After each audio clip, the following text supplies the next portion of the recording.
The room barely gets out a stunned "holy" as everyone stares at what just happened on stage. Someone actually screams that this is crazy because the whole stage just erupted in blinding golden light. Out in the hall, students are already buzzing that they just witnessed a historic moment, gasping that it's simply amazing.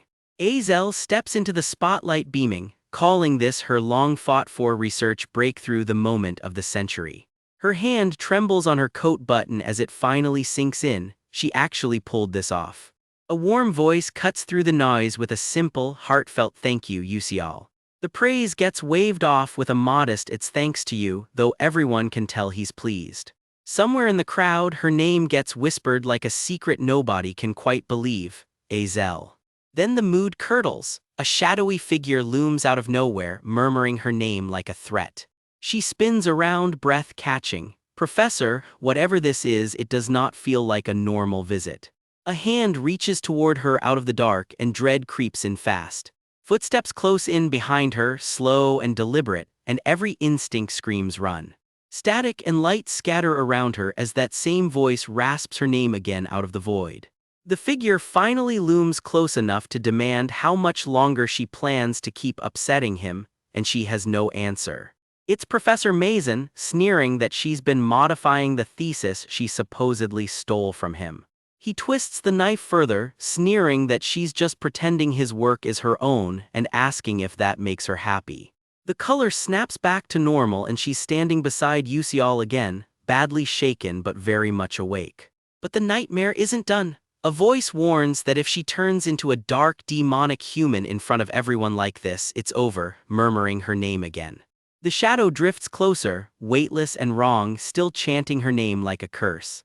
Mason's face swims into focus behind cracked glasses, barely getting her name out before the vision lurches again.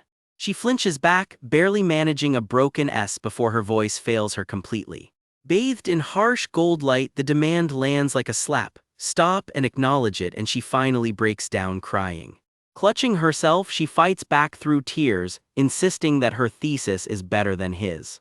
Rattled, she throws the accusation right back, demanding to know if what she already presented simply wasn't enough for him.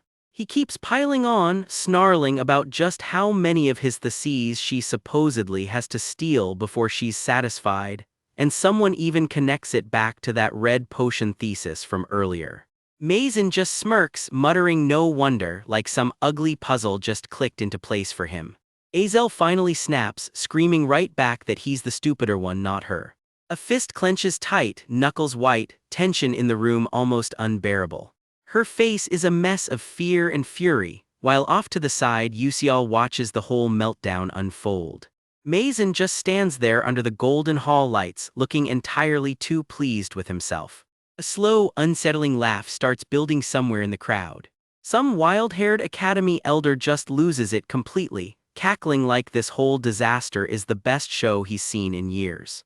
"Fun," he declares, hands practically shaking with glee. This conference was truly fun. And just like that, Mason jolts, gasping like he's been shocked awake. "What have I?" he stammers, wiping sweat, realizing that entire spiral was all in his own head. That, he admits, was dangerous. Back in the real world, Mason storms toward Azel for real this time, and she flinches on instinct.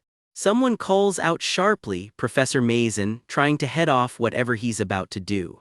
Yusial goes rigid, watching the professor close in, already sensing this is about to go very badly. "Stop and read the room," someone warns him bluntly, but Mason's eyes say he's past listening.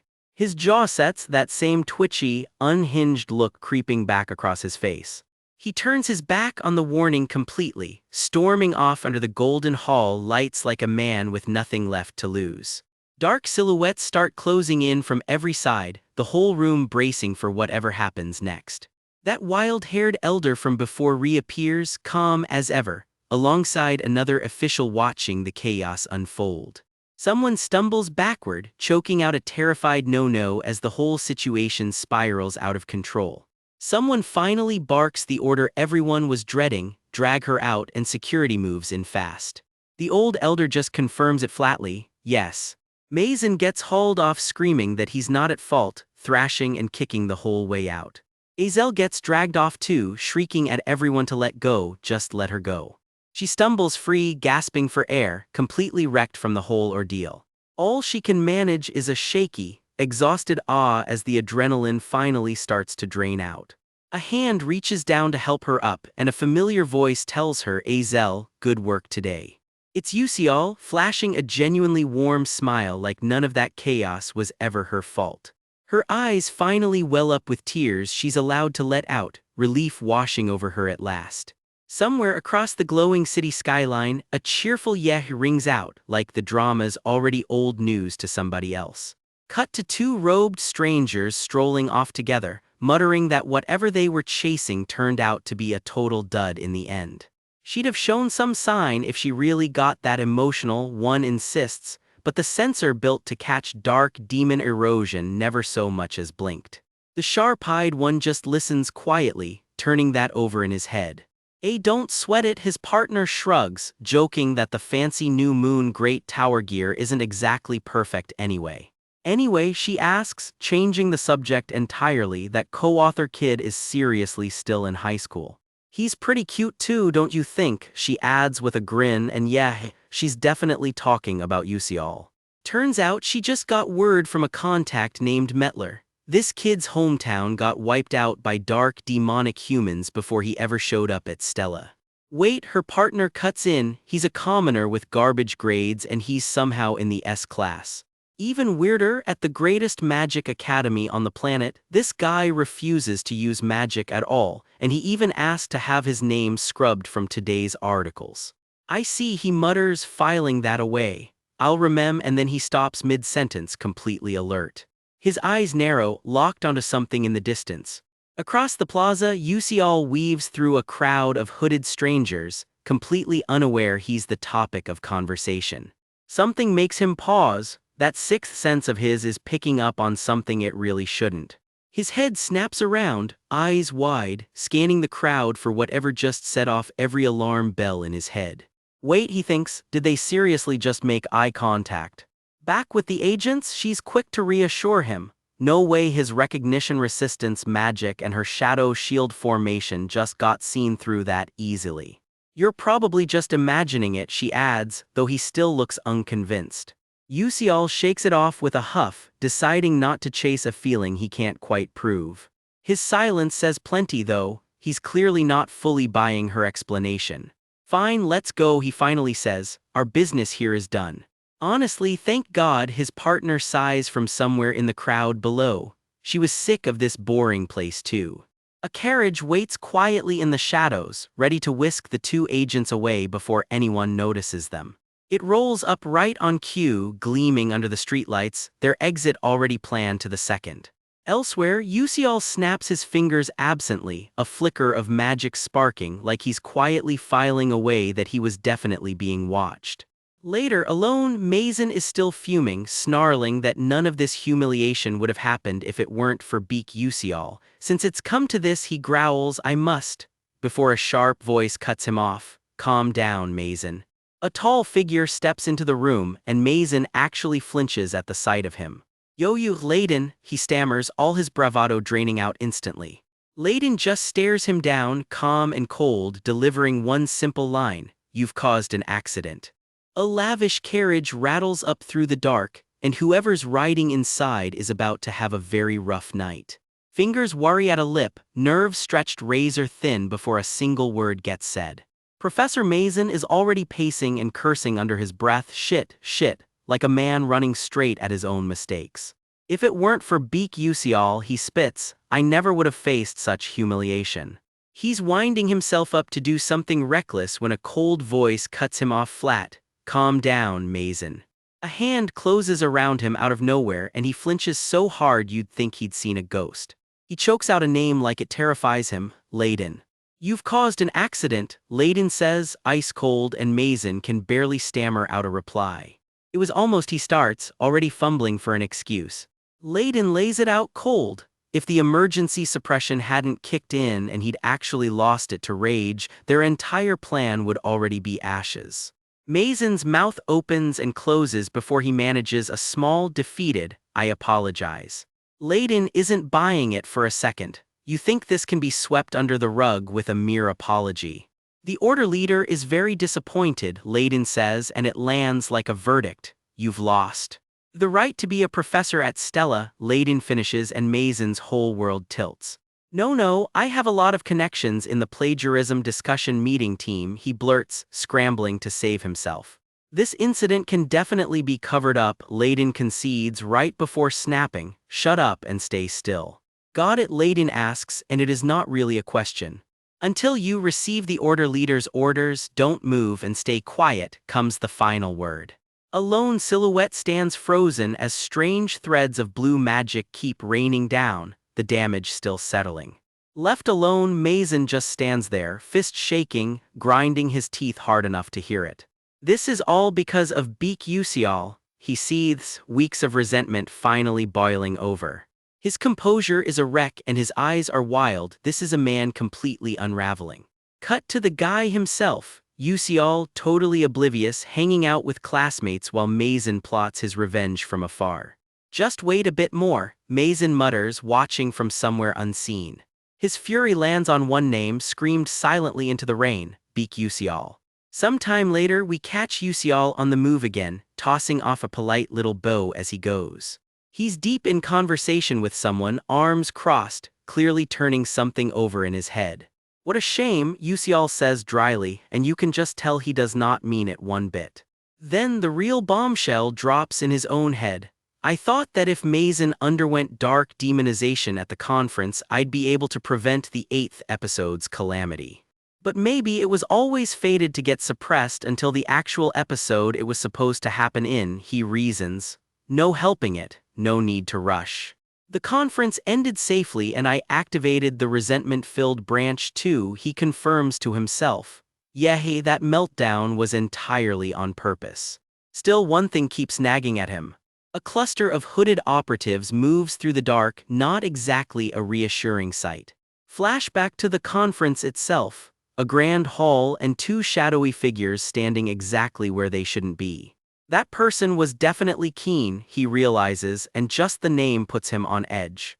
Keen belongs to an elite handful, the enforcers of the New Moon Great Tower, the single greatest black magic order out there. Their whole reputation is built on hunting down dark, demonic humans and rogue mages, exactly the crowd you do not want noticing you. And Keen isn't just a member, she captains their deadliest unit, the 13th Destructive Assassination Corps. Without Sixth Sense, I wouldn't have even noticed she was there until it was too late, Usial admits. His theory, those dangerous types showed up specifically to keep tabs on Professor Mazen. Regardless, it'd be good if we could connect on good terms eventually, he thinks, already scheming ahead. Before he can finish that thought, someone taps him on the shoulder. I'm sorry, could you give me some time? He just blinks. Who? The door slides open and in walks a face he clearly wasn't expecting to see right now. Usial's jaw practically drops, he clearly knows exactly who just walked in. A sharply tailored gray suit fills the doorway, all quiet confidence. The stranger flashes an easy, knowing smile. He tips his hat with a flourish, every inch the polished businessman. It's nice to finally meet you, he says, smooth as silk. Turns out, as the story's female lead, Flame, grows into an adult, the cast chasing after her only gets bigger, and this one goes by the epithet the heart of the southern Howal Plains. Meet Melian, president of the Star Clouds Trading Company. Thanks to a trait called Golden Rule's fate, he's the single richest man alive, and despite being in his 50s with a grown daughter, the game's players apparently found him extremely dateable. The catch, his daughter Jiriel is the story's resident villainess. Jiriel, a high elf, spends every episode making the protagonist's life miserable, living all the way up to that villainous title. Naturally, furious players spent whole episodes plotting exactly how to screw her over. Sounds like a joke, Usial admits, but everyone genuinely loved that whole dramatic storyline. I expected this, he thinks, but I didn't expect him to show up in person. He steadies himself, gotta make a good impression here, this could matter a lot down the road. Beside him, a nervous blonde girl grabs at his sleeve for support. Melian gets straight to it. Alchemist Altalicia and the alchemist who didn't reveal his identity, correct? If it's all right, may I ask your name? Melian adds politely and Yusial clocks it instantly. The guy clearly already knows, he's just that smooth about it. The reason I came to see you too, Melian begins, was to offer an exclusive contract for alchemist Ultalicia's technique on behalf of Star Clouds. Of course the terms will be excellent, care to read through it yourselves. Ultalicia just stares, completely frozen. Then she completely loses it, yuck. Unlimited materials and support and an amount of money I've never even seen in my life, she squeals over the fine print. With terms like these I could build every invention I've ever dreamed of. I'm sure Yusial will love this too, she starts, only to catch him giving her a very unconvinced huh. Yeah, he is not sold on this, not even a little. I'm sorry, could I get some time to think this over, Yusial asks. Melian doesn't miss a beat. Are the terms not good enough? Tell me what else you want and I'll see to it. It's not that, the terms are amazing, honestly excessive, but I need to talk this over first. With the actual co-author of this technique, he adds, and Ultalicia's head snaps up in surprise. She clearly wasn't expecting him to say that out loud in front of everyone.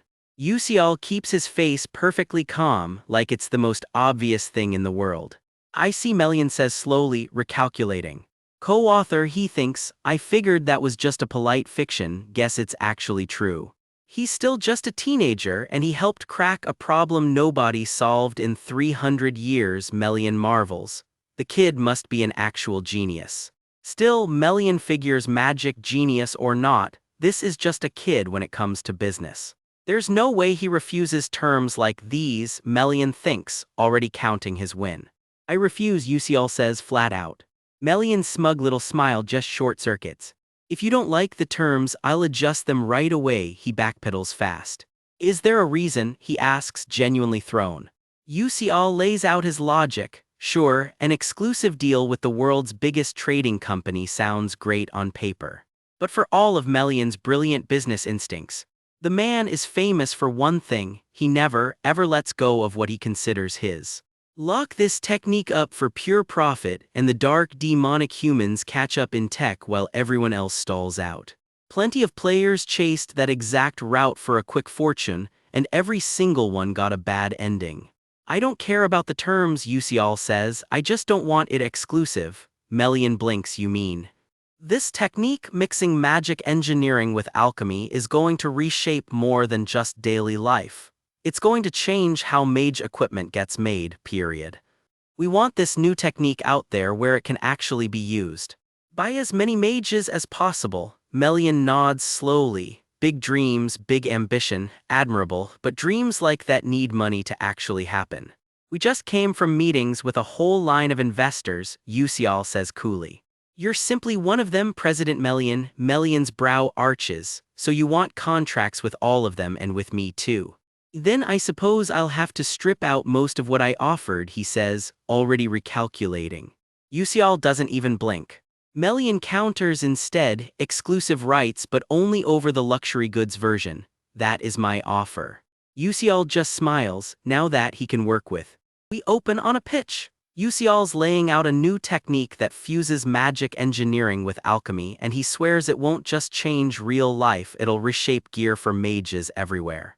The suits across the table are all ears. Get this item into the hands of way more mages and everybody wins. But President Melian doesn't hand out compliments for free.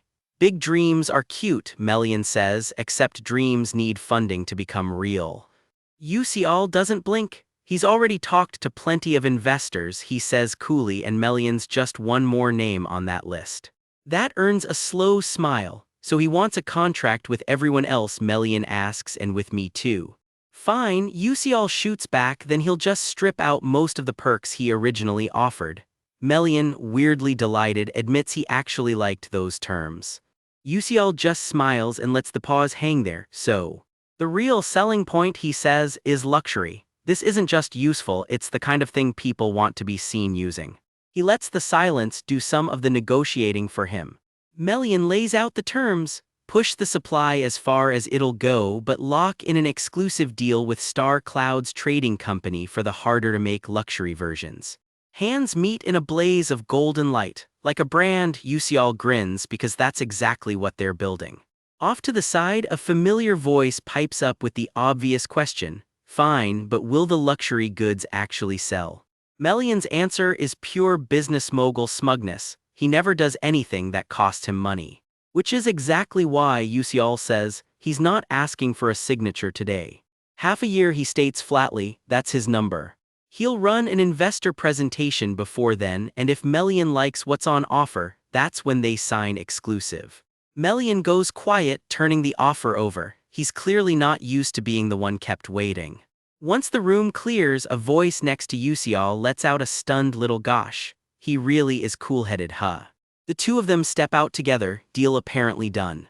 Melian hands over a messenger paper along with contact information, the kind of note that always finds its target wherever they are. Flustered, she stammers out a thank you and takes it like it might shatter. Melian tips his hat and saunters off, then he says, "I'll be off." The pair watch him go, business apparently concluded. The second he's alone, Yusial clutches his chest. Phew, he thought he was going to die of anxiety. Turns out the ice-cold negotiator act was just that, an act. She isn't much better off, admitting she was just as much of a nervous wreck the whole time. Her face is still flushed pink from the adrenaline of it all. Something catches Yusial off guard. He blurts out what, then instantly backpedals, "It's nothing." Privately, he's satisfied. One thing at least has been resolved. His mind's already drifting to dinner, maybe a nice restaurant with the club once he's back. The conference wraps up cleanly. Back at Stello Academy, classes carry on as usual except Professor Mason is out sick, and a substitute steps in to cover her lessons. Yusial isn't buying the cover story. Are they hiding the fact she's actually vanished? He turns the thought over, uneasy. He remembers how this is supposed to go. In the story, he knows this is right around when Mason fully awakens and tears the school apart. Only now he has no idea if that timeline still holds. Could it happen sooner than expected? He can only hope it stays at a level he can actually handle. His thoughts wander to Altalicia, probably getting swarmed with questions over at Alchemy Castle by now. Then he catches classmates gossiping nearby. Rumors already spreading about a mystery co-author on Altalicia's big breakthrough, and the guesses are getting ridiculous. Maybe they're just hideous, someone jokes. Word is Assistant Professor Altalicia cracked some random sequence convergence technique, and there was apparently a second name behind it. Nobody knows why the co-author wants to stay anonymous, which is, of course, exactly the point. Yusial laughs it off with a nervous ahaha, maybe, standing about 3 feet from the actual answer. Keeping his name off the paper means he gets to stay a normal student instead of academy gossip fuel. All he really did was hand her one hint, borrowed from knowledge he calls the bulbul glasses. The credit and the spotlight belong to Altalicia, exactly how he wants it. Then something else catches his eye across the courtyard. Wait, is that Ma Yusiang? More gossip drifts by. He's smart, he's handsome, kind of unfair, honestly. Someone else clocks the girl next to him and wonders aloud if she's a Malf, tossing out the ugly nickname child of trash, though even they admit she's gorgeous. Yusial sighs to himself, there's never a quiet day around here, and heads over to join them. "I'm here," he calls out, jogging up to the group. "Welcome, Yusial," they call back, and he's quick to apologize for running late. No worries, they wave off, so he gets straight to business. What exactly are they eating tonight? Azel promised she'd pick. Azel, the blue-haired girl everyone's been gossiping about, goes quiet for a beat. "You'll see when we get there," she teases. Dinner turns out to be pizza, and it arrives with all the sparkle and fanfare of a 5-star unveiling. Cheese, sausage, the works, practically glowing under the restaurant lights. Azel's whole face lights up like she's never seen food before. Whoa, she breathes. Yusial has a quiet oh yeah moment. He actually remembers something useful about her from the old game. According to what he knows, if Azel orders pizza, she drinks the pickled juice first, every single time. "Eat this," he says, sliding her a little cup of pickles. She just stares at it, baffled. "This," she manages, clearly not seeing the connection. "How do you even eat this?" she asks, genuinely stumped. She commits anyway, downing it in one go, and immediately regrets every choice that led here. Arg. She grits through the aftertaste. Then shockingly, it's actually good, she blurts, delighted despite herself. Across the table, Ma Yuxiang's been quietly watching this whole ordeal, nursing his own drink like he's above it. He takes a sip of his own. It's good, he admits, completely unbothered. Somebody at the table cracks that they should just film a commercial at this point, and honestly, fair. Eat this too, Yuxial says, handing over another slice. The meal keeps going, easy and warm. Ma Yuxiang folds his slice in half like a pro. Tastes better this way, he claims. He takes a confident bite to prove it. Azel's not sold, that seems even more reckless, she says, while Yuxial just thinks it looks fun. Let me try, Ma Yuxiang says, and just feeds her a bite directly, no warning. She freezes for a second, caught completely off guard. Then melts into it, chewing happily despite herself. The table settles into easy, comfortable chaos. Azel, fully in her element now, starts narrating the toppings like a food critic having a spiritual experience. The peppers are dancing, apparently, and the olives are watching with great satisfaction. The bacon and onions, she declares, are holding hands and dancing a passionate salsa. Yuxial just watches her enjoy it, quietly pleased with himself. Yes, she sighs, it's so good. She looks genuinely, completely content. As the sun goes down, the three of them head out together. Let's come often, someone says, you'll invite me too, right? Another just answers, we'll see, which earns a whiny hey tilde from whoever got left hanging. The night settles in over the building behind them. Then, far from the warm lights of dinner, the wind picks up somewhere out in the dark. A lonely stretch of field sits still under the dusk, quiet in a way that doesn't feel like nothing. A friend comes jogging up to Flame, breathless. Flame, did you hear? She blurts out. Flame does not even turn around. Yeah, I did, she says, flat as a pancake. Oh yeah, her friend presses, clearly expecting a bigger reaction. Flame just tosses out a quick next time and takes off, leaving her hanging. Of course, she had come running to gush about how star student Altalicia cracked the impossible random sequence formula. But alone with her thoughts, Flame drops the act. She knows the real story here. This is all Beak Yuxial's doing. In her memory, Yuxial glows like the genius everybody keeps underestimating. The real question nagging at her, how did he even solve that formula in the first place? Cut to the academy halls, packed and buzzing with students. Hi Flame, someone chirps as she walks past. It is the school's resident golden boy, practically glowing as he asks her to team up for the Persona Gate practical. Flame does not even slow her stride. He tags along anyway, falling into step right beside her. Her expression does not budge an inch. Unimpressed is her default setting. What is with that face, he pouts. If you tell me to, do I have to? Go bother another girl, she says flatly, without so much as a glance back. He just grins after her. She sure is special, he mutters. Persistent, gotta give him that. But a Persona Gate practical is nothing to laugh about, and today it is finally starting. These gates are rifts torn open by the dark, demonic humans themselves, doorways into a whole other dimension.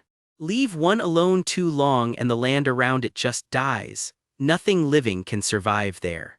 Unlike a dungeon you clear by smashing some boss or core, a Persona Gate does not work that way at all. You have to study the pattern, unravel its gimmicks, and shut it down piece by piece. Concentration analysis, spatial distortion rates, soul isolation techniques, thousands of possible combinations to memorize. Good luck with that. This is exactly why magic warriors exist in the first place, to shut these gates down before they spread. And according to the story Flame knows by heart, this particular practical has a little extra reality mixed in, not exactly comforting. She clenches her fist. She cannot keep leaving everything to Beak Yuxial, not this time. She is making sure the damage stays minimal. Meanwhile, across town at the Star Clouds Cafe Terrace, a very different conversation is brewing over tea. Did you try the new dessert? Someone asks, eyeing the cream cheese pumpkin tart like it changed her life. Out of this world, another gushes, still misty-eyed from her first bite. Hong Bion is not buying the hype. Tastes bad, she mutters, right as someone drops the real news. An assistant professor at Stella just solved the impossible random sequence formula. Bion goes quiet over her tea, clearly turning something over in her head. I heard this from my father, the blonde at the table chimes in. Turns out the real co-author is actually a student from Stella. The whole table erupts. Oh my, is that true? Even the Information Bureau director did not dig up that much, someone marvels. Then the name drops like a bomb. Beek Usial, secretly the co-author of Alchemic Magic Engineering.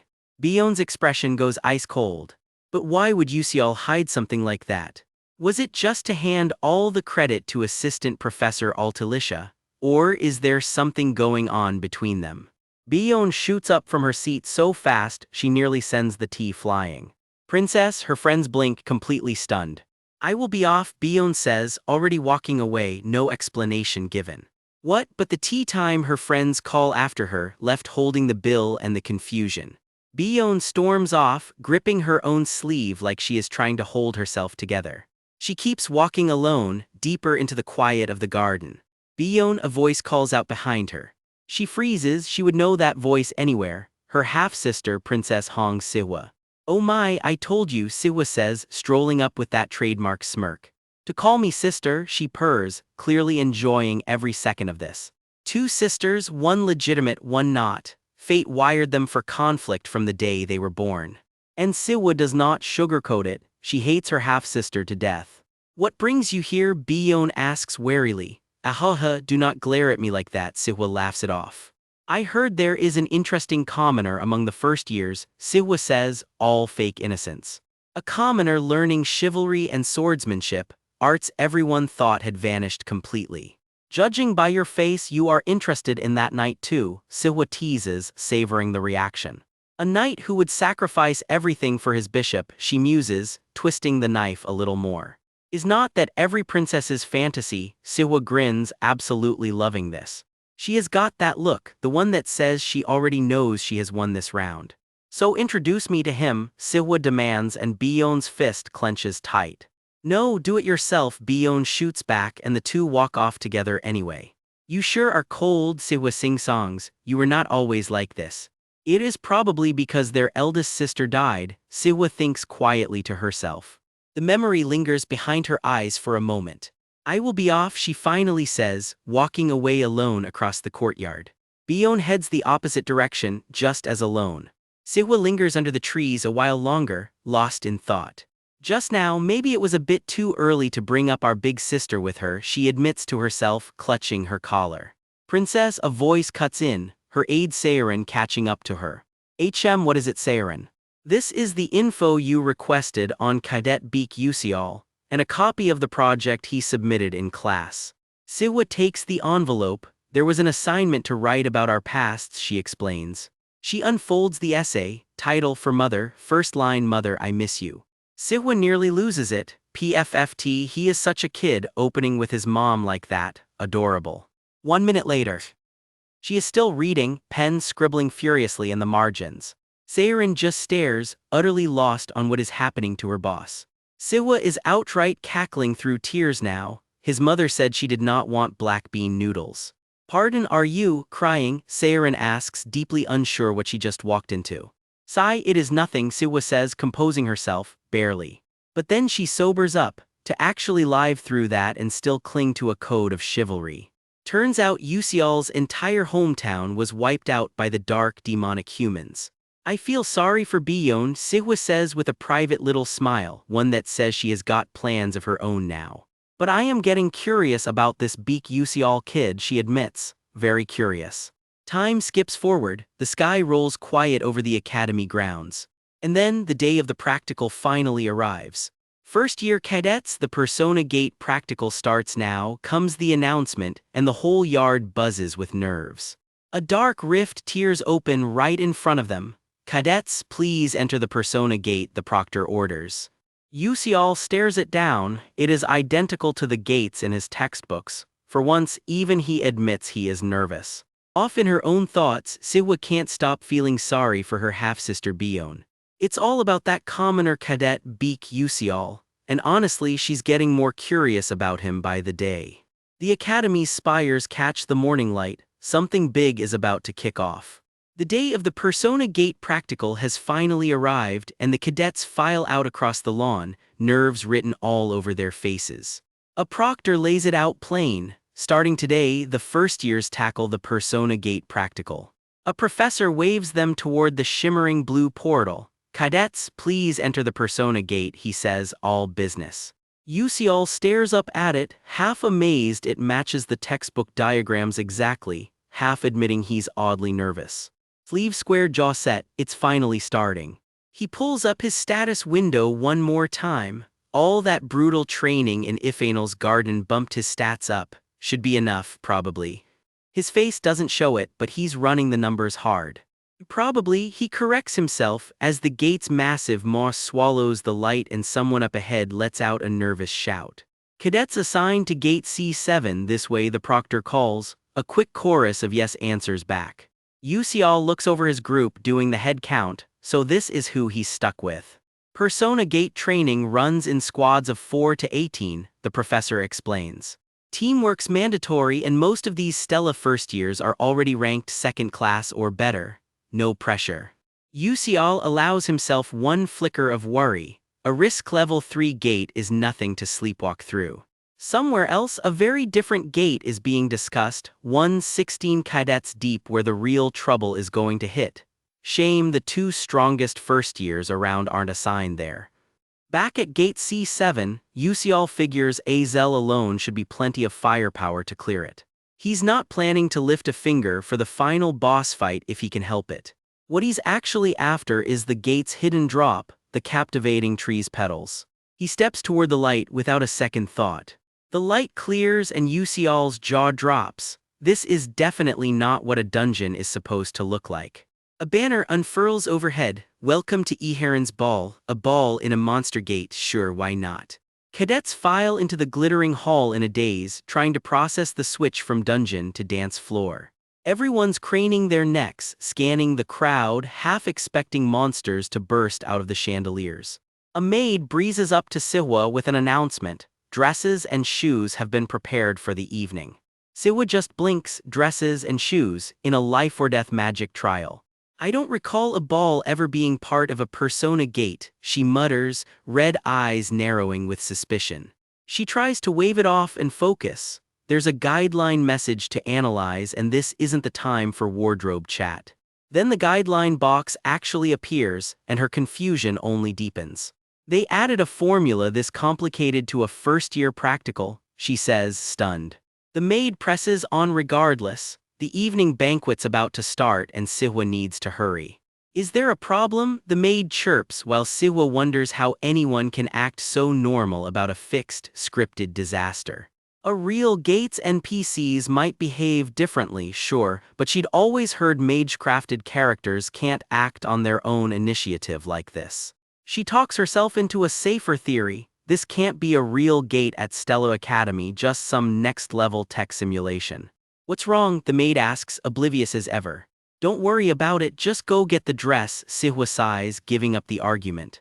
She lets herself be swept along toward the fitting rooms anyway. Still, a nagging feeling won't quit, something about this practical. "I have a feeling this one isn't going to end easily," she admits to herself. A gleaming pair of heels waits for her, courtesy of the gate's absurdly detailed illusion. Dressed up in white and roses, Siwa looks every bit the noble the ball expects her to be. Across the hall, Yusial's gotten the same treatment, stiff collar, sharp suit, clearly not used to any of it. The tailoring's immaculate, the confidence still a work in progress. Siwa catches sight of him from behind and can't help thinking the suit actually suits him. She goes quiet, caught staring a beat too long. Her mind drifts back to a few days ago when an aide handed her a paper, something Cadet Beak Yusial had turned in for an assignment. "His whole past is written right here," the aide had told her. "Yeah," Siwa remembers asking, flinching a little now at the memory. Whatever was on that page, it clearly hit her harder than she expected. Maybe it's that essay still rattling around her head, but watching him yawn beside her now, she's seeing Beak Yusial in a whole different light. He, meanwhile, is fighting to stay awake through all the pageantry. "Is this your first time seeing a commoner yawn?" Siwa teases, arching a brow. "It's not like that," she backpedals a little too fast. "Whatcha looking at?" someone chimes in, catching them both off guard. The crowd shifts and a new figure sweeps into view, drawing every eye in the hall. Their hostess has arrived, a striking noblewoman with a fan, announcing that everyone's finally here. She lays out the real game. 4 hidden paths lead down into the estate's basement. That basement is packed with mazes and traps, and the second anyone gets lost, the estate's knights come hunting. No shortcuts, just their own wits.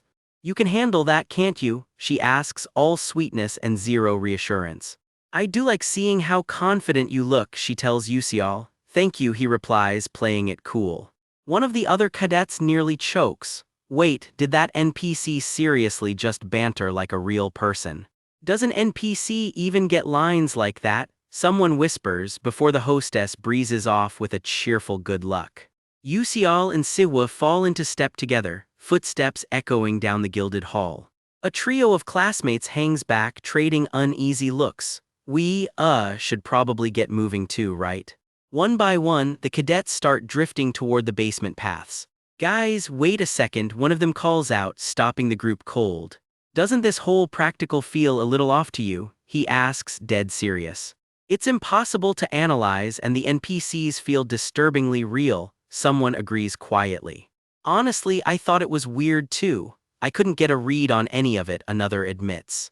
"Yeah, and those NPCs earlier felt way too real," one adds, while somebody else quietly plots to talk the skeptics down. Flame steps up, ready to lay out her theory, only for a friend to cut her off fast. "Wait, Flame." Jackie doesn't even let her finish. "You're about to say some nonsense about this place being real, aren't you?" Flame just stares back, caught off guard. "This is exactly how the professors designed it. Obviously," Jackie says, brushing the whole thing off. Her logic? Real life won't hand you a perfectly analyzable gate every time, and Stella trains the best magic warriors and knights precisely by throwing them into messes like this. And why wouldn't the school notice a real gate opening up inside its own walls? She reasons on, striding ahead. The others nod along, half convinced. Flame, though, just looks more worried. This isn't good.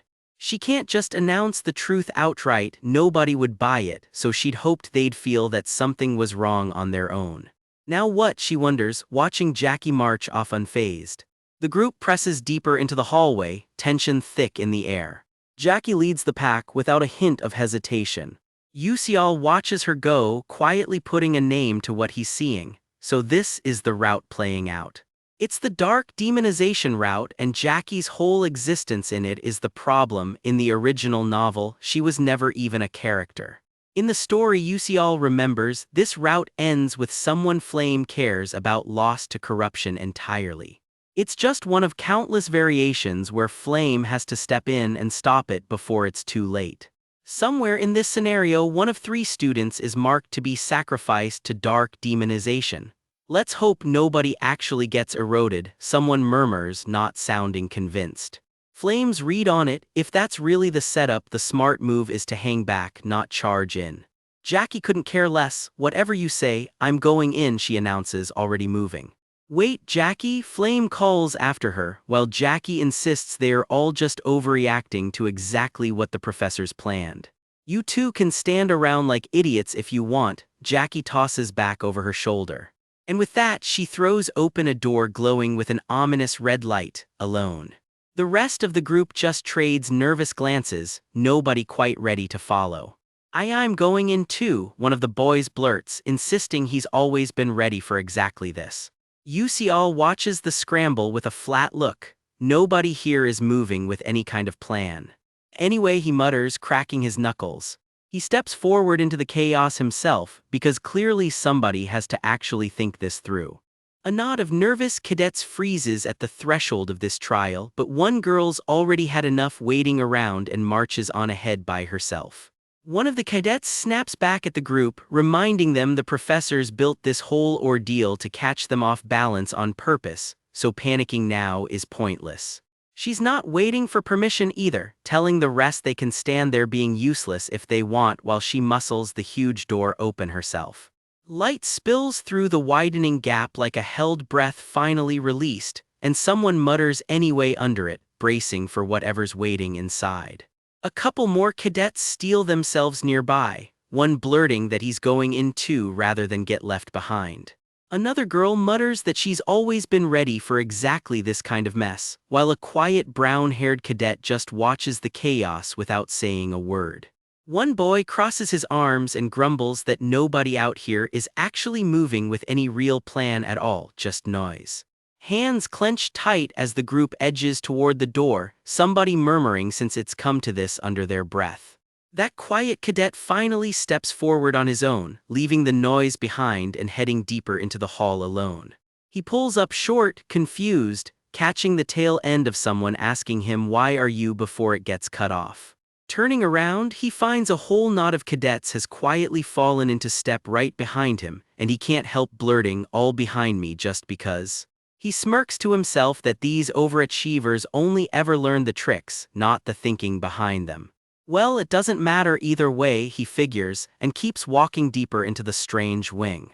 Something shifts in the air the moment he crosses a certain point, a ripple of magic rolling out from under his boots.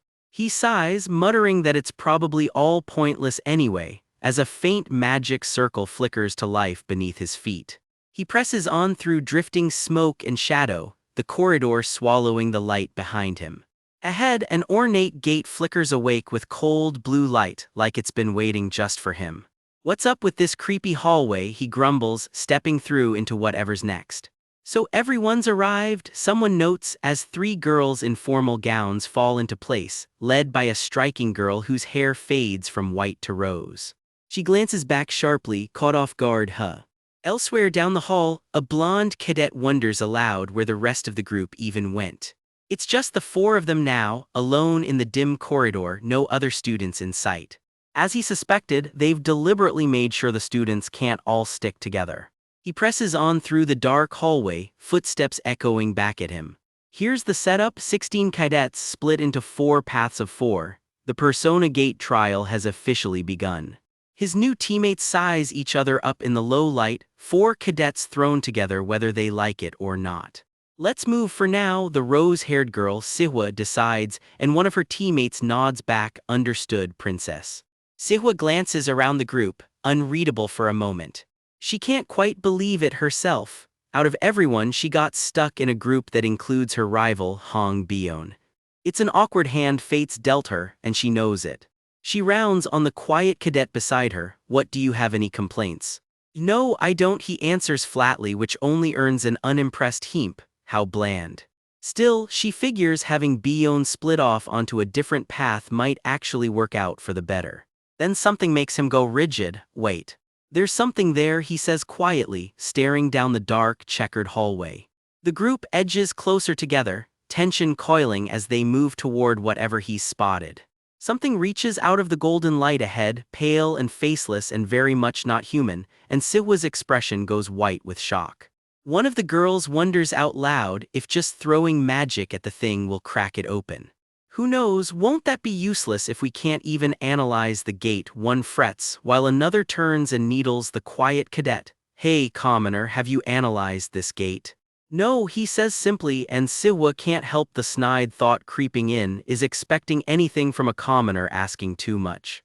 Still, something's nagging at her, there has to be an angle here they are all missing. Then he speaks up, "But I think I know how to get out of here."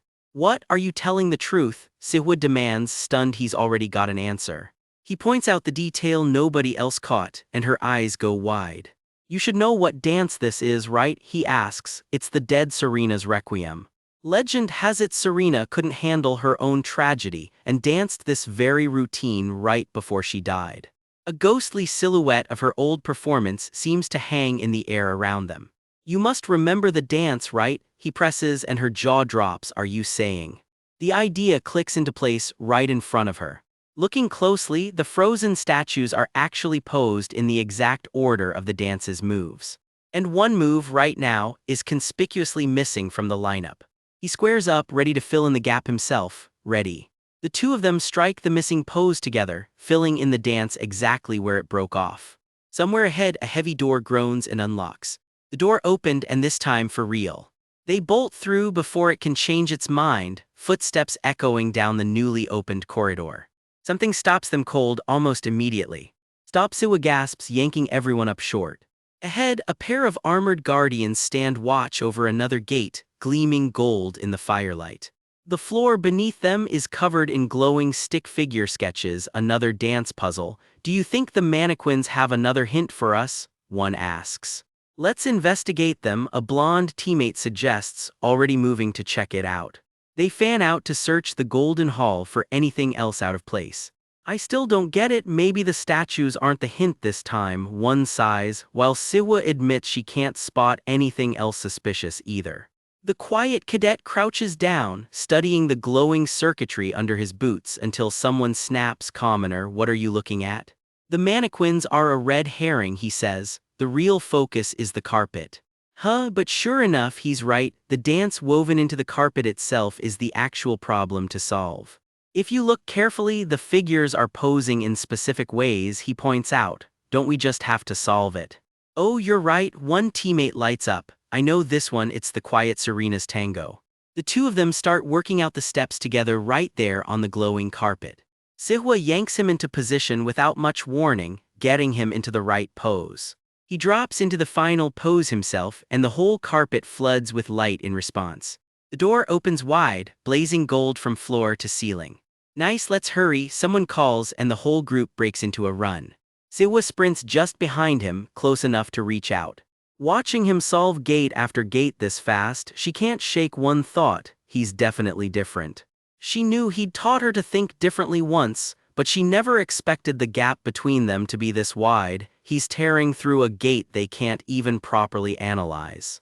Strategy, observation, calculation, inference, is this honestly the level a first-year cadet is supposed to be at? It's as if he's already run through hundreds of these gates before. He stands calm in the middle of the glowing array, completely unbothered by how far ahead of everyone he already is. Her mind drifts to something she read once, a border village so obscure she'd never even heard its name before. It was a place that always took the worst of the dark, demonic humans' attacks, ravaged over and over. Despite everything he's missing in basic classroom knowledge, she's finally starting to understand why he outclasses everyone when it comes to real strategy and battle. After all, it means he actually had to fight the dark, demonic humans for real with his life on the line, long before any of them ever did. Maybe that's exactly why he's so different. While everyone else grinds for good marks, he breezes through exams like he's barely trying to hide how much he already knows. Then again, he never does his homework and his attitude in class is honestly terrible. Wait, what was she just saying? Still, it nags at her. Why is he suddenly trying this hard right now of all times? He just looks away, visibly uneasy under the weight of her staring. Rumor has it Beek Usial's hometown was wiped out by the dark, demonic humans before he ever enrolled. For a flicker, that thought warps into something stranger, him in a tux, standing among rows of unsettling mannequins beside a girl in red. That hometown was some border village nobody's even heard of, now just ice and ruin under a dead sky. Turns out it sat right on the front line of every dark, demonic human raid that came through. You can bet that was ugly. Sure, he's clueless on the basics they teach in class. Hand him an actual fight though, and somehow nobody outthinks him. Makes sense once you know why. He learned strategy the hard way, fighting for his life, not out of a textbook. Meanwhile, in the training hall, Bion's told to match the weights and she grits out a "got it." Maybe that's exactly why he doesn't act like the rest of them. Of course, the gossip turns catty fast. He skips homework, guesses on exams like he's showing off, mouths off in class. And yet there's Bion blinking back tears she won't explain. So why is he suddenly trying so hard now? Nobody can quite answer that one. Then the world ripples, colors bleeding sideways like reality itself is peeling back. A voice cold and certain cuts through the haze. No. The boy in the tux, sharp-eyed and on edge, doesn't like where this is going. A phantom, dressed-up version of him tells her to head the other way. She's having none of it. Tell me, commoner, she demands. He blinks, thrown by the question. This persona gate we're up against, she presses, is it actually real? Her heels click against the floor as the silence stretches out. Her red eyes stay locked on him, unreadable. All he gives back is a quiet wordless.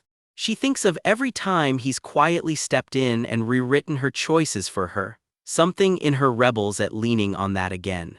It's proof in its own way that Hong Bion is drifting further from the villainess she was written to become.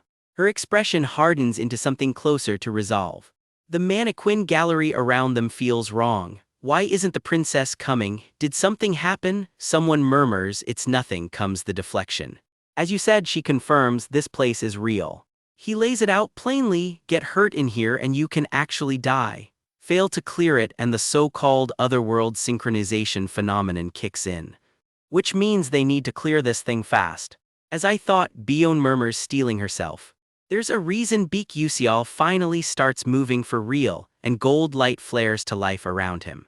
She can't keep leaning on his help forever, not if she wants any of this to actually be hers. The pale figure looks down, caught somewhere between doubt and something steadier. I'm going to survive this place, she vows, on my own ability.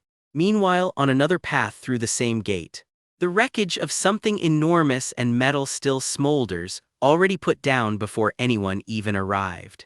Whatever it was, it's not getting back up. Two girls in matching pale dresses hurry down a corridor, hands locked together. One of them spots a familiar face ahead, Flame. Flame, staff in hand, does a quick head count. Is everyone safe? We're missing someone. Jackie's the one who's vanished, no warning at all. Wait, Jackie did? The shock lands hard, given she's the reason the group made it this far at all. It happened the instant they stepped through the last door. They searched but came up empty. You looked for a while though, someone presses, not quite convinced. Worse still, it's clear another team beat them here and walked away without a scratch on them. But we weren't first, Flame admits, grim. A lone silhouette waits ahead in a doorway, arms crossed, unbothered. Hey old man, when'd you get here? Someone blurts, stunned. Rewind a bit, Yusial had already asked Flame point blank if she'd seen Jackie. Nope, she told him flatly. He takes it quietly and keeps walking, footsteps fading down the hall. Not a shred of expression given away. Inwardly, he admits it, no fighting it now, all that's left is helping the story's leading ladies clear this stage. Not exactly the plan he wanted, but it's the one he's got. He'd hoped beating Jackie to that door might keep her from vanishing at all, too late for that. Overhead looms the Stella Dome where this whole mess is unfolding. Outside, staff realize with horror, this isn't a drill. There's a genuine persona gate tangled up in what was supposed to be routine practical training. A coded figure bolts toward the scene, no time to waste. How did this happen? Stella's security is supposed to be the best in the world, someone demands. Turns out the gate's telltale signal was completely masked, on purpose, by someone who knew exactly what they were doing. Security insists they are already working to patch the hole in the system.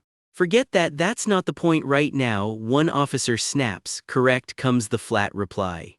What actually matters is who's trapped inside that gate. Enter Arene Blackswan, Commander-in-Chief of the Stella Knights, all business and zero patience. Can a second team even get in? Impossible. The students inside are already challenging it. What's the gate's level? Risk 4 or 5 estimated. Estimated, Arene cuts in, give me the exact number.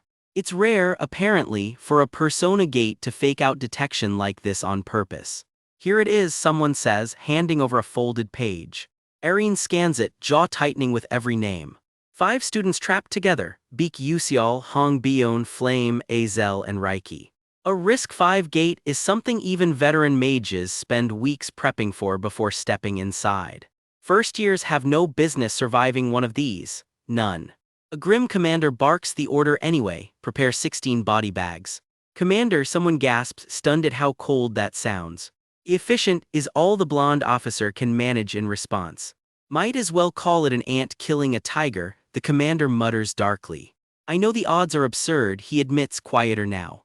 But I really do hope those kids get out of there alive. Behind him, the gate itself churns, a wound of red light tearing wider by the second. Somewhere inside a voice rings out, guys. Azel, dressed for the illusion in flowing blue, spots a familiar face and breaks into a run. Bion finds one more of the group waiting, here you were. Relief floods the group, they'd been worried sick since he vanished without a trace. Yusial looks around at all 5 of them finally back together in one place, now everyone's here. So what's left, Yusial figures, is the boss battle. Ahead, a black-spired clock tower looms, dripping static and red light. Its ruined silhouette makes one thing very clear, this fight is far from over. Bion comes rushing up looking pretty pleased with herself. Here you were, she calls out, red dress swishing. The group is relieved to have found Usial, who vanished without warning. He just stands there in a sharp black tuxedo looking anything but relieved himself. He glances around at the group. Everyone is here now, he mutters half to himself. He looks up at the storm-dark spire towering over them and mutters that after all this, only one thing's left. The boss battle, whatever's waiting at the top of this so-called dancing clock tower. The tower's silhouette cuts against a blood-lit sky, and every bit of it says this place does not want visitors. Usial falls in step with Flame and the rest as embers drift past. Nobody's nerves look great right now. A message flashes in front of them. They've reached the dancing clock tower. Head down the stairs, it says, and a ballroom will be waiting at the bottom.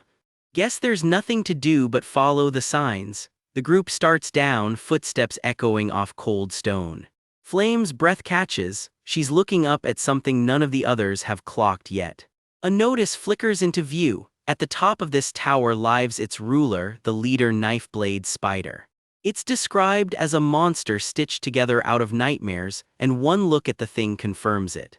Risk level 4, all 8 legs forged from blades sharp enough to carve through armor. It's dangerous, Flame murmurs, and that might be underselling it.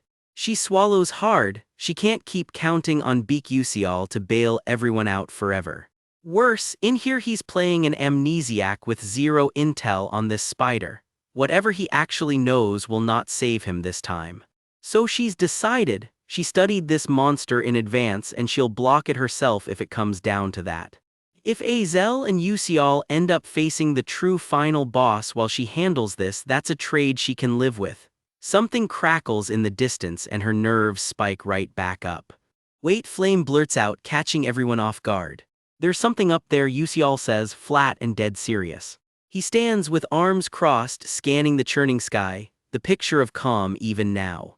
His sharp yellow-green eyes narrow on whatever's up there, and it clearly isn't friendly.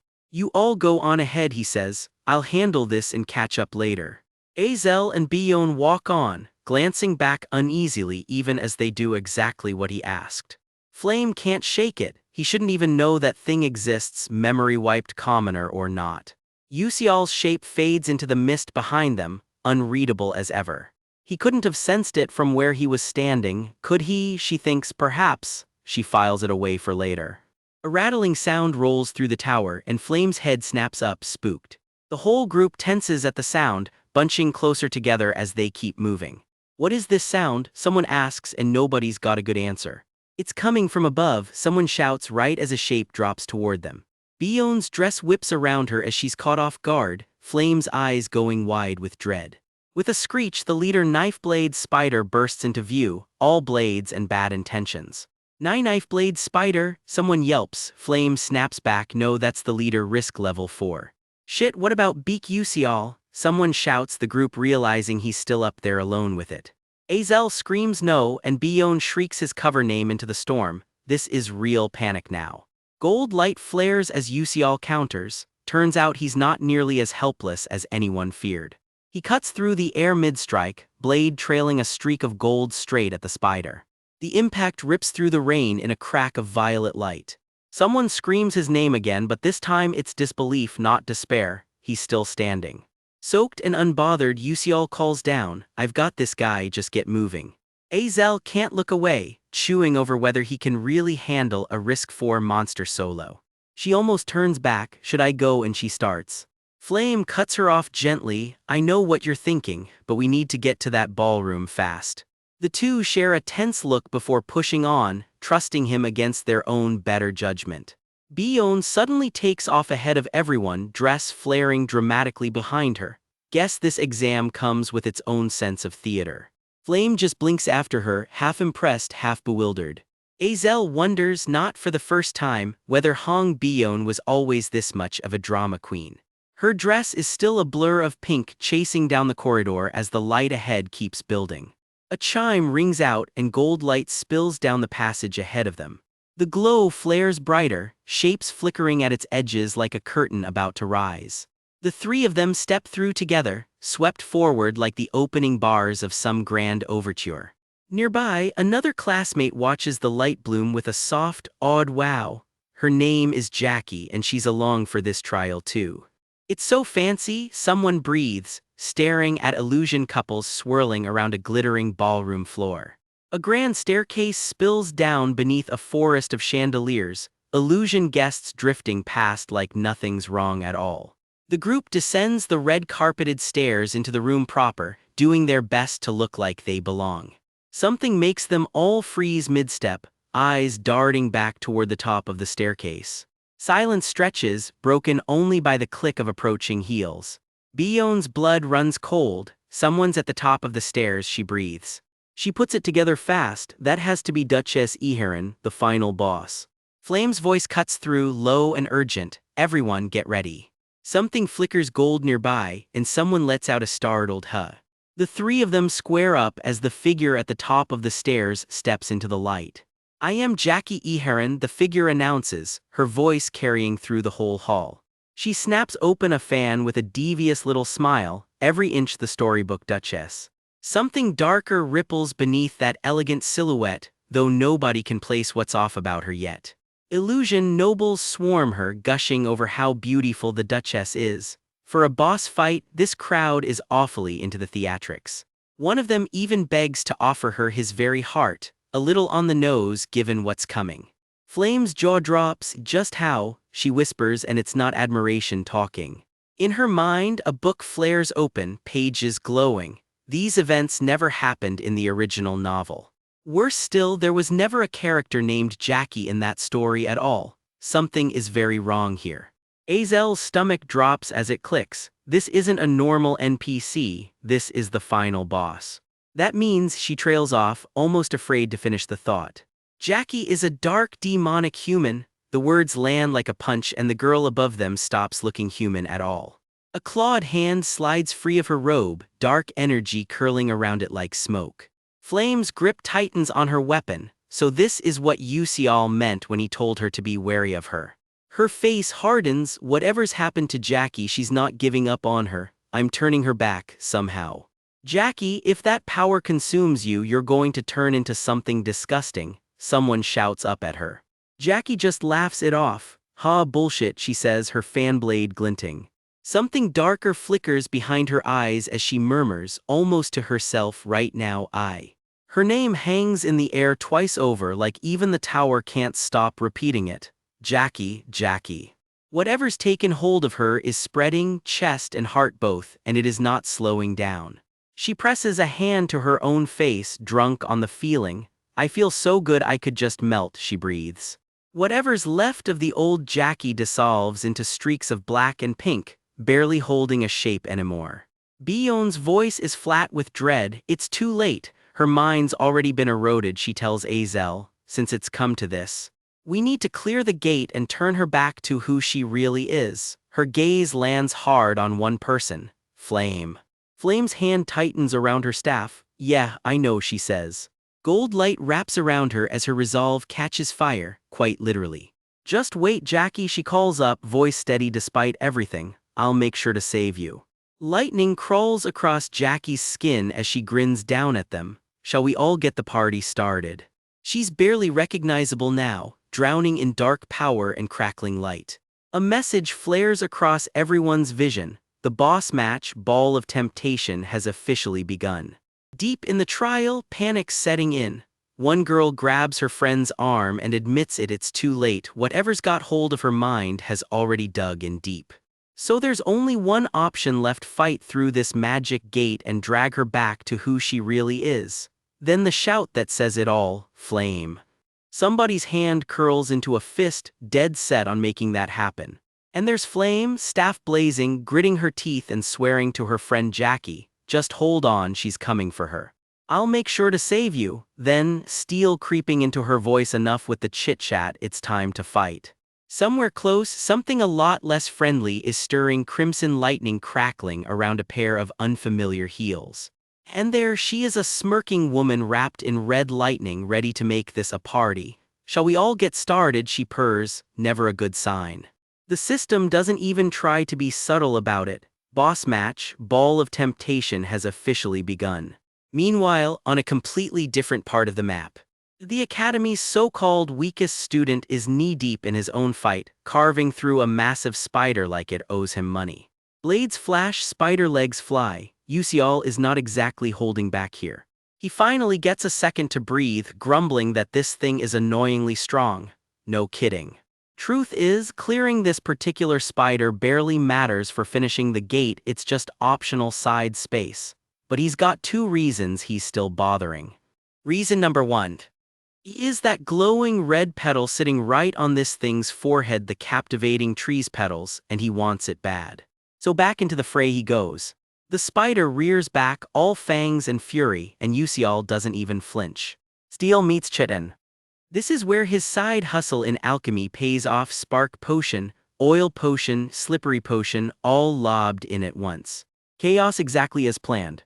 The combo goes off like fireworks. And reason number 2 is that this fight is basically free training and he's not about to waste it. One more clean strike. In down comes the prize, glowing petal and all.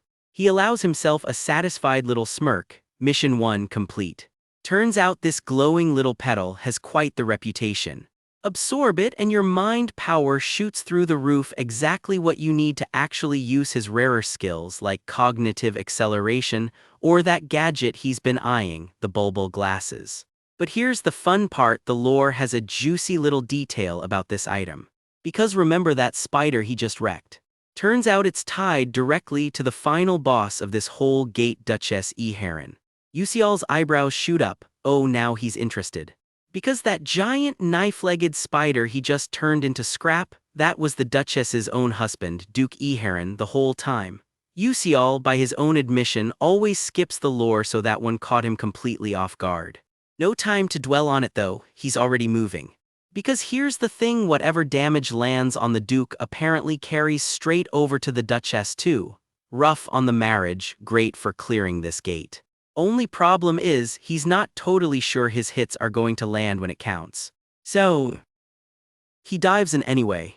I'll just hit it as much as I possibly can, he decides, subtle as ever. And the hits keep landing. The creature thrashes, clawing at empty air. Something's about to give. Then wait, what? The whole beast suddenly goes into an uncontrolled slide, skidding wildly out of position. Oops, turns out somebody may have overdone it on the slippery potion. Sparks fly as it scrambles for grip and finds absolutely none. Yusial's face says it all, this was not the plan. Oh no, down below is the ball, he realizes, as in the other fight happening right now. That is extremely not good. Okay, let's think this through. Let's just figure out exactly where this thing is about to land. He runs the numbers fast. It adjusts on the fly. Every instinct locked in. One flash of blink later. And he's exactly where he needs to be. Barely. Which brings us back a few minutes earlier, before any of that spider business happened. This is the exact moment boss match, Ball of Temptation, kicked off for the rest of the group. And the whole room goes red. Somebody's already shouting for everyone to scatter. But the Duchess is already closing in, completely unbothered. Everyone dodge, comes the full warning a beat too late for comfort. The blast rips through where they were just standing. Somebody screams. Once the dust settles, it's a quick head count. Is everyone okay? Yes, comes the relieved answer. No time to catch their breath though, there's no room to hesitate here, she's got to fight. Word comes down fast, this thing is a dark demonic human. Fire ignites at Hong Bion's fingertips as she throws herself into the fight. And right alongside her, Flame raises her staff, ready to bring everything she's got. Fire rips across the arena. Duchess Heron just smiles through it. Useless, she says, and she's not exaggerating, not a single scorch mark on her. She doesn't even bother dodging, just lets the flames wash over her like weather. Azel steps up next, ice magic spinning into razor-sharp shards. A couple more classmates pile on with everything they've got. Everything connects, nothing sticks. Our magic isn't working at all, someone yells, and yeah, that's the understatement of the exam. Then the real gut punch, one more is coming, be careful. Flame plants her feet and pours everything into one big spell. Off to the side, Jackie's face goes pale, something's very wrong. Because a ribbon of glowing sheet music is literally wrapping around Flame's dress, and she doesn't even seem to notice. Her feet start moving on their own. Flame, why are you suddenly dancing? Azel asks, understandably baffled. Flame looks just as lost, her body's clearly not taking requests from her brain right now. She keeps twirling, completely against her will. Something claws through the air right where she's about to be. Duchess Eheron twirls her fan like this whole thing is a ballroom, not a battlefield. Then it clicks for someone in the group. Every stage of this gate has been dropping hints, and this one's not just a magic fight, it's a dance battle too. Guys, dance. One of them turns to face the music, quite literally. The trick is timing your spells to the choreography, not just throwing raw power at her. For half a second, the Duchess actually looks impressed. That's the answer. Normal magic was never going to cut it against her dance. You've got to beat her at her own rhythm. One of their own steps up to counter it, a dance built to clash with the Duchess's own quiet, deadly tango. She calls it the Dead Serena's Requiem. The Duchess's smile doesn't move an inch. But the counterdance begins anyway, note for note. And that's when something crashes into the scene out of absolutely nowhere. A figure drops in out of midair, blade already swinging. One of the guys nearby about jumps out of his skin at the sight.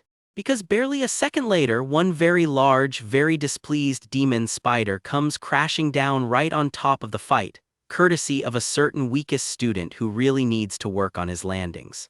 The trial's hints have been piling up stage after stage, and this one raises the stakes. It is not just a magic battle, it is a dance battle too. The rule is brutal in its simplicity. You have to match your magic to the dance itself, since ordinary spells cannot touch Duchess Eheron's routine. A pink-haired, crimson-eyed dancer freezes mid-step, her eyes wide with something between shock and hunger. Across from her, a cool, composed girl with flowing blue-gray hair watches in silence, her calm the total opposite of Eheron's fire. The music swells into something called the Dead Serena's Requiem, a haunting counterpoint dance built around someone already gone. Eheron spins through the frame, radiant and merciless, every step doubling as an attack. Serena's ghostly echo answers her blow for blow, gliding rather than striking, while onlookers drift by unaware of the storm brewing. Someone catches a hit dead on, wreathed in gold and blue sparks, the shock alone ripping a startled gasp out of them. A spiky-haired dancer doubles over mid-scream as the blow lands clean, debris scattering around him. The impact tears through the space in a shower of light and splinters, the fight escalating fast. Fire licks up around another dancer, catching her off guard in the crossfire. Did the attack work? Someone asks, breathless, scanning the smoke for any sign of a hit landing. The music answers first, its notes twisting into something sharper and stranger than before. "Oh wait," a fighter mutters, catching the shift half a second too late. The tempo suddenly doubles, and everyone realizes in horror that the song itself is turning on them. Out in the crowd, someone grabs their partner's arm. "Lo, look over there," they blurt, pointing at whatever is unraveling on stage. And there it is. Duchess Eheron's legs have multiplied to 4, and nobody in this dance signed up to fight a spider. She rises to her full, terrible height, draped in black and red, more monster now than Duchess. A massive crimson sigil blooms beneath her feet as she raises her weapon, and the temperature in the room seems to drop. "Okay then," she purrs, savoring the fear she's causing. Her smile stretches wide and wrong. "Shall we properly get started? The real fight hasn't even begun yet." Somewhere outside the illusion, a voice cuts in sharp and urgent. "Stop it, Jackie. If you sink deeper into Duchess Eheron's role, there will be no undoing it." Jackie just scoffs back. "What are you telling me to stop?" Look around. The memory widens, a crowd of shadowy onlookers cheering two names into the dark, Eheron and Jackie, as if the line between the two had already blurred. In the memory, two kids in costume take their bows to wild applause. "You're as beautiful as ever," someone gushes at Eheron. The praise keeps pouring in. "You're the best dancer. Punish those foolish ones," every line building the Duchess up bigger and bigger. Then, cutting through it, a colder verdict lands on someone else entirely. "Flame, you're really bad." Flame just stares, stunned. What follows isn't much kinder. "You're mean and selfish." The memory drifts into a quiet, empty hallway at night, two small figures walking side by side, years before any of this went wrong. Then a monstrous shape looms out of the dark, delighted with itself. To have monopolized this sweet, it purrs, and whatever happened next clearly wasn't good. A boy is led away in silence between two grim adults, his face empty. Whatever this memory is building to, it isn't a happy ending. And somewhere in that same past, someone vows through gritted teeth, I will never let this feeling go. I will never let this feeling go. Back in the present, someone screams a warning, here she comes, and Jackie, deep in the Eheron role now, comes at them full force. A scream tears through the arena as lightning and fire collide in a blinding flash. Two fighters clash midair, one wreathed in ice-blue light, the other burning gold, neither willing to give an inch. A silver-haired fighter screams as dark lightning crashes down around her, barely holding her ground. The scream doesn't stop. Another burst of light rips through the smoke, and for a second nobody can tell who's still standing. In the chaos, one fighter locks eyes on the enemy, sizing up an opening as blades clash somewhere behind her. She hesitates half a second too long, unsure what she's even looking at anymore. Someone else calls up a wall of flame, staff raised high, buying the group a few precious seconds. Hey loser, get your head in the game, someone snaps at a distracted teammate from behind. A blonde-haired fighter flinches back, eyes wide, wah what? Flame takes charge, fast and clear. It's more effective for me to defend against fire attacks, so leave it to me and you defend the lightning attacks. And you, she barks at another teammate, already carving up the battlefield like she's run this fight 100 times. Come in behind us, look for any gaps and attack. The plan snaps into place just as another teammate reacts with alarm. Flame glances back over her shoulder, tension all over her face. What's going on? She mutters, not liking where this is headed. Two silhouettes square off in the dark, pointing accusations at each other. Whatever's happening here, it's personal. From the sidelines, someone grudgingly admits the truth. This fighter is causing a lot of damage, but she isn't making things worse, she's reading the whole fight perfectly. A pink-haired fighter screams as a burst of red magic rips through the arena around her. The two figures trading blows are finally named, and it isn't who anyone expected. No, it's Hong Bion and Azel, someone confirms. Azel grips her blade tight, ice crackling up the steel. Don't let your guard down, she warns. Her eyes go wide with alarm mid-fight. What? Bion steps up beside her, flame weapon raised. I too can't lose, she says quietly. Can't lose, the declaration explodes into a wall of golden fire. A magic circle blazes to life under her feet as she throws everything she has into the attack. Someone allows herself a small, dangerous smile. This fight isn't over yet, not by a long shot. The resulting explosion brings down half the arena around them in a wall of gold and rubble. Smoke and dust roll through what's left of the battlefield, blotting out everything. From the stands, someone finally dares to ask the question everyone's thinking. Is it over? It isn't. Something horned and hulking rises up out of the wreckage. Azel lets out a shaky breath, blade still raised, sweat on her brow. Somewhere far below the fight, a voice slithers through the dark, calling out one name over and over. Flame. A monstrous red face looms out of the shadows, grinning with too many teeth.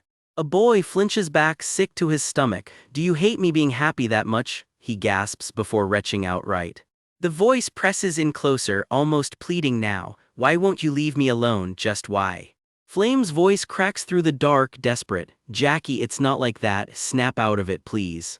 The only answer she gets is a furious scream, shut up.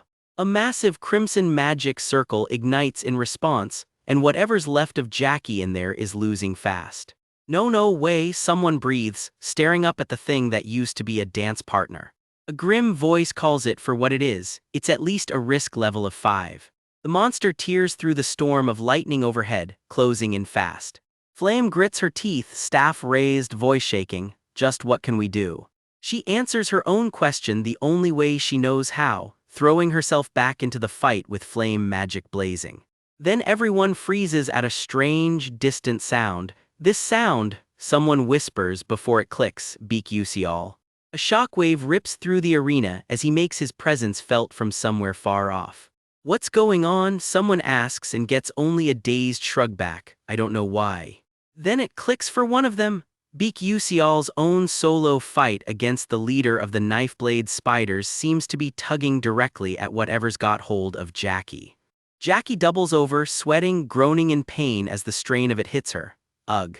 Flame's mind races. Did Yuseol know about this connection in advance and stay behind on purpose to face that monster himself? If he's really soloing a risk level 4 spider boss just to buy them an edge in this fight, that is either genius or suicidal, maybe both. Jackie screams in agony as red light tears through her, the illusion's grip refusing to let go. Her face twists with fury and pain both at once, barely holding on.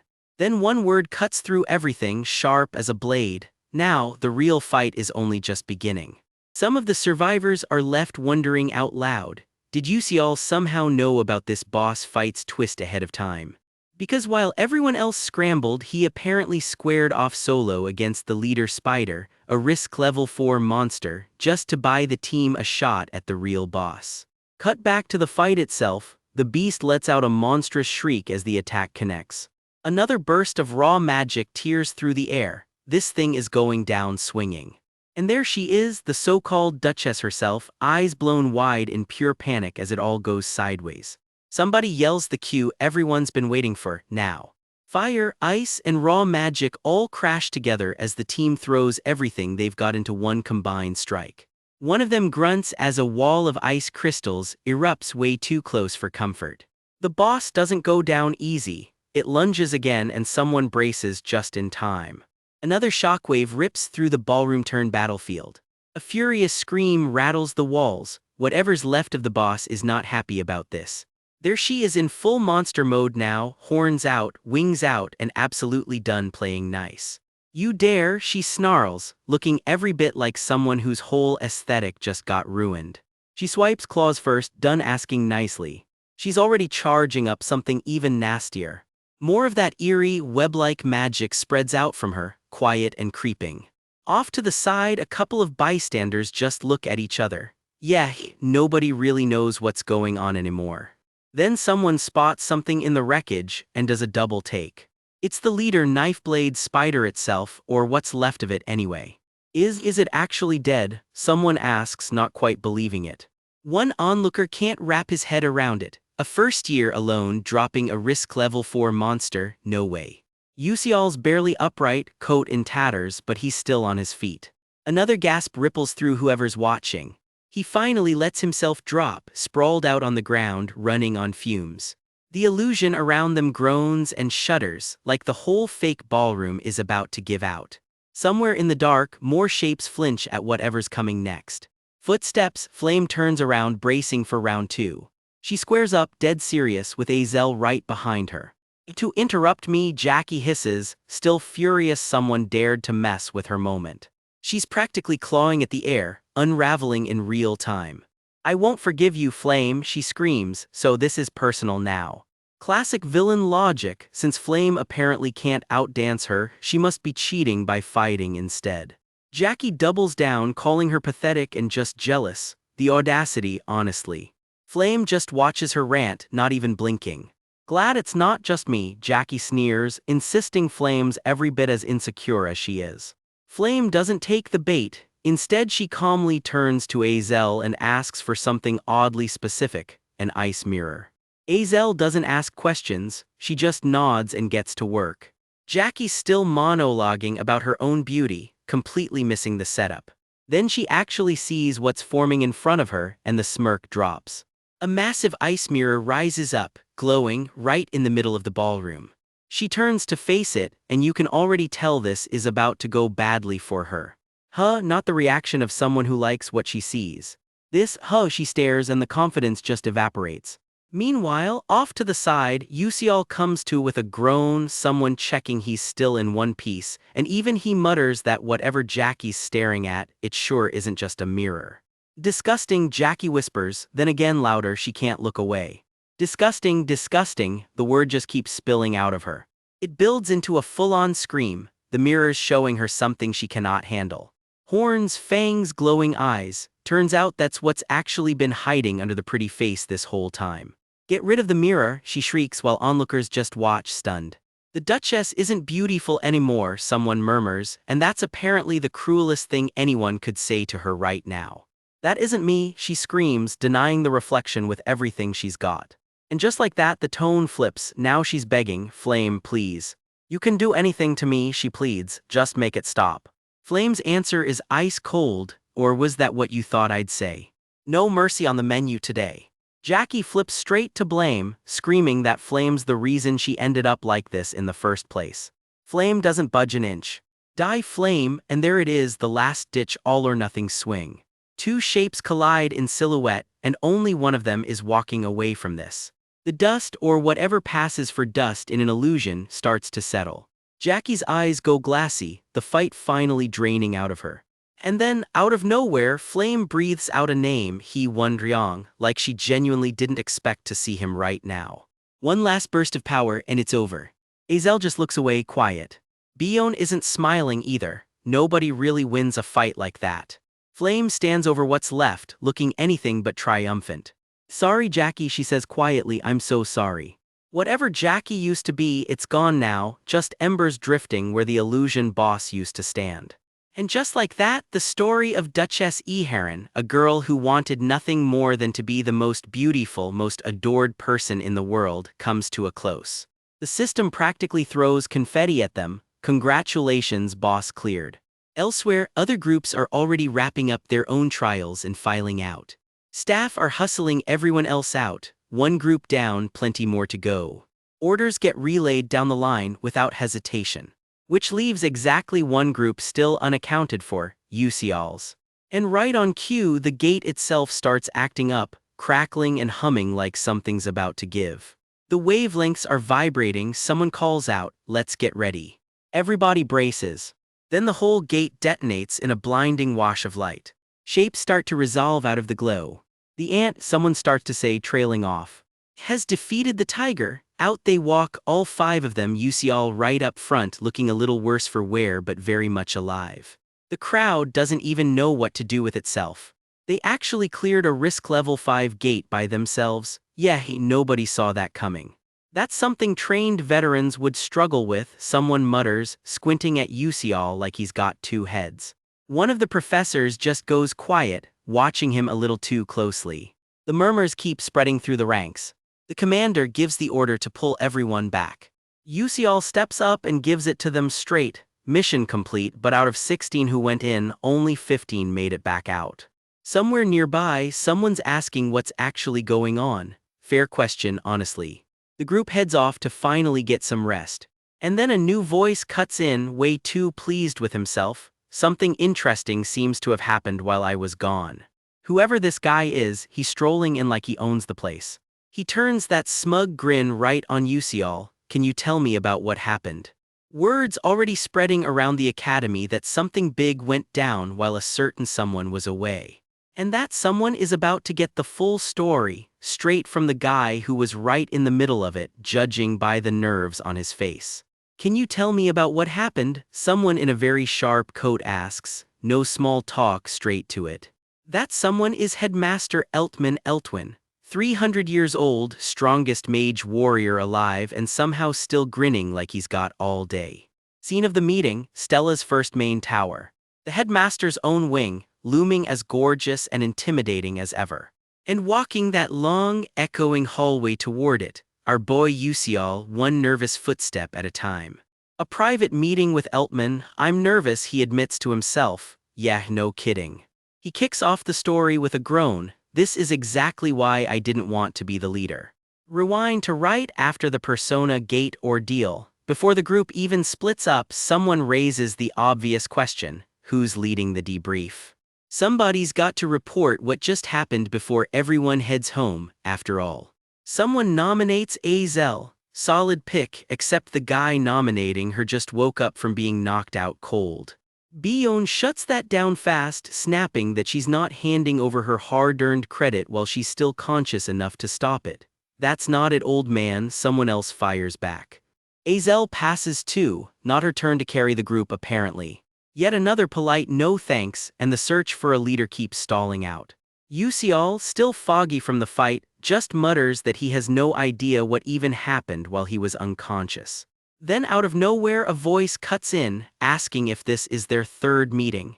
In all the confusion, the leader job lands squarely on Yusial. Everyone else just stares, huh? Not a single person in the group has a clue what that third meeting comment even meant. Cut to a much colder memory, Yusial blinking again and again across a jagged, snow-buried cliffside like his life depends on it. Because back then it kind of did. He's gasping for air, alone in the middle of a blizzard. Someone reaches out of the dark and grabs him, not one of the cultists chasing him though. "You sure are fascinating," the stranger says, oddly delighted instead of hostile. "You've got quite the interesting talent." Whoever that was, they clearly didn't stop at one encounter. Going by that third meeting line, this isn't the last Yusial's seen of them. Back in the tower, Eltwin gets down to business. Yusial's getting bonus points for the whole ordeal. But that's not actually why he called him here, Eltwin admits with a little laugh. Yusial tenses up, bracing for whatever's coming next. Turns out it's a personal thank you for quietly heading off what could have been a much bigger disaster. Yusial's inner monologue, my gosh.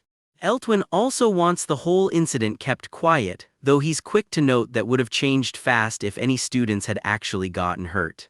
Straight-up gratitude from the strongest mage alive. Not a bad Tuesday for Yusial.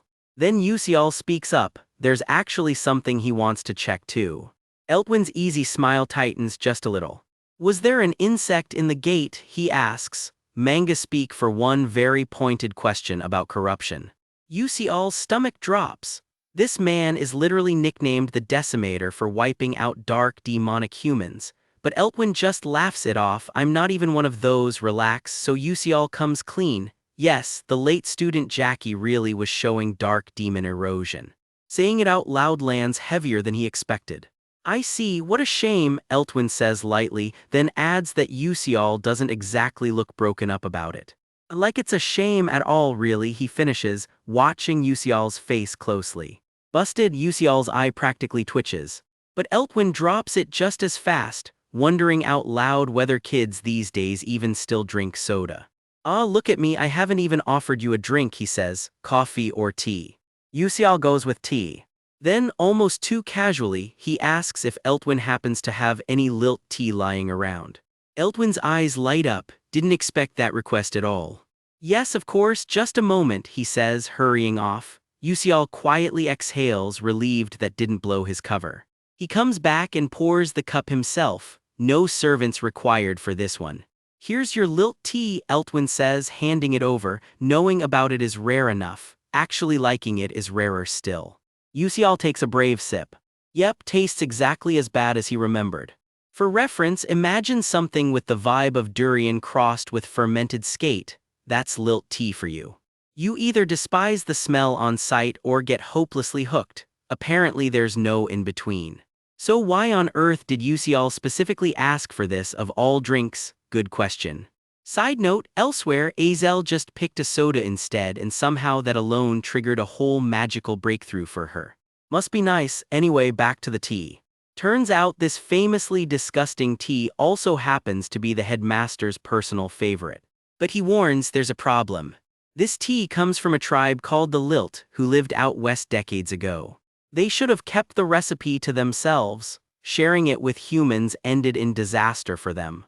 Both the Lilt people and their tea recipe vanished from the world after that. Whatever exactly happened to them, it clearly wasn't gentle. So this cup Yusial's drinking, one of the last of its kind left anywhere in the world. And Eltwin's just casually sipping away at a piece of extinct history like it's nothing. Wait, then there's more of it somewhere. Eltwin perks up, hopeful. No, Yusial shuts that down flat. "I see," Eltwin says, a little deflated. Then Yusial drops the real bombshell. He actually knows the recipe. Eltwin's whole face freezes. Wow, what, really? So much for that legendary 300-year-old composure. "How do you even know that?" he demands, cup rattling in his hand. Yusial panics internally. He obviously can't explain it's from a video game he used to play in his old life. He fumbles for cover story on the spot. So he pulls out the ultimate move, bringing up his dead mother, brutal but effective. Eltwin immediately backs off and apologizes for prying. Yusial privately sighs in relief at successfully dodging the question. Eltwin clears his throat, equally awkward. Getting back on track, Eltwin asks if Usial's willing to sell the recipe. Name your price, basically. Internally, Usial's fist pumping. This is exactly the opening he's been waiting for. He turns down the cash. There's something he wants more. Specifically, Eltwin's own magic engineering enchantment work. Just one favor, he says, help him out with it just once. Eltwin blinks, then tells him to think it over again. A recipe like that could fetch a fortune now that it's extinct. Trading it for his fairly impractical enchantment work sounds like a bad deal, Eltwin argues. But Usial's already made up his mind. Because in his head, the math is simple. Stack Eltwin's enchantment skill with Altalicia's alchemic engineering. Throw in the mysterious pose vessel he looted off that necromancer.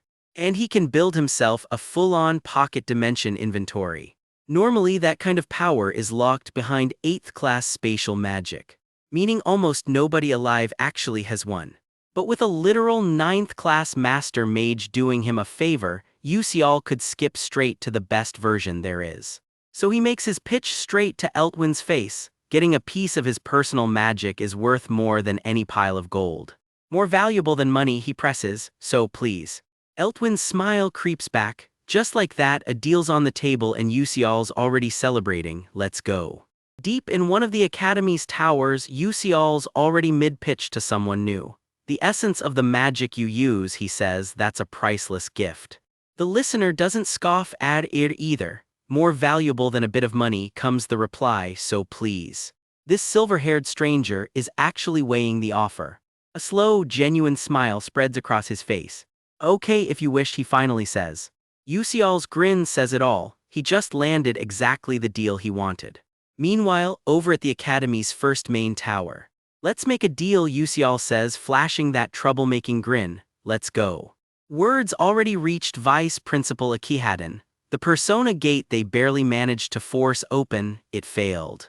A name drops into the room like a threat, Layden. Yes, if the order leader finds out about this, I'm worried he'll be furious, Layden admits. Akihaden pins the blame right back on him. Your fault is that you're too inflexible. A shame it failed, but there are other ways. Layden just stares back, giving nothing away. So you want to have Professor Mason explode, Layden says flatly, bowing his head. Akihaden folds his arms, perfectly satisfied with himself. If you have no more to report, you can leave, Akihaden says, already done with him. Layden turns and disappears down the hall, already plotting his next move. Quick recap to weed out students who might make the cut for the upcoming Island seminar. The school opened a persona gate rated way above student level, and somehow Flame, Azel, and Usial all walked out of it in one piece. Word of that close call is already spreading through the halls. Layden, meanwhile, isn't having a great week either. Professor, it's been a while, a voice calls out. It's the sharp-eyed young noble everyone calls young master behind his back, and he's not here for pleasantries. You went around like a complete beast when you were younger. He lets that hang in the air a beat, arms crossed. But you're acting quite human now, making it hard to recognize you, he needles. Gosh, my friends almost got hurt recently. Layden storms off chewing on one question. Was this whole mess that lazy old man's plan all along? Even if it's you, young master, please watch your rude language about the order leader, someone warns him. He just presses harder, and friends. He's not backing down. The young master just smirks, eyes shut, clearly enjoying himself. That's when Layden's composure finally cracks. To think you'd yap about such arrogant things in front of me, he snarls. The air itself seems to strain around him. It'd be good to be careful, Layden warns, dark power curling around him. The young master's own hand starts glowing right back. He's not scared. And there it is, the mask slips, revealing something not quite human underneath. Y'all are annoying me a bit, Layden grins, fangs and all. Whatever that burst of power cost him, it hits hard. Layden drops to his knees, gasping. He's still trying to catch his breath. For the moon, he trails off, staring up at a bruised night sky. For the moon shadow order, this much is fine, he mutters, steadying himself. Elsewhere on campus, the rumor mill's already spinning, and Hong Bion can feel every whisper aimed her way. I heard that due to the school's mistake, a persona gate got created wrong, someone murmurs. Just what kind of mistake is that? That's what I'm saying. Princess, it's a relief you came back safely, someone offers, while Bion just grits her teeth behind that famous composure. Before she can escape the hallway, a familiar voice catches up to her. Senior she manages, clearly not thrilled about it. Meet third-year Edmund Adalec, golden boy, smug smile and apparently allergic to formality. You don't have to refer to me so coldly, it's awkward for me to speak informally too, he says. Within the school the hierarchy must be consistent, Bion fires back, cold as ever. Haha, anyway, it's a relief you're safe, Edmund grins, laying it on thick. I was worried something would happen to you, he adds. I'm healthy so you don't need to worry, she deadpans right back. Internally she's already got a label ready for him, sly bastard. What you're really worried about isn't me, she thinks, it's your own interests. Turns out there's a reason Edmund gets away with being this smug. He's the sole heir to Duke Adalec, one of the only noble houses with the standing to rival the Orcan family. And his end game, according to Bion's own read on him, is painfully obvious. Make her queen marry her. He's oblivious to her scheming or just pretending to be. Oh yeah, I want to play soul chess, the school competition's coming up. Okay, I'll teach you a bit today, watch and learn, he says. She just answers, yes, sounds good. She plays along because right now she needs him more than she'd ever admit. I hate the fact that I can't become queen without the help of a boy like this, she thinks, teeth gritted. Haha, hi, Edmund waves like nothing's wrong while her mind's already somewhere darker. If I had the power. Before that thought even finishes, something else grabs her attention. Yusial strolls into view, totally oblivious. Edmund tugs at her shoulder. What are you doing? Let's go, she's already somewhere else entirely. Beak Yusial, she blurts startled. Okay, she says, and peels off to go find out what he's up to. There's something about him that keeps grabbing her attention lately, and she clearly does not love that. In his hand, a small, delicate flower petal, the last trace of a promise made far from campus. Let's see, Yusial says to himself, testing something out. Is this enough, he wonders, turning the petal over in his fingers. Time for a status check. Strength, sensitivity, agility, stamina, mind power all sitting around 2 stars, endurance, a flat 0. This isn't bad, Yusial mutters, and for a guy who started at rock bottom, it really isn't. And there's more. The Constellation Project is dangling a special reward in front of him. Thanks to clearing the episode, I even got a bonus, he grins, already scheming. What am I gonna get this time, he wonders. Should I pump it into growth stats? Is American's pendant even on the table? A ping answers back, yes. Then I'll go with that, he decides instantly. Enter the American's pendant. Upper-class gear forged by a future alchemy legend, wrapped in a barrier strong enough to shrug off attacks from 6th-class threats and below. Shame it's single use, he shrugs, but hey, free life insurance is free life insurance. One more status ping rolls in. His resentment-filled branch artifact just hit 78% charge. Nice, preparations to take down Professor Mason are coming along, he says, fixing his tie. Then I'll leave the rest to Lisha, he decides and heads out. Night's fallen by the time he reaches his destination. The International Alchemy Association, specifically the 13th branch of Alchemy Castle's Zelkova Annex, School of Talcum Cordon. Welcome, the receptionist greets him warmly. I'm here to meet an alchemist named Lisha, Yusial says. I apologize, but you cannot meet her right now, comes the polite brush-off. I knew this would happen, Yusial smirks, already pulling something from his coat, an invitation straight from Lisha herself. That changes everything. I apologize, I'll guide you to her immediately, come this way, thank you, he says. Miss Lisha, you have a guest, the receptionist calls ahead. A glowing sign marks the door, Lisha School. They reach a heavy door, a beat of silence. We're coming in, the receptionist announces, hand raised to knock. Something inside reacts with a startled flinch. And that's when it hits Yusial like a slap. This feeling, whatever's behind that door, it is very, very wrong. Somewhere in Stella's alchemy wing, word comes through the door. Assistant Professor Lisha has a visitor. We're in Lisha's cluttered little workshop, which, fair warning, has a habit of catching fire. Beak Yusial strolls down the hall toward her, hands in his pockets, completely unaware of what's about to happen. A colleague bursts through the door without waiting for an answer. "We're coming in," she announces, like knocking was ever going to happen. Yusial's built-in danger radar screams at him a half-second too late, this feeling. The whole hallway goes up in smoke and sparks. Yusial just blinks through the haze with a flat, "Gosh."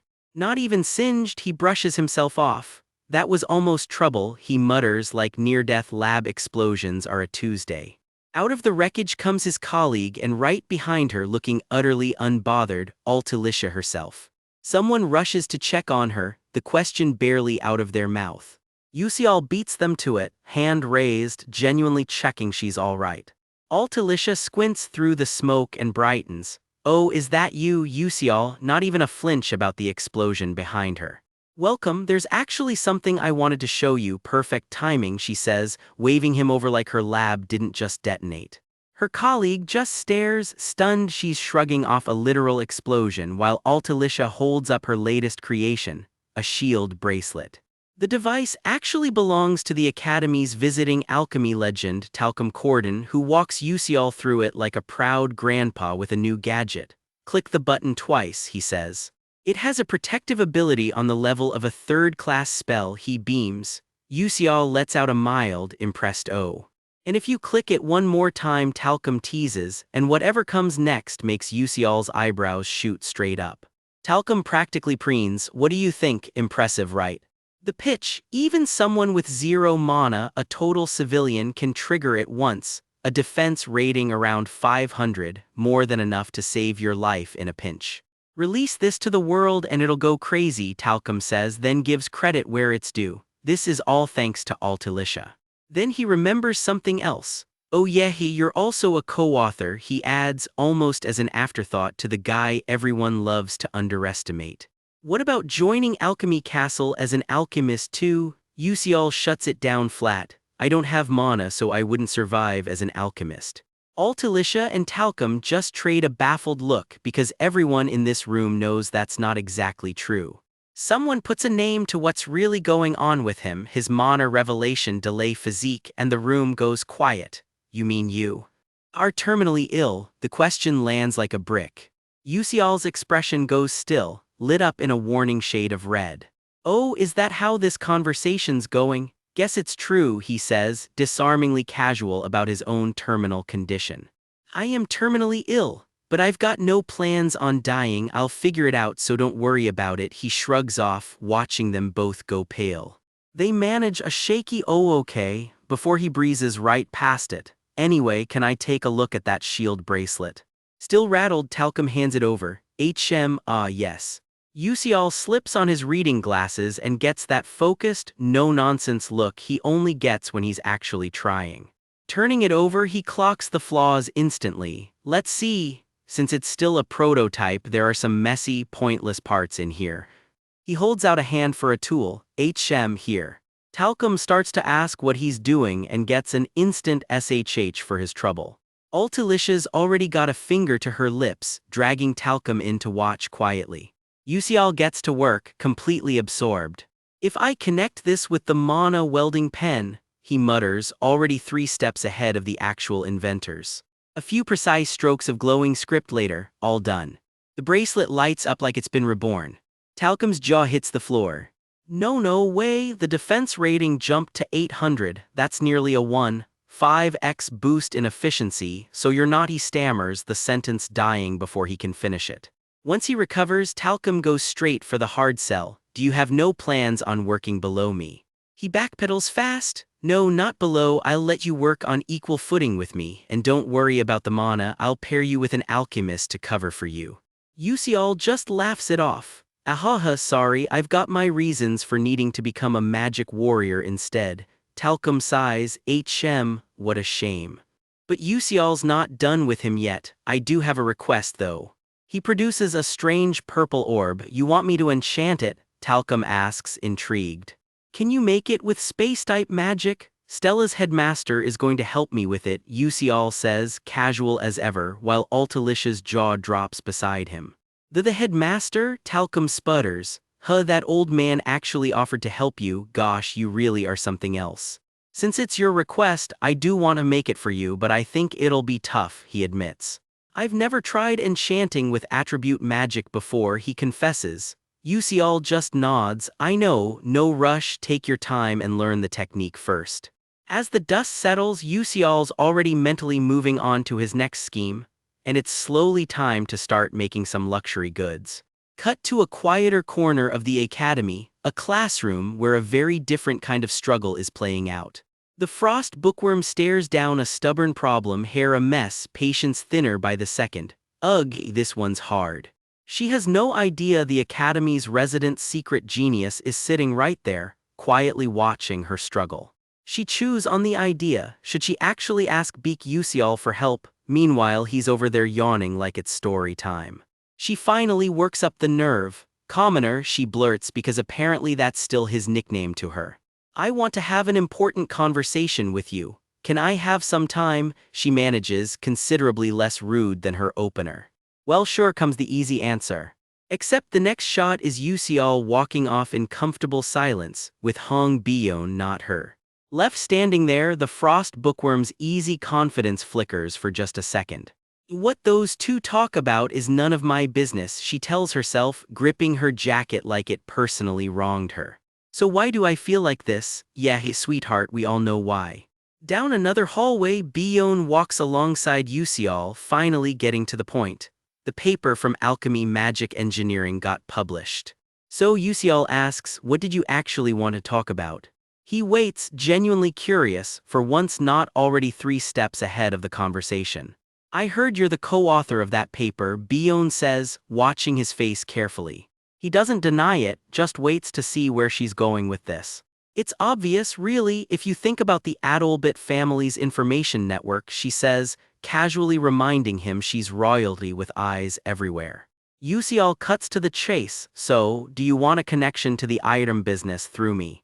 I won't deny that, she says, then catches herself, but don't misunderstand. The item matters, but I think of my connection with you as more important, she says, dead serious, red eyes locked on his. Yusial's brain briefly short-circuits. That's unexpected, he thinks. I didn't realize she thought that highly of me. Quietly, he files it away. She's definitely different from the original her. Maybe, just maybe, that's a good thing, perhaps. Later, she catches up to him again, flustered all over. Oh, it's you, Bion, he says right before she blurts out, do you want to have a meal with me? The hallway goes quiet around the two of them for a beat. Elsewhere, someone else is much less charmed about being turned down for lunch. You declined to eat with me, so I was wondering what important business you had. But it was because of a mere commoner like him, Prince Jeremy asks, and that smile is doing a lot of work to hide something ugly. How upsetting, he says, smiling wider, and for a second the Golden Prince act slips just enough to show the teeth underneath. We open cold in a hallway at Stella Academy. Beak Yusial glances up and greets the girl walking toward him. Oh, it's you, Bion. Hong Bion steps in close, more formal than usual, like this is business, not a chat between friends. The two of them fall into step together, and she gets right to it. You declined to eat lunch with me, she says, so I was wondering what important business you had. Before Yusial can answer, a smug voice cuts in a stranger with tan hair and sharp green eyes sneers, but it was due to a mere commoner like him. How upsetting, he drawls, grinning like he just won something. Bold words from a guy who wasn't even invited to this conversation. He straightens his collar, thoroughly pleased with himself. Bion walks off ahead, visibly rattled by the interruption. Yusial narrows his eyes at the newcomer, this guy. The three of them end up walking together, tension practically radiating off the group. And there it is, Yusial's gamer brain kicks in. I've seen him in the game. An ominous line flashes over the scene, something about ruin, about destruction, while the smug stranger just keeps smirking. In his head, he's already gloating. Judging from his attitude, he doesn't know I'm the co-author of the random sequence convergence technique paper. Bold claim from a guy who definitely is not. He isn't an ordinary commoner, he warns, dead serious now. Bion's expression cracks, she's genuinely thrown by that. He name drops it outright. Contact with alchemist Altalicia, he says like he's holding a trump card. So please don't interrupt us, he adds, then just about cackles to himself. I am planning on using him to get into, he starts, laying out some scheme we don't get the full picture of yet.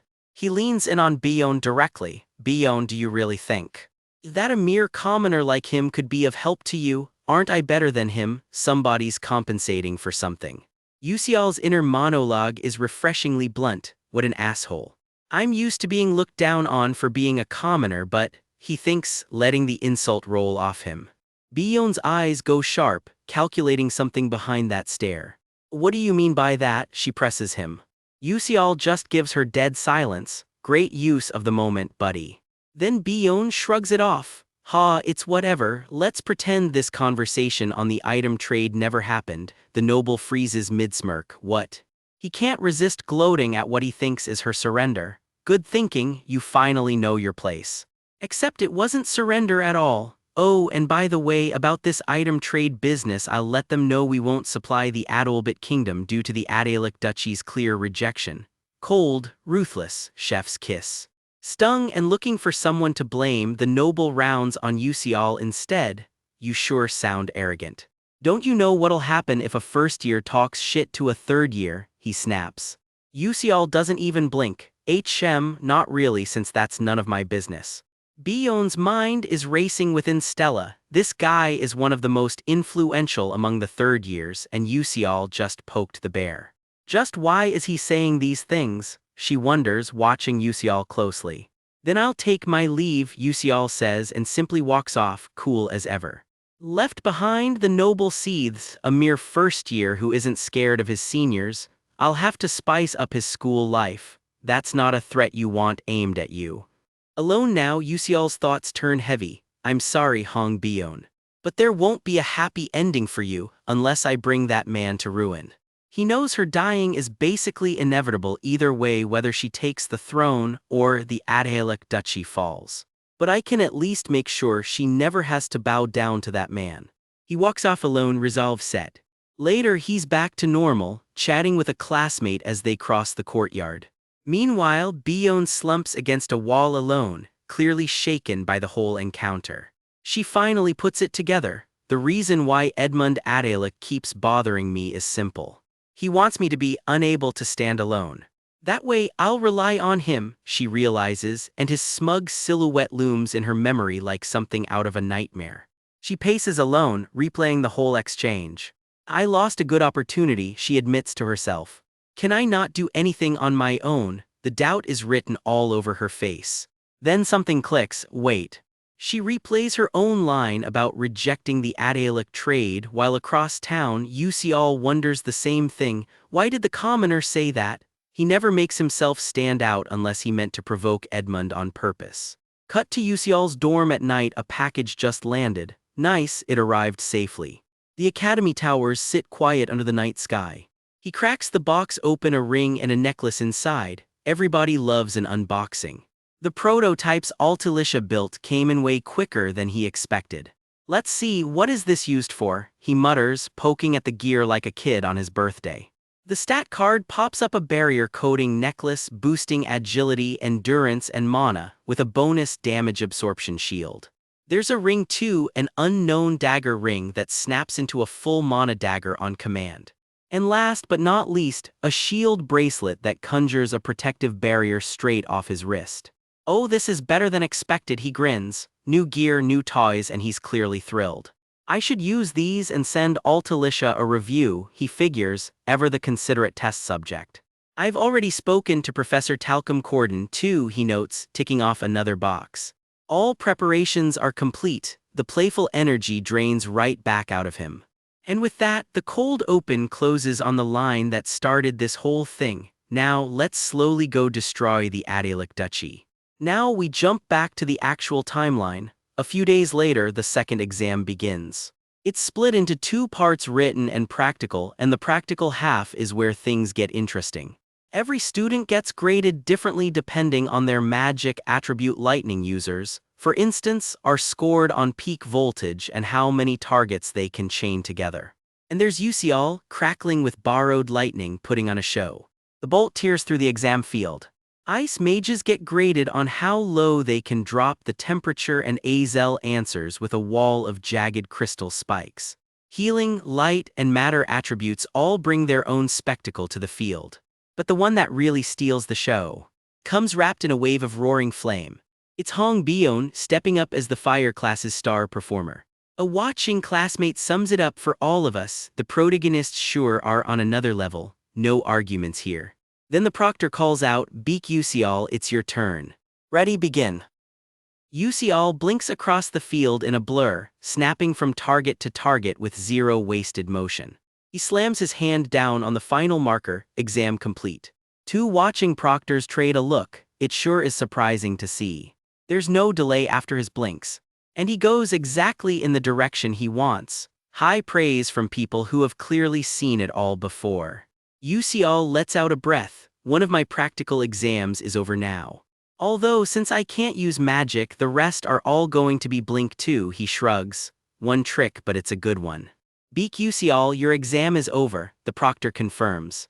He's already plotting his next move. Well, if I use the bulbul glasses to pull my written exam marks up, I'll make up for it. But he's barely off the field when a group of upperclassmen block his path. Are you Beak Ucial?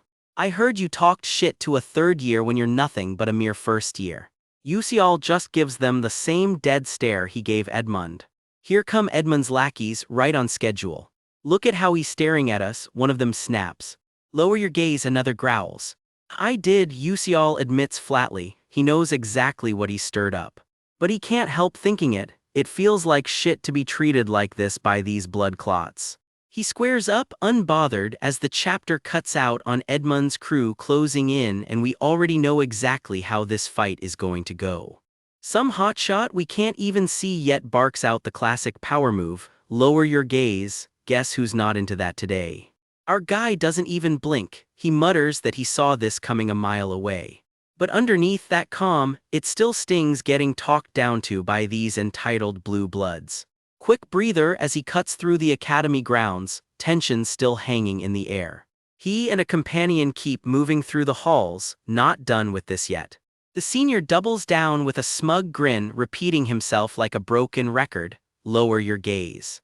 Instead of folding, our boy fires right back, calling him out as the rudest bastard he's ever met. The rumors about his mouth checked out. Cut to a girl minding her own business in the hallway, until the commotion catches her attention. Her brain jumps straight to wait. Is that a fight? Honestly, fair assumption. She clocks the ringleader instantly. Edmund, a third year with full main villain bully energy. Our guy clocks the new arrival with mild confusion. Turns out she already knows him, the same first year from her hunting club's outing at Mardavis Cemetery, Beak Ucial. She steps right in and calls Edmund out cold, no hesitation. Ucial just watches the whole thing unfold, along for the ride. Edmund plays it off as discipline, whining that this first year had the nerve to talk back to his elders. His little entourage backs him up with the same tired line about a senior's sacred duty to educate. Eye roll. One onlooker isn't buying the submissive act for a second. Wasn't he just about to kneel a moment ago? After all, this is the same guy who soloed a 5th-class necromancer. Why play doormat now? Bandion just lets that question hang there, unanswered. She shuts down whatever theory Edmund's crew was floating without missing a beat. That gets an indignant what out of one of them. He argues a first year mouthing off to a third year isn't something you just let slide. Bandion actually agrees. In the real Magic Warrior Corps, she says, you could practically call this mutiny, which is exactly why she's got a better idea. She proposes a proper by-the-book special education session instead of a back-alley beatdown. Edmund's crew does a double take. One catch, though: it needs the actual student council president to sign off first. Edmund's smirk says he's already 3 steps ahead and loving every second of it. He's practically salivating over having a legal excuse to rough up a first year. The hallway goes quiet with that particular kind of dread that means nothing good is coming. Elsewhere, footsteps echo down an empty corridor. Bandion walks him out and finally comes clean. She stepped in because she figured he wasn't going to let it go anyway. Deadpan, he points out maybe it was the other guys who weren't going to drop it. She calls his bluff outright. He ate that small humiliation on purpose, angling for a much bigger payback. Her logic's simple. A guy sharp enough to take down a necromancer doesn't mouth off to a senior for no reason. There was always a plan hiding under that attitude. Cue the record scratch comic relief backdrop, because that theory just short-circuited something in his brain. All he can manage is a baffled me. She barrels on anyway, explaining some of Edmund's crew aren't loyal, they're just trapped by family politics, so-called forced followers. Her whole angle is protecting those kids from getting caught in the crossfire, even if he meant well. So she's decided she's setting the whole stage herself. Her big plan basically boils down to, go nuts on this guy fully legally. And she's already sprinting off to personally lobby the student council president. He barely gets a word in edgewise. Left standing there, he's just wondering what exactly happened to his afternoon. Cut to somewhere much calmer, a glowing exam circle powering up. Today's task, the magic protocol analysis exam. The runes flare to life around the whole room. Pens scratch furiously across the room as everyone gets to work. Not everyone's having a great time. One poor guy's basically begging his classmate for a miracle. Yeah, that's the face of a man who is absolutely not finishing this exam early. Meanwhile, Yusial, reading glasses and all, casually announces he's already done. He hands the whole thing in without breaking a sweat. The proctor takes one look at the clock and figures the kid's just tapping out early. Wrong guess, buddy. He actually reads the answer sheet, and his whole face changes. Yusial clocks the reaction with mild interest. The proctor is legitimately floored by whatever's on that page. Yusial strolls out stretching, casually bragging he didn't even study for that. Word about him is already spreading through the crowd. Turns out that's exactly the rumor going around the first year who mouthed off to Edmund Adalic, now officially marked for it. Apparently, his upcoming education session already made the rounds campus-wide. He quietly notes how surprised everyone is that Ban Dion stepped in at all. So here's the actual rulebook on what a special education session really is. Normally, seniors can't lay a hand or a curse word on a junior here. This loophole flips that switch off completely. Translation, it's called a duel, but really it's just a sanctioned beatdown. The one thing standing in the way, the student council president has to actually approve it. Handy loophole though, S-class students get a direct line to appeal straight to that same council. Yusial, understandably, is wondering how one little bow spiraled into an entire sanctioned duel. All the guy wanted was a nap, just the one nap. He shrugs it off and heads out to deal with it anyway. And for some reason he's got a little toy monkey tucked away in a box. No context given, none needed. His mind set going in, if you can't dodge it, you might as well enjoy it. Cut to the actual student council room. Inside, the council president looks up at the knock. Meet Mai Royun, Stella's student council president and a second-year S-class student herself. She's mildly surprised to see Ban Dion show up in person. She sets her book aside, giving her visitor her full attention. Ban Dion slaps her request down on the desk without much of a preamble. She's asking for official sign-off on that special education session, naming Beak Yusial as the target. Mai Royun immediately spots the irony. Ban Dion usually can't stand this whole hierarchy game, so why is she suddenly playing along? She's skeptical, talent or not, a first year just doesn't beat a second year on raw experience alone. She presses Ban Dion on why she'd even bother requesting this if the outcome's already obvious. Ban Dion just smiles and dares her to come watch and find out for herself. Mai Royun clearly isn't buying the just for fun angle but sighs and takes the paperwork anyway. Before she can dig any deeper, someone else calls her name from down the hall. An excitable old professor comes jogging up, waving a thesis paper he wants her opinion on. She greets Professor Gerald with about zero patience left, bluntly asking if anything worth submitting has actually turned up this time. He just laughs and tells her to look for herself, and the second she does, her whole expression shifts. She recognizes the diagram instantly. It's built on Frokey's famous superposition circuit design. And yet somehow, whoever wrote this squeezed out even more efficiency from a formula scholars already thought was maxed out. Professor Gerald doesn't even try to be subtle about it. The only word he can land on is genius. Mai Royun asks the obvious question, and the answer lands right back on the same name that's been all over the gossip mill today. Professor Gerald's already talking about fast-tracking him straight into the elite Islan seminar. Then catches himself and bolts off to report it straight to the vice principal. Mai Royun's left standing there, quietly turning that name back over in her head. She glances down the now empty hallway, thinking it over. For the first time all day she actually smiles. This one just got a lot more interesting. We're back with that magic circuit everyone was buzzing about, one scholars have already spent generations trying to perfect. And yet somebody just pushed it one step further. Genius is the only word for it. Student Council President Mai Royun can barely believe what she's holding, demanding to know who actually wrote this. Professor Gerald can barely contain himself. It's Baek Yuseol, and he's already convinced this puts the kid in range of the elite Eslan seminar. He doesn't even finish celebrating before sprinting off to break the news to the vice principal himself. Word makes its way to Vice Principal Akihadan's desk, and he sets his pen down slowly. He leans in, clearly far more interested in this name than he's letting on. Baek Yuseol, he murmurs with a slow smirk, he's more fun than I expected. Gerald doesn't stop there either. He takes the recommendation straight to committee, and it does not go the way he hoped. A stern, mustached old professor bristles on the spot. He's seriously recommending Baek Yuseol for the Eslan seminar. Gerald insists he'll get it once he actually sees the work, but the old man's already made up his mind. Not happening, comes the flat reply. Gerald can only blink, stunned at how fast he got shut down. The professor rattles off a whole list of supposedly better qualified candidates already lined up from Stella. Only 2 seats per school, he snaps, and that's not even counting the noble kids who get in automatically. He genuinely cannot fathom wasting one of those seats on Yuseol of all people. A magic warrior who refuses to use magic, he sneers, is an insult to every mage alive. Gerald backs down with a quiet understood and walks off, thoroughly deflated. The old professor settles back into his seat, thoroughly pleased with himself for shutting the whole idea down. Alone now, he crumples the recommendation letter, muttering about some insect who had no business anywhere near Aslan.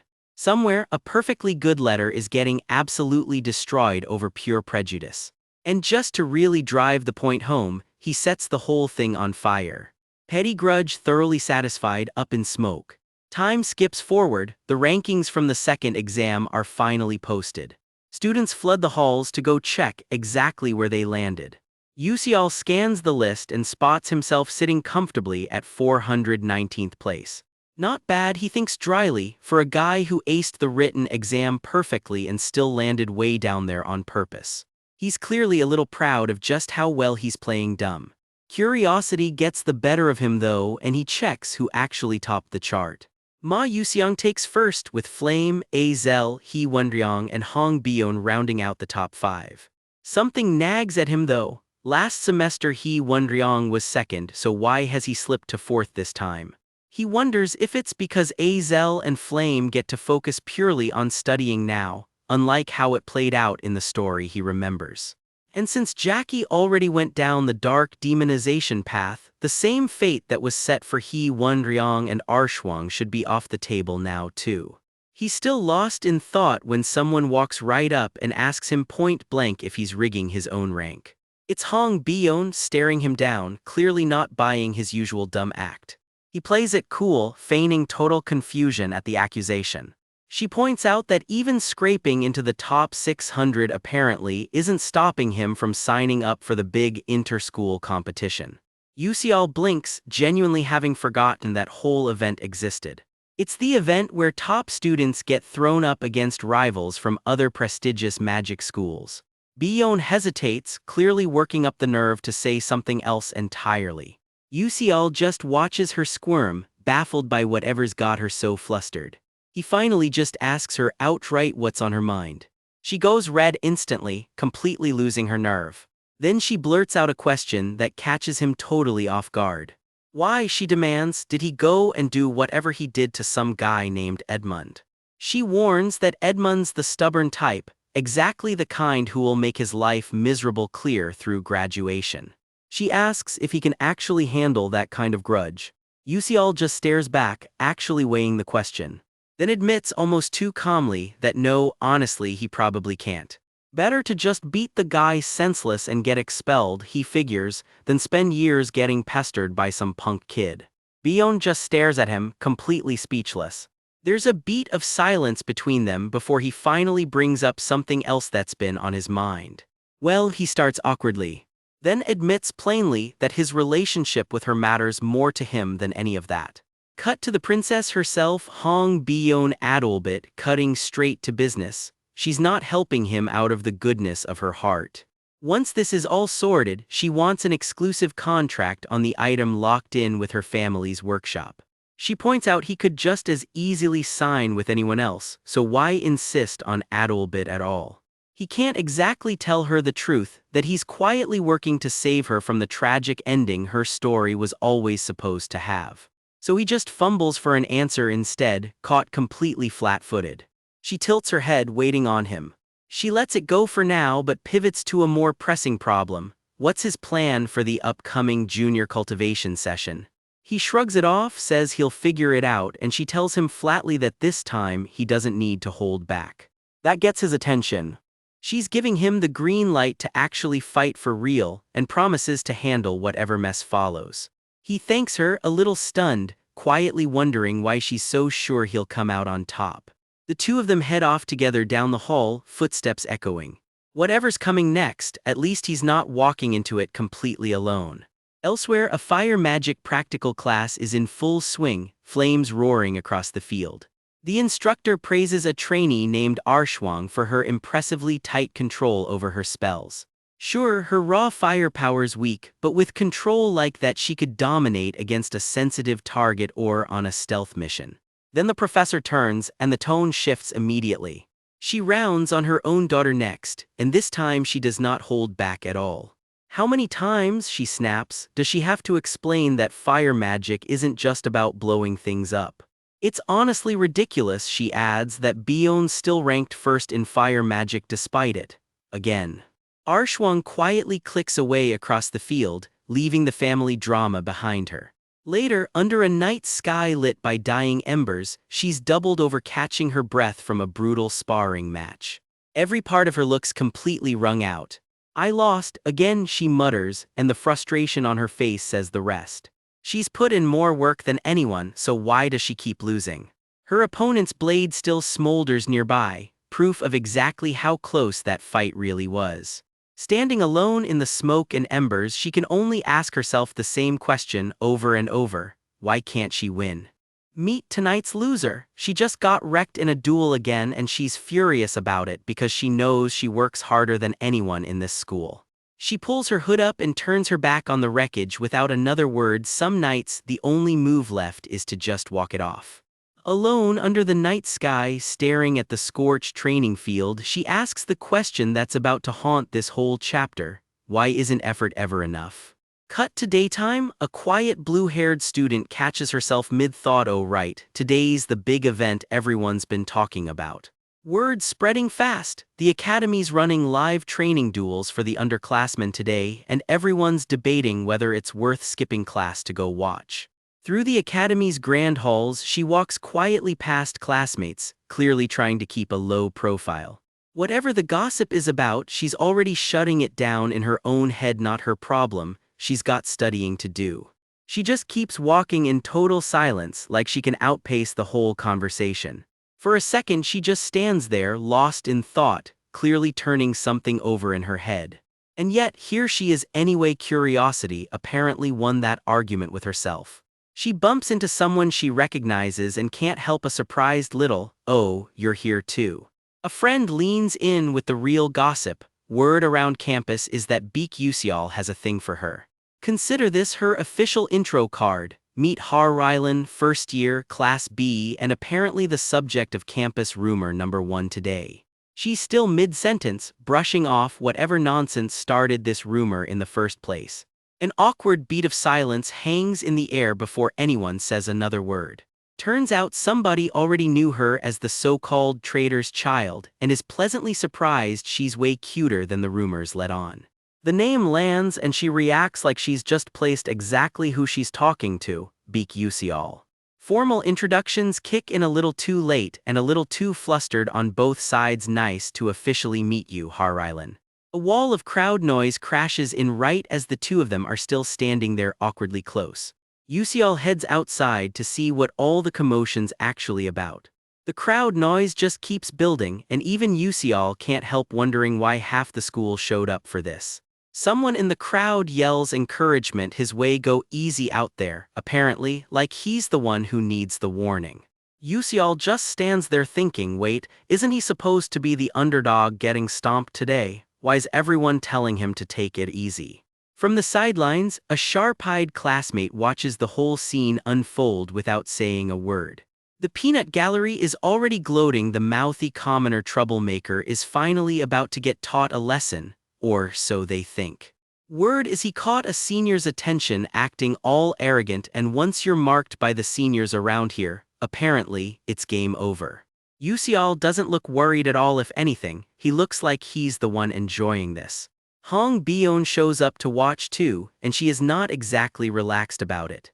Her whole body practically crackles with nerves just watching this go down. She pushes in closer, unable to just stand back and watch this from a distance. Her nerves are written all over her face as the two duelists square off. Her eyes narrow, tracking every move before the fight even really starts. Somewhere in the crowd, someone mutters commoner like it's an insult. Yusial's already zoned in, all business. He squares up, calm as ever, badge glinting on his uniform. From across the arena, his senior calls out with a lazy, "Hey junior, you ready?" Say hello to Caliban Catalum, second year, Class C, and clearly very confident about how this is going to go. Yusial quietly does the math. Sure, Caliban's technically the lower class rank, but his raw combat ranking puts him somewhere around the top 300 in the whole school. Translation: brute forcing this fight is definitely not the plan. Out loud though, he just shrugs and says he thinks he's ready. Sure, buddy. A proctor steps in to lay down the ground rules before this gets out of hand. 15 minutes max, fight until someone's knocked out, and if things get too lethal, the arena's own safety spell shuts it down. Either duelist can also just tap out after 15 minutes and call it a draw. Yusial and Caliban step into position, sizing each other up. And with that, the duel is officially on. The two of them spread out across the grassy arena, ready to go. The clock starts ticking, and Caliban wastes no time squaring up with his blade. Yusial's already reading the opening move, watching for the first real strike. Onlookers already have their money on the senior. Turns out Caliban's got the earth attribute, which is nothing to sneeze at. Yusial throws himself into it anyway, sword and spell both flaring to life. The logic against him stacks up fast. Earth magic is famous for its defense, and it dominates field control on top of that. The more ground an earth mage controls, the more nasty tricks he can pull out of it. Even Harrylan's watching now, wondering out loud if his sword even has a shot at cracking a shield that strong. The consensus in the crowd is brutal. Logically speaking, there's just no way Yusial wins this one. Yusial clearly didn't get that memo, dropping into a fighting stance like the odds just don't apply to him. Caliban isn't holding back the trash talk either, promising to give the kid a real wake-up call. And he's grinning like a man who's never once considered losing. Then Yusial just vanishes and reappears somewhere else entirely, and Caliban's brain visibly short-circuits. He blinks again, literally, repositioning before his senior can even track him. Whatever Caliban swings at, Yusial just isn't there anymore. You can watch the confidence drain right out of Caliban's face. He genuinely cannot process what he just watched happen. Yusial, meanwhile, is having the time of his life. While what the is about all Caliban can manage at this point. And then Yusial just takes off running. The crowd's losing it. Did he seriously just bail mid-duel with zero shame? Yusial's already 3 steps ahead, quietly deciding running is exactly the right call while Caliban screams for him to come back and fight like a man. Yusial just tosses back a smirk. Yeah, hey, like that line's ever worked on anybody. Caliban's patience snaps, and he starts charging something a lot nastier. He unleashes Stone Pierce, sending a volley of rock spikes screaming straight at Yusial. For one split second, it actually looks like it's going to land. But Yusial's already twisting clean out of the blast radius. He turns the whole attack around and fires it right back at his senior. Harrylan's jaw is somewhere on the floor at this point. Hong Bion and everyone else watching are just as floored. Then, mid-fight, Caliban freezes, staring at something that has nothing to do with the duel at all. Wait, is that a monkey doll hanging in the tree above them? Sure enough, some kind of stitched-together monkey toy is just dangling there in the branches, watching the fight. Caliban can't figure out why on earth a toy like that would be sitting out here in the middle of a duel arena. And that's when it starts moving on its own, dark claws and wings unfolding where a toy definitely should not have any. That painted-on smile suddenly looks a lot less cute and a lot more like something that wants to eat someone. Everyone's instincts start screaming the same warning at once. And then it just detonates in a blast of raw magic energy. Someone's eyes go wide with shock. Whatever just happened, they did not see it coming. A blast of raw magic rips clean through the trees, fire and light tearing the clearing apart. Right in the middle of the blast stands one lone silhouette, completely unshaken. Yusial dusts himself off and strolls out of the wreckage with a sigh. Phew, that was a close one. Guess round one's already his. He barely gets a second to breathe before his gut screams danger again. A jagged bolt of stone-green energy comes ripping down at him, and he weaves clear just in time. Standing over him with a cold glare is his opponent for the day, a classmate who clearly means business. Yusial snaps his blade up to block, sparks crackling as steel meets raw magic. His rival grits his teeth and pours in way more power than a first-round duel really calls for. He snarls a flat die and unleashes a spell-branded stone break. Yusial answers with a blinding counterslash of his own, lighting up the whole clearing. He comes out the other side grinning ear to ear, round one solidly his. He's gone, his rival blinks, spinning around. Yusial just vanished mid-fight. He finally spots him and starts talking trash. Are you gonna keep running? Guess all that chivalry talk was fake after all. What he doesn't notice is exactly where his boot just landed, right on something Yusial left behind. Suddenly his own body betrays him, bouncing him around like a ragdoll. Why is my body suddenly doing this? Yusial just strolls off like none of it concerns him, because, well, it doesn't. That smug little grin says it all. Gotcha. His rival catches the smirk and completely loses it. He dared to smile. He leaps skyward and slams down a spell called Earth's Weight. No more messing around. Yusial's already moving, slipping clear of the blast radius before it even lands. Furious and rattled, his rival screams into the trees, "You bastard, hurry and come out. Stop playing these tricks," he roars, charging in for a real, direct hit this time. Steel meets steel in a shower of sparks. The clash detonates into a wall of smoke and flying debris. He stumbles out of the smoke, hacking and coughing his lungs out. This is tear gas. Turns out Yusial's been fighting dirty this whole time and it's working beautifully. Off to the side, a couple of classmates catch the whole thing and start breaking it down like sports commentators. I think it's phosphine, it blocks vision and sound. An attack built entirely out of tear gas and a vision and sound jamming compound. Not glamorous but brutally effective. Somewhere in the haze, one voice just sighs, the second year can't get it together. Meanwhile, word of the fight reaches Hong Bion, and she does a full double take. Back in the fight, Yusial pulls out a fresh batch of little white bombs. What is that supposed to be? His rival barely has time to react before they're already flying at him. One connects clean, ack. Then Yusial blinks straight in and just goes to town, chaining hit after hit before the guy can even track him. Back with the peanut gallery, are those tear gas grenades too? Pretty sure he mixed in some regular smoke bombs as well. His attacks aren't exactly fatal, but they trail off, watching the beatdown unfold. Yeah, he's really done it, someone mutters, half impressed and half stunned. His rivals had enough. He leaps onto a rock pillar, tearing itself straight up out of the ground. Even Yusial's eyebrows go up at that one. His rival screams at the sky, "Screw the education session, I don't need it.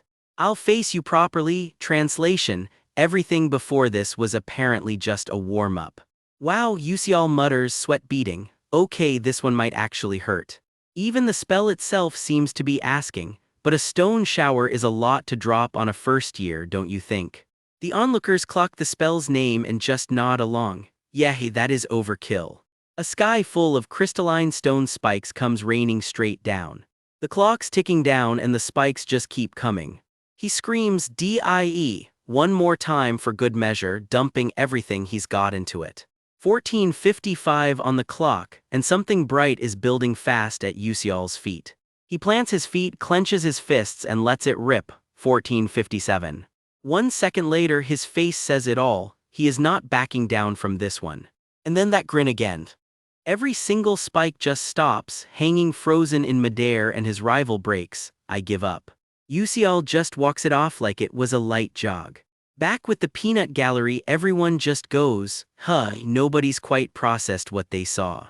Word travels fast. Hong Bion and Azel both go wide-eyed the second they hear how it ended. Yusial just stares up at the sky, looking way too calm for a guy who just pulled that off. Somewhere someone reads the results board and just goes, "What?" Official word comes down, duel concluded. From above, the arena tells the real story. Yusial strolling off while his rival's still frozen on the platform. Back inside, his rival just stands there muttering "It's over," like he still can't believe it happened. Then the official verdict drops. Accordingly, the winner is second-year claw class Caliban. The guy who just begged to tap out somehow gets handed the win. And Yusial's reaction to getting robbed? A shrug and a few "I survived." The kid genuinely does not care about the paperwork. And with this, the special education session has concluded, and just like that, Rock Boy's rigged little win gets rubber stamped. He trudges off down the hall, shoulders slumped, looking a lot less thrilled than a supposed winner should. That's a wrap on today's little disciplinary session, and by disciplinary, we mean Yusial just wrecked shop. He doesn't even look back, homeboy's already moved on. Somewhere behind him, one very unlucky senior is still screaming into the void. The dust is still settling over the academy grounds. Word's already spreading like wildfire across campus. "Did you catch that second year's face? Dude looked like he'd seen a ghost," one student cackles to her friends. Others are more curious about the gadgets he pulled out mid-duel than the beatdown itself, though one guy insists he'd have just thrown hands instead. The real gossip isn't even about Yusial's skill anymore, it's about the mystery tech in his hands. See, most fighters lean on the terrain around them to win a scrap. Yusial skipped that step entirely. He brought his own battlefield, planting his tools exactly where he wanted them before the fight even started. Using nothing but his freaky mobility, he turned the whole arena into his personal chessboard, and everyone else was just a piece on it. Even the people watching from the sidelines can't help but admit it, the kid's the real deal. Elsewhere, a researcher gets pulled aside and asked point-blank whether some secret project finally panned out. She just trails off, caught somewhere between hope and hesitation. One thing's for sure after this, the second years are going to think twice before pushing the first years around. Not everyone's thrilled about it, though. A trio of upperclassmen grumble they missed their chance to watch some arrogant first year get humbled. Somebody else just shrugs it off with a satisfied little laugh. Hey, an interesting situation is still a good outcome.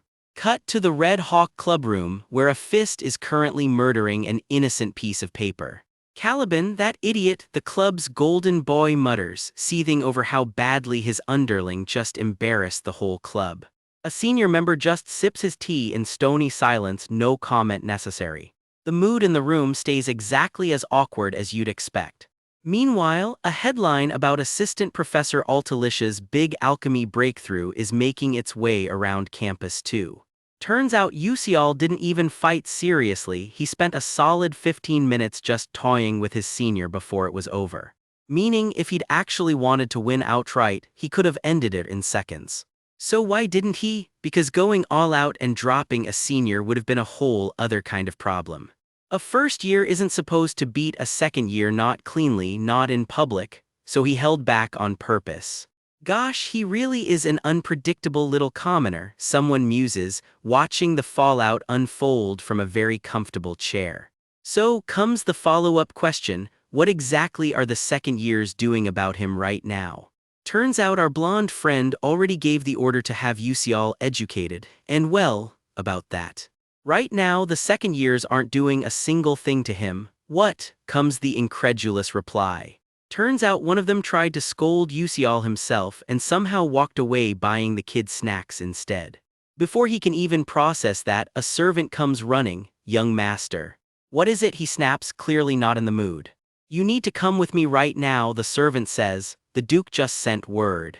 Whatever's waiting in that room, it doesn't look like good news. So his name's Edmund, and the second he picks up the phone, his father drops the bomb. The alchemy castle just called. The alchemy castle, Edmund repeats, already sensing this isn't a social call. Apparently, their deliveries to Edmund's own land have been suspended, and his father wants to know if Edmund had anything to do with it. Of course not, Edmund insists. Why on earth would I say anything to the Altalicia school? His father cuts him off cold. The co-author of that famous 300-year unsolved formula said so personally. The co-author himself, Edmund, chokes out right before the line goes dead on him. He's practically shouting into a dead phone now. I really don't know anything about this. I've never even met the guy. Except the wheels in his head are already turning, and he does not like where they're headed. It hits him like a truck. The mystery co-author everyone's talking about is Beak Yusial, the exact guy he just tried to have hazed. Back on the other end of the line, his father just lets out a long, tired sigh. How dare they refuse the Adolbit Kingdom of all people? This makes no sense, the father fumes, while someone reminds him just how much pull their house is supposed to have with the alchemy castle. Because what's actually on the table here isn't just some favor. It's a full-blown technical revolution. Technology on par with the ancient artifacts of legend, and apparently even the legendary Golden Alchemist himself is now doing collaborative research with Altalicia. The Golden Alchemist? This is way bigger than I thought, Edmund mutters, realizing the homeland itself is about to strike a deal with the alchemy castle. The kind of deal that reshapes fortunes for generations. Except one name is conspicuously missing from that deal, Adaluk, his own family's name. Let me ask you again, his father growls, and Edmund's grip on the phone tightens until his knuckles go white. Somewhere else entirely, that same accusing question gets aimed at someone new. Are you related to this incident? Beyond comes the hesitant address, and the pink and silver-haired princess goes very still. She wasn't expecting to be dragged into this mess at all. It's Edmund hunting her down personally, clearly hoping she can fix what he broke. Yes, she asks warily. Can you set up a meeting, he asks, between me and Beak Yusial? She just stares at him for a long beat, clearly wondering how he dug himself this deep of a hole. But there's the faintest hint of amusement creeping into her expression too. Yes, I can, she finally agrees. And with that, we jump clean across the continent south to the Howell Plains. A striking red-haired elf stands alone at the railing, taking in the view like she owns the place. Which frankly she basically does. The land value is rising, someone stammers nervously behind her, clearly not thrilled to be the one delivering that report. Jiriel, the man, chokes out, sinking to his knees in front of her. Please, he begs, shaking, some grim little number floating beside him like a verdict already handed down. Show mercy, just this once, he pleads, and Jiriel's expression doesn't move an inch. Not a flicker of sympathy in sight. That 3 hanging over his head isn't a lucky number, it's exactly how little his failed venture is worth to her now. Because Jiriel's gift is literally putting a price on everything that exists, and right now, he's rating dead last. On her scale, the most priceless things in the world top out at 100. A measly 3, that's basically street gravel in her book, and she's already turning her back on him. So she asks flatly, without even facing him, why exactly did you go bankrupt? I warned you so many times not to pour money into useless businesses, she reminds him, ice in every word. Lies, he spits back, sweat pouring down his face. This business was a sure thing, he insists, then whirls on her entirely. You messed everything up. Bold move, blaming the woman who quite literally decides what your life is worth. Bury him, she says without a hint of hesitation. Yes, comes the immediate reply. And just like that, the matter is closed for good. Saw save me, someone else shrieks as they're dragged off, screaming her name into the wind. Lady Jiriel, nothing, not even a blink. She's clearly heard this exact plea 100 times before. Boring, she sighs. People these days have no guts at all. She strolls off with an aide like she didn't just ruin someone's whole life before lunch. Then a voice calls out from somewhere nearby, "Jiriel, are you inside?" And her eyes go wide. This voice, for once the Ice Queen looks genuinely rattled. Whoever it is, they clearly mean something to her. A familiar-looking guy with light brown hair strolls into view, and if that hair color's ringing any bells for you too, you're not alone. Somewhere in a plush estate, a knock echoes through the halls and a voice calls out, asking if anyone's inside. A red-haired girl spins around, eyes lighting up like she already knows exactly who just walked in. This voice, she gasps, breaking into a grin before she's even seen a face. Footsteps close in through the shadows, and for a second the scene just teases us with a silhouette. It's her father, all smug charm and pointed ears, strolling in with a warm, "My cute daughter, how have you been?" "Dad, you're back," she squeals, lighting up like a kid on Christmas morning. He pulls her into a hug, and for a beat it's just a normal, sappy family reunion. But business creeps right back and she's already asking how his big deal went, whether it was a success. He's got something juicier to show her instead. Footage of the secret co-inventor behind a huge alchemy breakthrough apparently caught fighting dirty with some kind of magic item. She'd rather just catch up with her dad, honestly, but sounds interesting wins out anyway. He tells her to save her opinion for the guy himself, then waves her along to his room to watch. She's in, the room flashes to life as the memory reel spins up. The replay zeroes in. Some first year at Stella supposedly took down a second year using a magic item mid-fight. Melian raises an eyebrow. The secret co-author behind that big alchemy breakthrough is just a first-year student. Jiriel leans in, half amused, wondering just what kind of kid this is. Then her smirk drops into a flat, something about this isn't adding up. On the replay, there he is, dark hair, calm as ever, calmly pulling some glowing card out of thin air in the middle of a forest. And that's when it hits her. She tries to size him up like she always does and comes up completely blank. Why can't I see his value? Cue the flashback. This has never happened before, not even when she once read the Scalvan Empire's own emperor. Not even Adolbit's king could hide from her royalty, and she's read every last one of them clean. Turns out there are only two kinds of people her power, value of all creation, has ever failed to read. She sits with that, visibly rattled, running through exactly who could possibly qualify.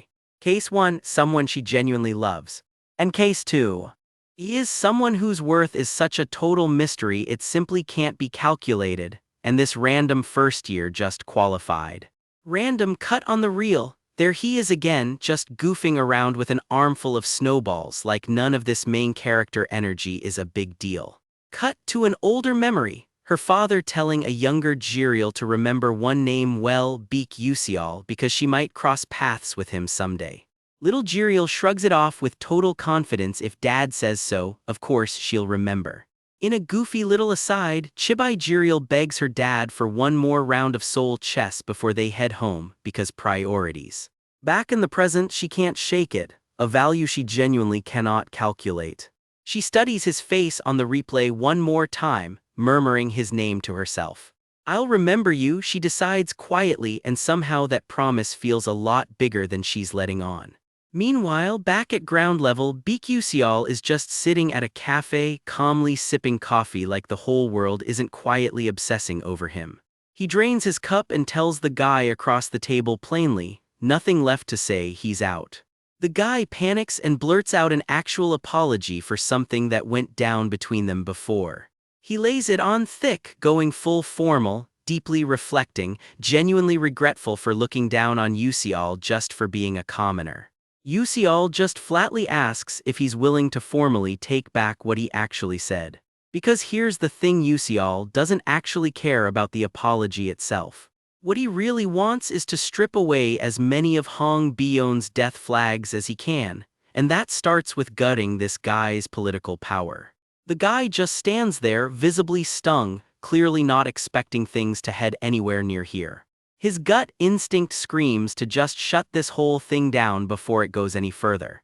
But curiosity wins out. Flustered, he asks what it would actually take to make this right, and Usial just shrugs, all casual, not sure.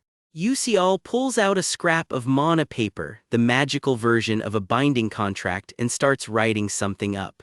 Let's make a bet, he says, and the guy's face goes tight. Bet. The game of choice, soul chess. If Yusial loses, he'll take back everything he said and only ever deal with the Adolbit kingdom through the Adaelic family, exactly as demanded.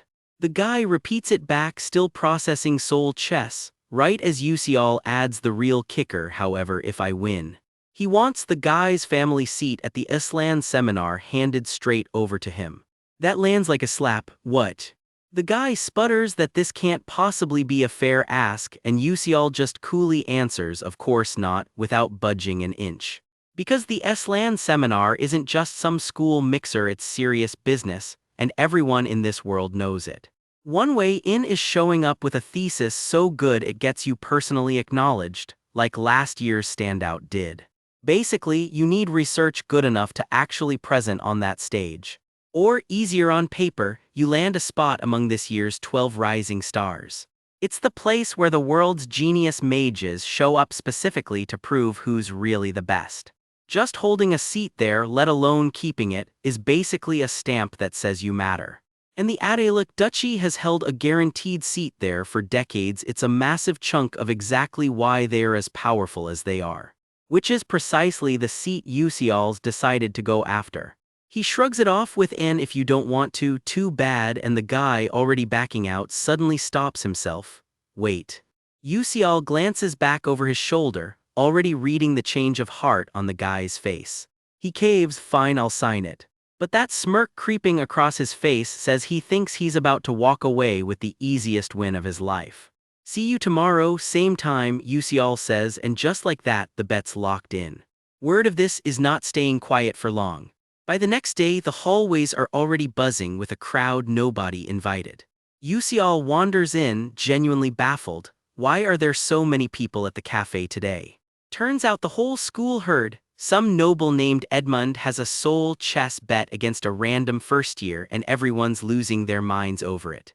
Nobody at Stella can even name someone who beats Edmund at soul chess, so who's this fearless nobody stepping up? Yusial just deadpans, "It's me," with a look that says clearly he's not doing this for fun. The crowd goes electric the second the two rivals actually show up.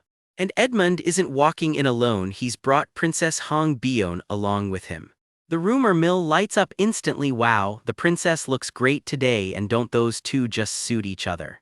Meanwhile, Bion isn't here for small talk, she's already locked eyes on someone, and it is not a friendly look. Yusial clocks the death glare aimed his way and has absolutely no idea what he did to deserve it. That glare somehow gets even more terrifying, practically radiating heat, while Edmund quietly sweats beside her. "What the? Why are you glaring at me like that?" Yusial asks, understandably rattled.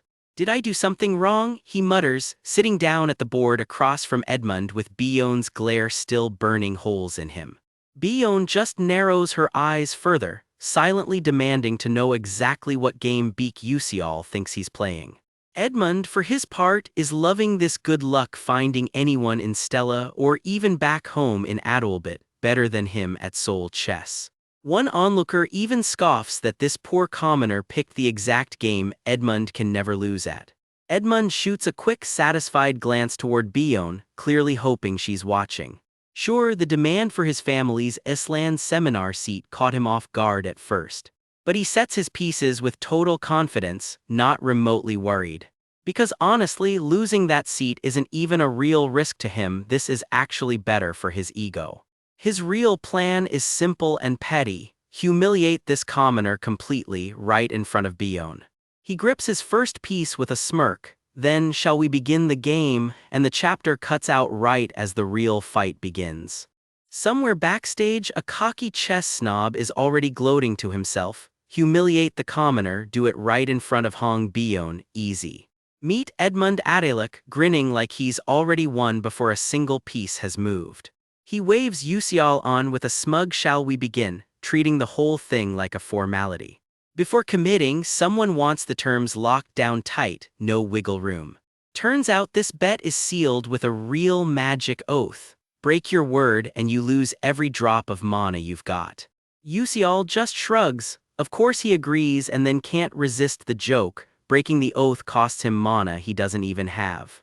He flashes a grin that says he's already having fun with this. Edmund lounges back like a king on his throne, board set, and magnanimously lets Usial go first. Usial eyes the board, wary, handing over the first move in a bet this big feels a little too generous. Yeah, no mistaking it, this guy is looking down on him. Usial slides on his glasses with a small private smile, fine by him.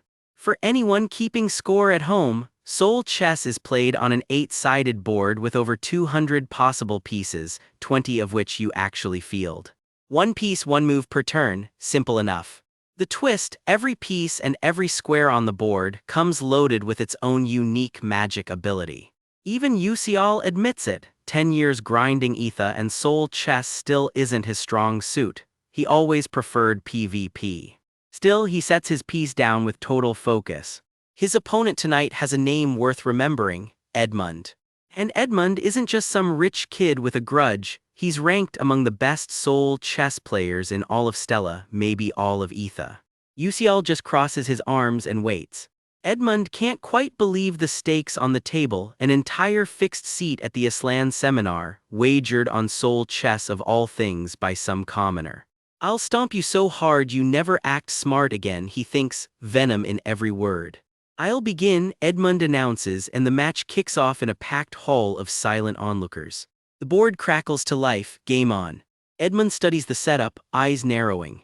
Something about Usial's piece placement doesn't sit right with him. Every piece seems to sit exactly where it'd wreck his strategy. He brushes it off as a coincidence because, come on, how good could a commoner really be? Since you gave me the first move, Usial says coolly, I'll begin.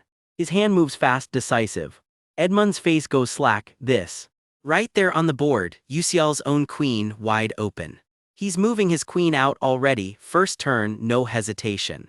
And he's pushing deep into Edmund's own territory while he's at it. This has to be on purpose, Edmund's sure of it.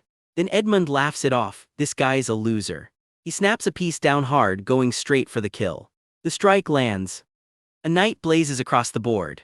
Impact, pieces scatter. Idiot to lose his queen this early, Edmund sneers, savoring it.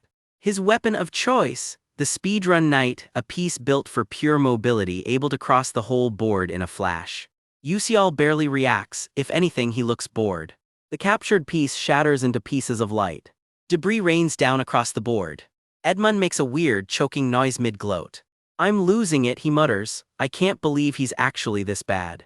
This'll be over before I even need my real strategy, he thinks, cracking his knuckles. Because Edmund came prepared, he's brought his signature flame pawn, the centerpiece of his favorite combo. The plan hinges on 3 speedrun knights working in perfect sync. Step 1, use their speed to scramble the enemy's read on the board. Step 2, 5 flame pawns sweep the field and set it ablaze, turning it into burning land. If Edmund pulls this off, Beak Usial doesn't stand a chance. That's the plan anyway. That's what should have happened. Edmund's whole face goes rigid with shock. That's a stealth pawn, he chokes out, staring at a piece that shouldn't even be visible yet. Its trap ability last stand snaps shut.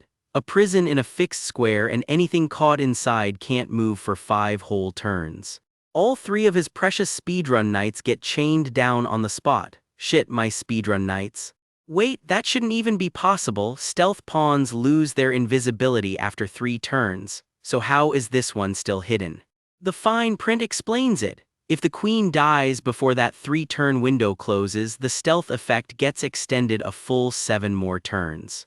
It clicks for Edmund all at once. Usial let his queen die on purpose right at the start just to buy this exact moment. Edmund tries to steady himself. It's fine, it's only 5 turns. And during this turn, my burning land finally goes live. The field ignites. Every non-fire piece loses 30% of its defense, while fire pieces get a brutal 200% attack boost. Flames roar across the board. Now what, Beak Usial? Edmund grins. The second this turn ends, you're finished. The 2 of them stand shoulder to shoulder over the burning board. Then Edmund's whole posture snaps into alarm. There it is, a second stealth pawn he never even saw coming. Sly bastard, he mutters. Doesn't matter where you put it, Usial says calmly, setting his next piece, as soon as this turn ends. Edmund blinks, huh. Usial conquers the field outright, triggering flipped land. The rule kicks in, conquering an opponent's active field grants you its reversal effect. He slams down frozen land, and Edmund's raging fire field turns to solid ice in an instant. Ice shatters and sprays across the board. The combo stacks hard. Flipped land boosts attribute damage by 200% and a hidden condition grants Yusial a whole bonus attack turn. Yusial stands there glowing with cold, quiet confidence. Edmund can only stammer what? He's completely seen through my whole strategy, he thinks. No, there's no way. Yusial just covers half his face, smirking behind his hand. It's not, he says simply, letting the word hang in the dark. Edmund's breaking a sweat now, mouth open, scrambling for a comeback. A coincidence, he shouts, watching another one of his pieces shatter to nothing. Edmund grits his teeth. Let's get it together. His fist clenches. He's not out yet. I've faced opponents at this level before, he tells himself, trying to steady his nerves. If I just survive this turn, it's mine next. Adjust the plan and I can still win, even after all this. His eyes narrow with fresh resolve. Sweat beads down his temple. Can I actually win this? The doubt creeps back in. Will I even get another turn? Across the table, Yusial sits in total calm, unreadable behind his glasses. He sets down another piece without a flicker of hesitation. Arms crossed, leaning back, he watches Edmund spiral like it's mildly interesting theater. The chair creaks in the quiet. Truth is, Yusial respects the guy. Edmund's genuinely talented. Back in Etha, Edmund's soul chess build had a brutal difficulty rating. The only problem, he was simply too strong to be a fair fight. Strategy guide, the thought trails off in Yusial's head. He smirks behind those round glasses of his, cool as ever. Turns out those glasses aren't just for the studious look, they're literally displaying a full strategy guide over the board in real time.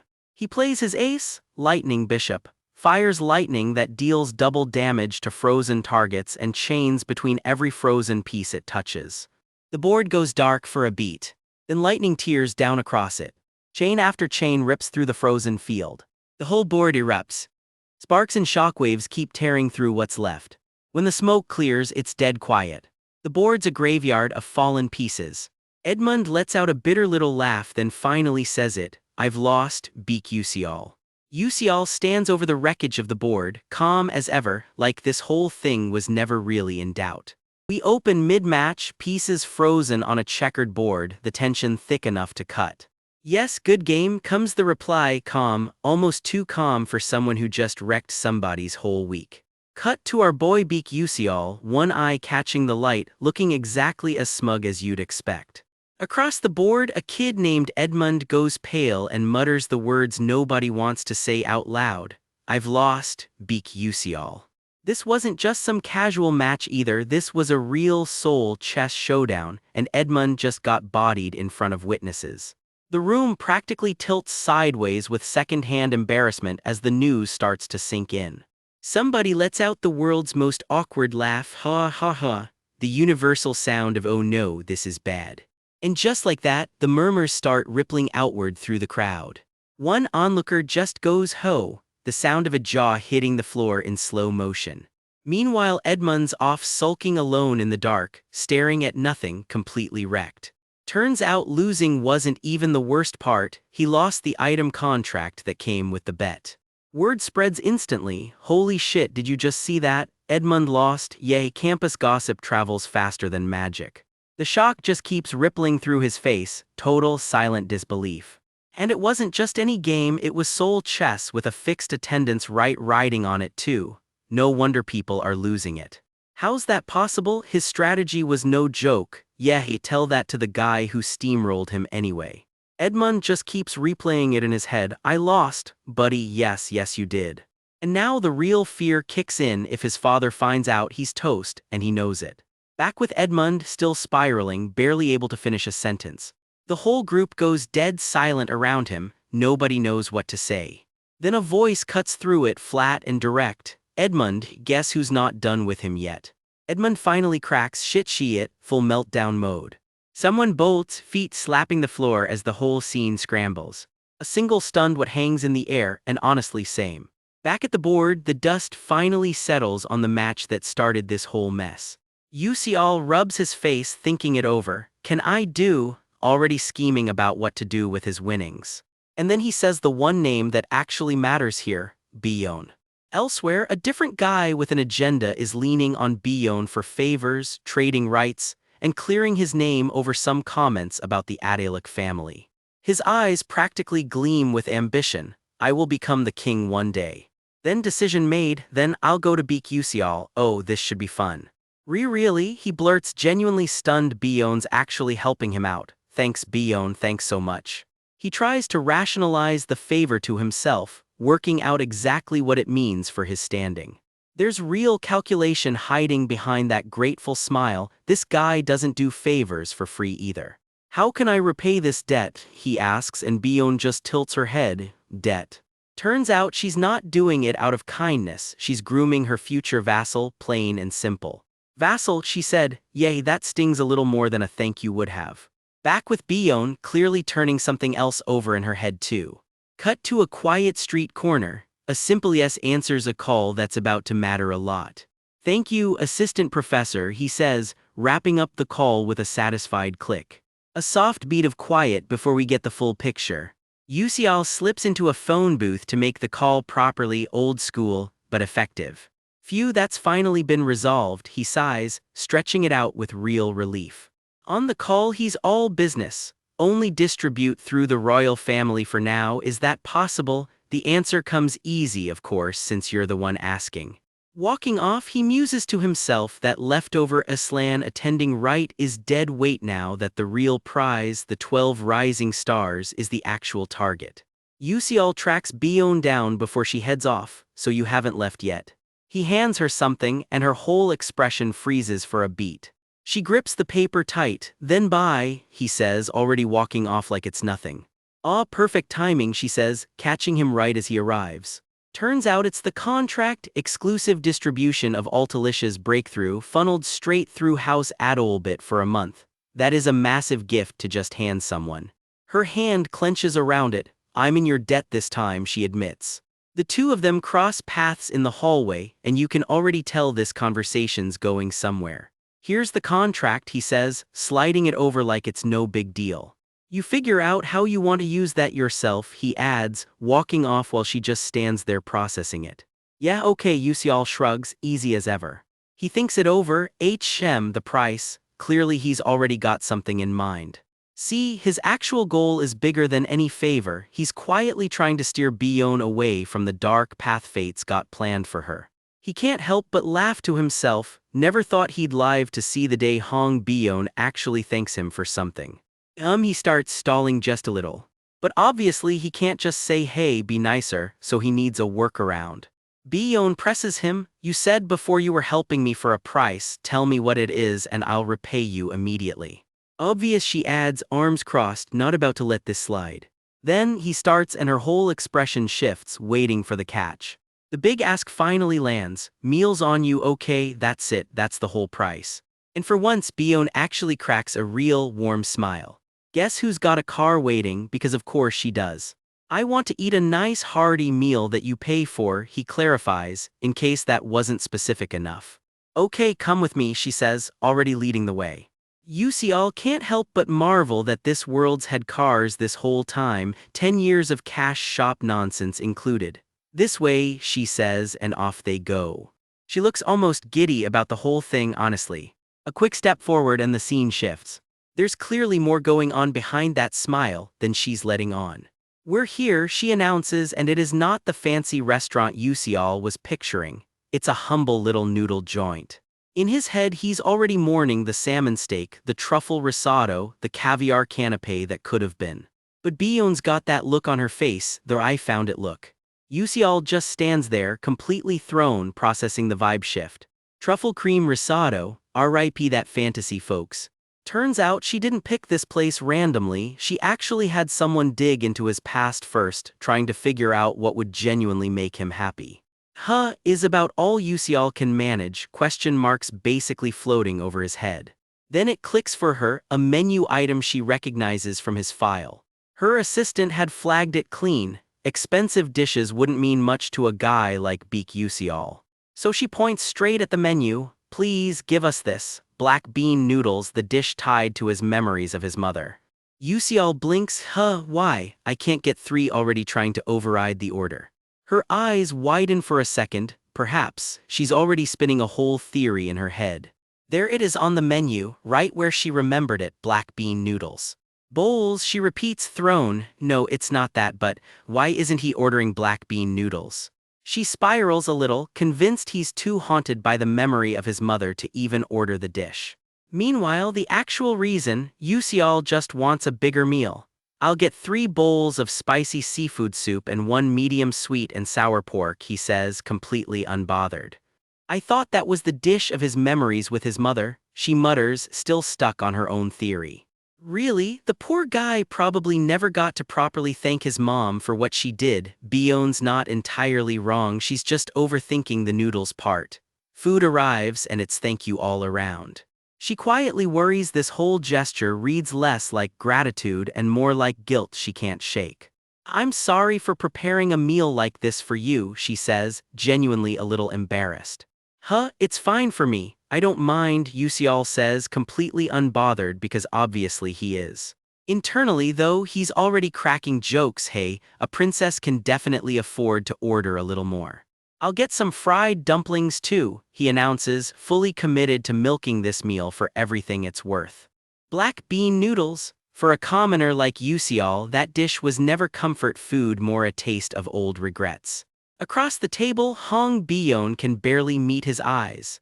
I'm sorry for preparing a meal like this for you, she mutters, a princess apologizing over instant noodles.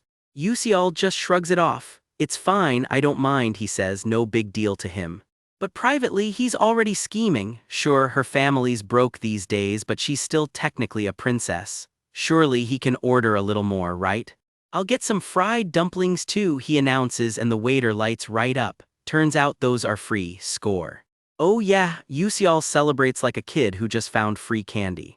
Meanwhile, word of Yusial's soul chess showdown with Edmund Adalik is already burning through the rumor mill.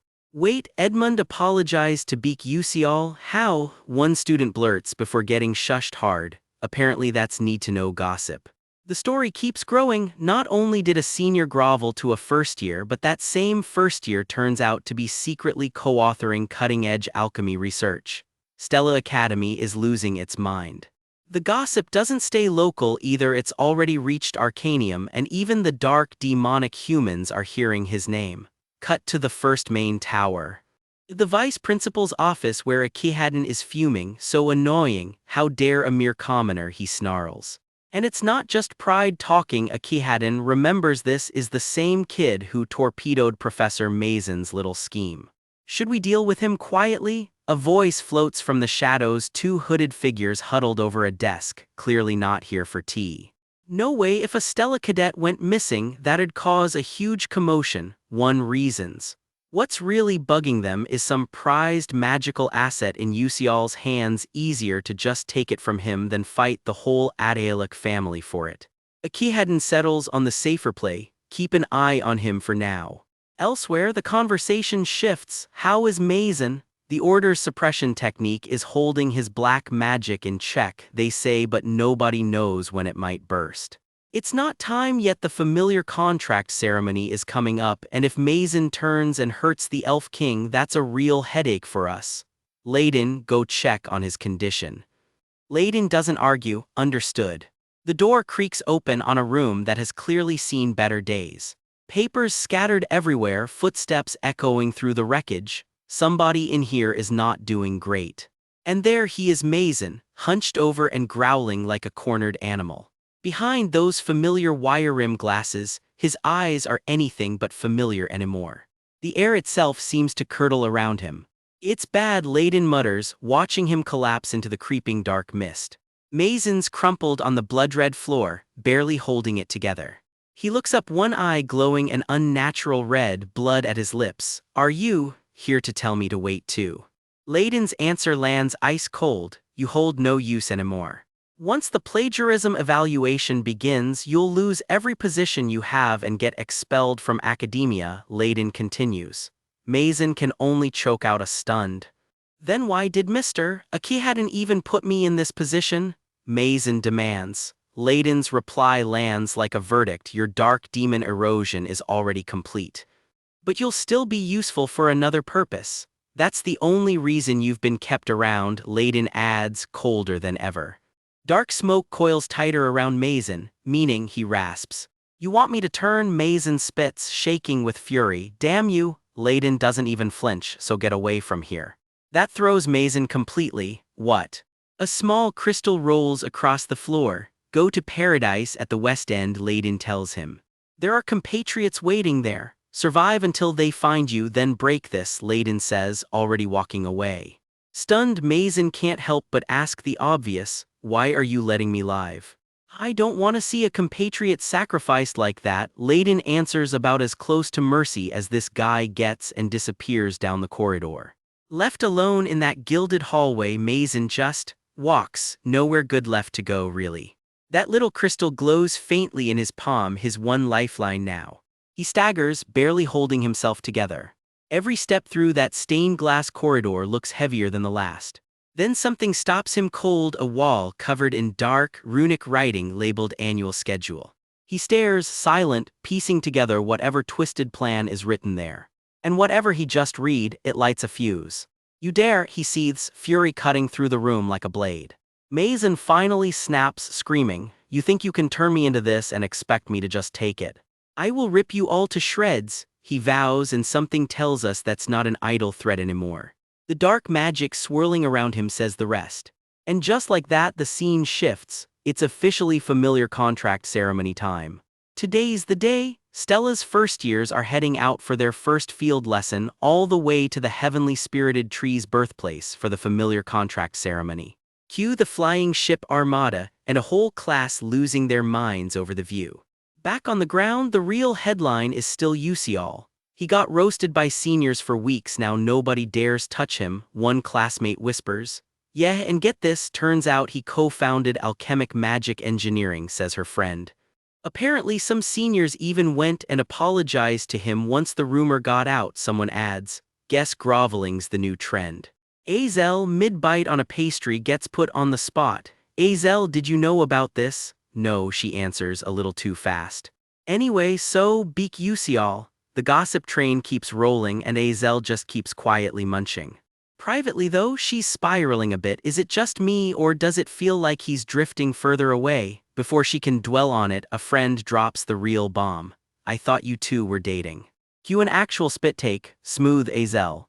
Someone hands her water mid-cough, thanks, before the teasing pivots. Hasn't he been getting real close with Princess Hong Bion lately? Please, like a princess would go for a commoner.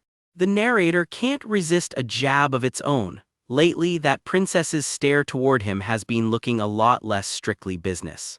Azel naturally chokes on that too. Drink slowly, geez, her friend laughs.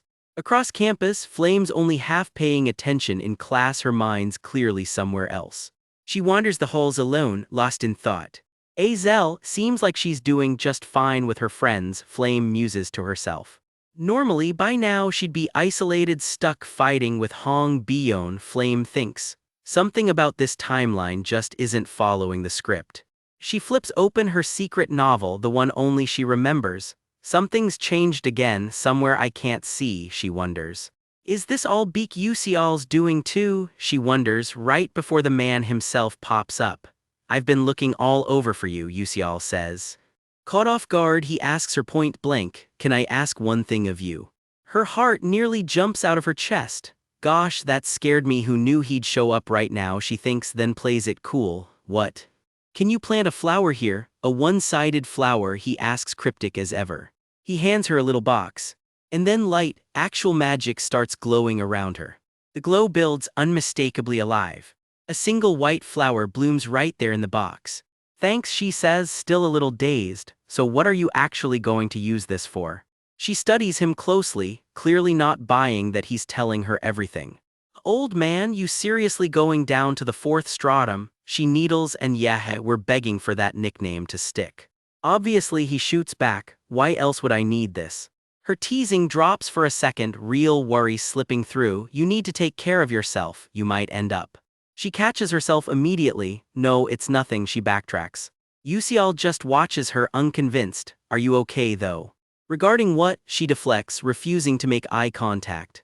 You just seemed a little down since the Persona Gate lesson, he presses gently. It's not like that, you're so nosy, she snaps back. I'm not thankful just because you're worried about me classic tsundere math. Her blush says otherwise. Yusial just smirks, he's not buying the act for a second. Walking off, someone can't resist one more jab, you sure seem thankful I'm not.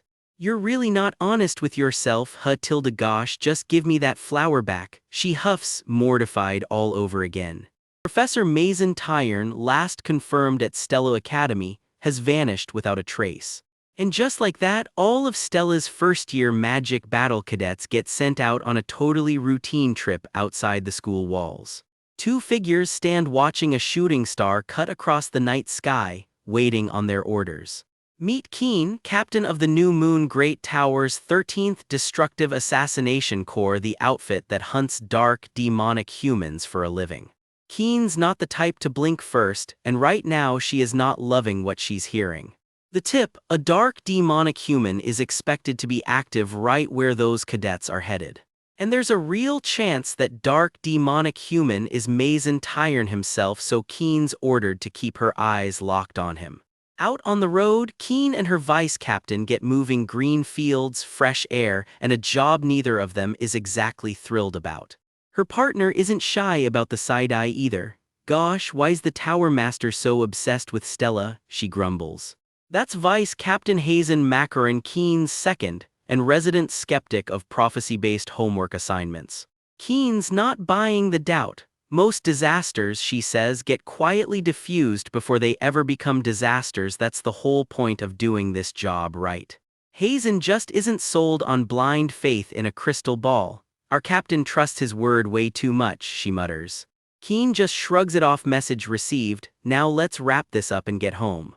Onward across the hills they go, next stop, somewhere a lot greener and a lot stranger. Welcome to the birthplace of the heavenly spirited tree, the Elf Kingdom's capital, built right around the cloudy flower's roots. Waterfalls, vine-wrapped towers, a whole kingdom grown into a living god tree. Yeah, this place is a straight-up postcard. A professor lays out the schedule for the visiting cadets. Once the World Tree's birthday festival wraps, the familiar contract ceremony kicks off the very next day. Until then, they've got free time. The students snap back a crisp yes, sir, because nothing says relax and have fun like a military-grade chorus. Flame wanders the capital's garden solo, soaking it all in. I feel at peace, she thinks, maybe it's just all this nature. She lingers a moment, quietly turning something over in her head. Then she spots a familiar face wandering through the village up ahead. Wait, is that Beak Yusial? Yep, off wandering the streets by himself again, exactly like always. Flame watches him go, half amused, half exasperated. Is he seriously going around alone again? She wonders. Some things never change. She starts heading over to say hi. Before she can get there, someone else beats her to the punch. A blonde classmate pops up out of nowhere with a grin. Hi, Flame. Off in the distance, dark smoke curls into the sky, and Yusial's eyes narrow the instant he clocks it. The blonde boy isn't done either. He leans in with a smirk. You won't show that expression from earlier to me, huh? He trails after her, all easy charm and zero sense of personal space. Flame doesn't bite. What are you talking about? She shoots back, already wary. If you've got time, want to come with me? He asks. Flame doesn't hesitate. I don't have time. He says, clearly not taking the hint. Can you reconsider that? And just like that, he's right in her space, grinning way too close for comfort. Flame's brain is stuck on one loop. This guy is dangerous. Her whole body tenses up. He just keeps smiling, completely unbothered by how unsettling that is. That's enough, Crown Prince. A new voice cuts in and Flame's shock says it also. That's who's been cornering her, Prince Jeremy in the flesh. Wondryong steps in between them, planting himself squarely in the prince's way. Have you noticed, Wondryong says flatly, that what you're doing is pretty rude and coercive? Jeremy just grins wider. I had no idea, he says in the least convincing tone imaginable. The two of them lock eyes, sparks all but flying between them, while Flame sweats it out right in the middle. Gosh, what is this situation? Flame thinks, wishing she could just melt into the pavement. Wondryong doesn't blink first. Jeremy waves it off with a smile. I think your friends misunderstood something. I'll head out for today. See you later, he calls back, strolling off like he didn't just corner someone. Real charmer, that one. Flame rounds on him the second Jeremy's gone. What was he thinking, standing up to an actual Scalvan prince? Flame, you have to be careful, Wondryong says quietly. The crown prince is dangerous. If there's something he wants, he warns, he'll use any means necessary to get it. And right now, Wondryong adds, you're the thing he wants most. Flame goes quiet, arms crossed, turning that over in her head. Or maybe, she starts, something else clicking into place. Do you trust that bastard? Wondryong asks her point blank. She doesn't answer right away. Then her eyes go wide. She's spotted something else entirely. Who is that? I'm sorry, I misspoke, Flame says, walking alongside him, already backpedaling a little. Huh, hey, who did you mean by that bast? Wondryong starts, then suddenly doubles over. Ugh. His face twists in pain as purple energy crackles off him, completely out of nowhere. He nearly goes down, clutching his head, and Flame lurches forward in alarm. Wondryong, she shouts, grabbing for him. Are you okay? She asks, hand hovering, not even sure what she's looking at. I'm okay, he mutters. He is extremely not okay. No, you're clearly not, Flame says flatly. She isn't buying it for a second. But he pulls away anyway and walks off alone. Wait, Wondryong, Flame calls after him and he doesn't stop. She's left standing there, worry written all over her face. Meanwhile, Wondryong's own head is spinning. Something is seriously wrong with him. He staggers through the streets alone, gasping for breath, doing his best to hide just how bad this is. It's been building for a while now, ever since some unknown point, something inside him just started going wrong. And for no reason he can figure out, the symptoms just keep getting worse. Shit, he mutters, gripping his head. Will he even make it through the familiar contract ceremony like this? Then a voice cuts through the dark. Oh my, who is this? Wondryong freezes, hand at his chest. Professor Mason. Out of the green haze steps a hooded figure in a long dark cloak, the missing professor himself, right on cue. Good timing, Mason says, voice dripping with menace. To think the erosion would have spread this far already. What are you talking about? Wondryong chokes out, sweat pouring down his face. A blade flashes to his throat, wreathed in red light. Okay, Mason says coldly, don't resist. A hand closes around his collar, red energy writhing around them both. From now on, Mason tells him, you're going to be my hands and feet. No, Wondryong gasps, barely holding on, don't. A dark, swirling void opens around him. Come closer, Mason murmurs as flickers of flame drift at the edge of his fading vision. Warm memories flood in against his will. Flame, his friends, quiet moments that suddenly feel very far away. The images keep bleeding out into the dark, one by one, like a candle going out. The last thing that surfaces before everything goes under is a single name, Flame, and then he's gone. The chapter opens mid-panic. A young man with lavender hair freezes as a voice purrs that the erosion inside him has finally spread this far. He barely stammers out, what are you talking about, before a suffocating black mist swallows the words right out of his mouth, an oily voice cooing for him not to resist.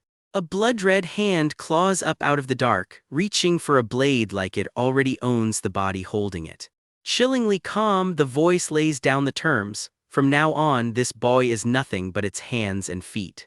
Somewhere close by, a girl watches in horror, one wide eye brimming with tears, and all she can choke out is no. Don't, she begs, though it's not clear anyone or anything is still listening. Come close, the possessed boy murmurs, reaching for her, and for one heartbeat it's impossible to tell if that's tenderness or a trap. Then we're yanked into a warm flood of memories, friends, laughter, ordinary school days, flashing past like a life replaying itself right before the dark clamps down for good. One more face flickers through that memory reel, a familiar classmate reaching out with an easy, sunny smile, a piece of normal life he's about to lose. The scene slams to black except for one glowing word burned into the panel, Flame. The story's about to hand her the spotlight. We cut clean across the world to the Elf Kingdom's capital, its towers rising out of misty green mountains like something straight out of a storybook. Sunlight cuts through the forest canopy above the palace grounds, quiet and untouched. Inside, a fully veiled figure in white and gold stands at a set of grand doors while his aide presses him. skip the World Tree's birthday again and the Council of Elders won't let it go. That aide is Orenha, the Elf King's exasperated right hand, and she has clearly done this exact song and dance before. She warns him bluntly, keep ducking his duties and they could lose management rights to the gate leading straight into the deity tree's own garden. The king, golden eyes and permanently unimpressed, looks about as thrilled as a man being told he still has to show up to prom. Fine, he mutters, he will go out soon, so could she please just leave him be for a minute. Orenha bows a crisp yes, your majesty, and clears out, leaving him to get ready in peace. Alone now, he wraps himself in flowing robes, cradling a small bundle like it matters more than the crown he's not even wearing. Privately, he wonders when exactly he last got to enjoy any real freedom. Even wrapped head to toe like this, he thinks bitterly, it still isn't quite enough to really hide who he is. The disguise only holds for about an hour before his old curse catches up with him again, so the clock's already ticking. He finishes wrapping the veil tight, all business now, bracing for the crowd waiting outside.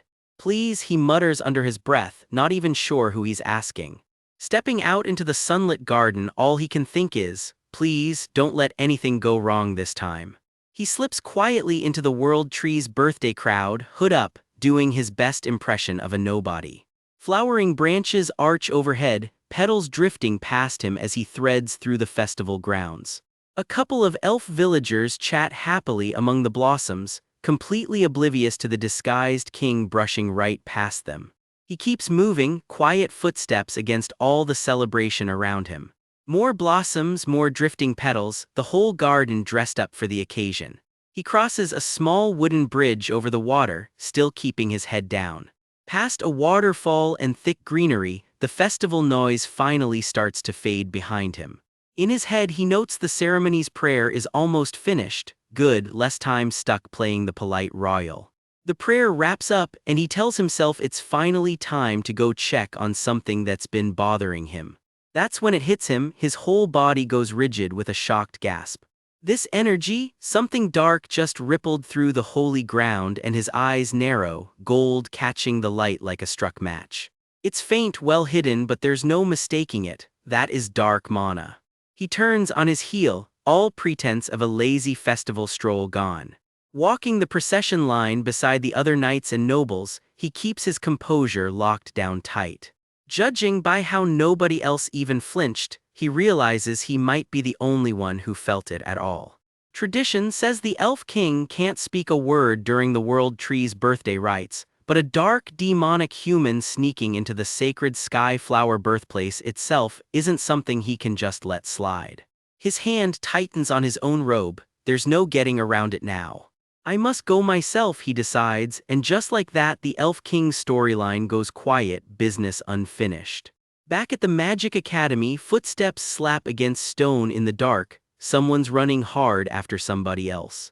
It's Flame, gasping for air, chasing down He Wondryong because something about him felt seriously wrong tonight.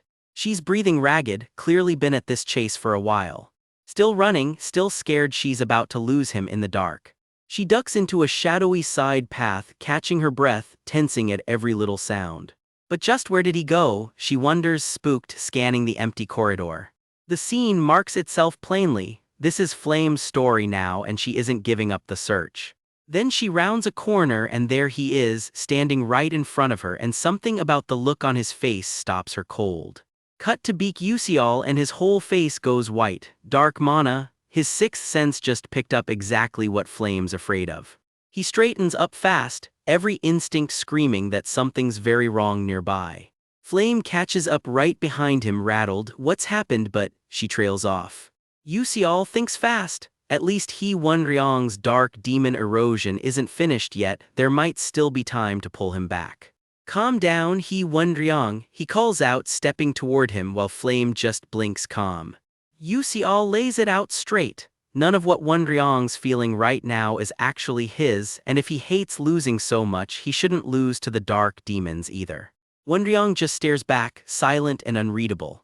Then he doubles over, something shifting under his skin while Flame watches, frozen in place. Dark energy coils around him like smoke, whatever's happening to him, it clearly isn't finished. Flame flinches back as the darkness thickens in the air between them. Wonryang's expression twists, cold and distant, barely recognizable anymore. Why, he starts, voice flat and wrong, are you evading me? He grabs her hand before she can answer. Huh, what do you mean, she stammers, caught completely off guard. The air crackles, tension stretched razor thin between them. A foot lands hard on the stone as the standoff snaps toward something worse. Do you dislike me, he asks, and it lands less like a question and more like an accusation. Am I not trustworthy, he presses, and Flame scrambles to reassure him. No, please don't think that. Cornered, Flame raises her staff, a blade of magenta light flaring to life in her grip. A shadow rears up behind Wonryang, crackling with dark electric power. It detonates, a violent burst of black and magenta light tearing through the alley. The blast keeps ripping outward, way more firepower than any school scuffle should ever produce. Flame throws an arm up, shielding her face from the shockwave. She flinches hard, bracing for whatever comes next. Then a familiar voice cuts through the smoke. Ma Yuxiang, of all people, he's the one who shows up. Her uniform scorched and torn from the blast, the fight having clearly gotten physical. You okay? Ma Yuxiang asks, sizing up the damage. He starts to ask about that dark thunder just now, but Flame cuts him off fast. Sorry, forget it, please. Ma Yuxiang squares up anyway, ready to fight first and ask questions later. I'm trying to talk it out, Yuxiao tells him. Ma Yuxiang just blinks. Talk it out. Yes, talk it out, Ma Yuxiang repeats flatly, clearly not buying the plan. Yuxiao's mind flashes to something he knows from this world's original story. Azel once talked down countless dark, demonic humans with nothing but conversation. She even earned a title for it, the Saintess of Confession, pulling people back from the brink just by talking to them. So Yuxiao figures if it worked for her, maybe it can work here too, and maybe he can bring Wonryang back the same way. Flame isn't so sure, doubt flickering across her face. Quietly, she admits to herself that her own abilities probably can't save anybody. But then Wonryang's transformation finishes, eyes glowing, aura roaring, and Ma Yuxiang doesn't hesitate. I don't know about your plan, but we need to fight for now. Yuxiao turns to Flame instead. You can do that, right? She grips her staff tighter. Yeah, I can. She plants her feet, power surging up through her whole body. I won't let him die like Jackie this time, she vows, old guilt hardening into resolve. Staff blazing, she makes her promise out loud. I will save you, Wonryang. And that's exactly where the chapter cuts us off. Ma Yuxiang lays it out plain. He doesn't love this plan, but they need to fight right now. He turns to Flame and presses her point blank. You can do that, right? She swallows hard and forces the words out. Yeah, I can. Flame plants her feet and grips her staff, bracing for whatever's about to come at them. Something surges in the distance, and Flame silently swears she won't let him die the way Jackie did. Eyes burning with resolve, she vows it out loud. I will save you, Wonryang. And there he is, Wonryang, swallowed in swirling dark magic, his hand already twisting into a monstrous claw. He drops into a fighting stance, cracking the stone under his boots, black smoke rolling off him in waves. His face twists into something feral, lit up by a crackling green blade he was never supposed to be able to wield like this. Across from him, Flame slams her staff down and unleashes a burst of her own magic. His clawed hand tears through the ivy-choked corridor, closing the distance fast. Lightning crackles around his head as his eyes lock onto his target.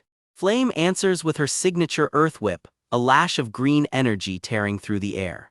He weaves through the vines, barely slowed by the hit. Claw's hair motion blur impact.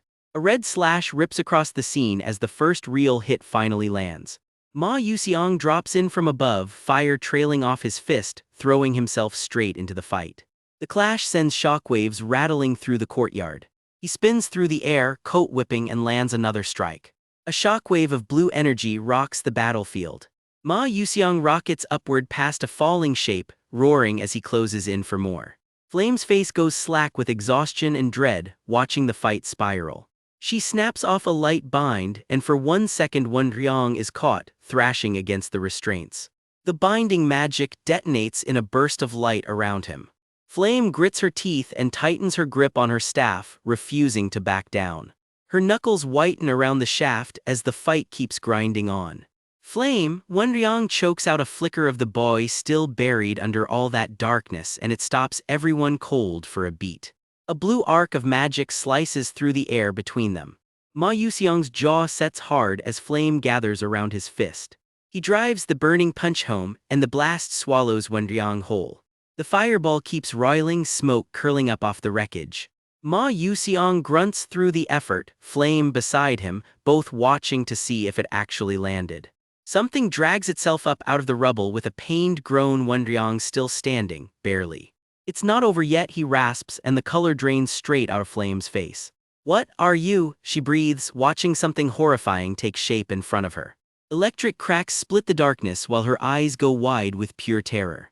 He Wenryang, she screams, as a shadowy, white-haired figure rises out of the black haze where he used to stand. Clawed feet plant themselves on the shattered stone. Whatever's left of him barely looks human anymore. This is bad, the corruption is advancing. Someone shouts while Flame begs Ma Yuxiang to fall back before it's too late. She's frozen mid-step, staff raised, silhouetted against the wreckage. A clawed hand reaches out of the dark, one glowing red eye locking onto its target. Spray whips through the air as something rushes in fast. Ma Yuxiang, Flame shrieks a warning, but it might already be too late. Her eyes well up, breath catching in her throat.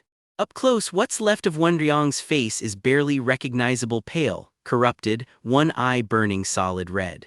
He looms over the wreckage, his hair bleached bone white by whatever's eating him alive. Flame's expression cracks somewhere in there, a flicker of hope. Jiang, he mutters, groping for a name he can barely remember. Ah, he stammers, the monster and the boy fighting for control of his own mouth. He won, he tries again, stumbling over his own name like it belongs to someone else. FL, he manages, reaching for Flame's name right as Ma Yuxiang lines up another strike. The explosion catches him dead center, hurling him across the courtyard. That hit him dead on, Flame gasps, eyes wide with disbelief. But his profile in the smoke doesn't look beaten at all. A hand shoots out of the blast and catches Ma Yuxiang's fist barehanded, cold as ice. For one horrible second, everyone just freezes. Lightning crackles around Ma Yuxiang's face as he realizes exactly what just caught him. Ma Yuxiang chokes as the grip tightens. Wenryang hauls him in by the collar, Flame small and helpless in the background. Ma Yuxiang, she screams, if this keeps up, Wenryang is going to kill him. What do I do? Wenryang's own thoughts spiral, even as his grip stays locked around Ma Yuxiang's throat. Ma Yuxiang, he growls while his captive manages only a strangled ga. His face contorts, straining against something clawing at him from the inside. Ma Yuxiang's shoulder tenses under the pressure, refusing to give an inch. I'll defeat Ma Yuxiang, Wenryang tells himself, the words sounding more like a curse than a plan. Something pale flickers in the dark, like a blade just waiting to fall. At long last, I'll defeat Ma Yuxiang, he snarls, then falters, this doesn't feel right.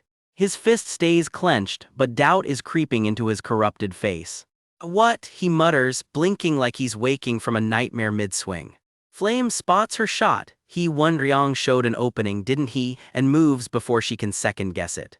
If it's right now, then, she breathes, gripping her staff with everything she's got left. She raises her hand, magic gathering fast at her fingertips. Power surges and builds in a sudden flash of light. Her face sets with grim determination as she pushes forward into the strike. Meanwhile, a cruel, taunting voice needles at Wenryang from somewhere deep inside his own head. I thought you were at least living in the same world as me. Ma Yuxiang, he mumbles, disoriented, unsure if the voice is even real. In the end, were you only at that level too? I'm disappointed in you, Wenryang, the voice sneers and something in him finally snaps. A hulking, shadow-wreathed silhouette rises where the boy used to stand. I have to, he mutters, hollow-eyed under a mane of corrupted blue-white hair.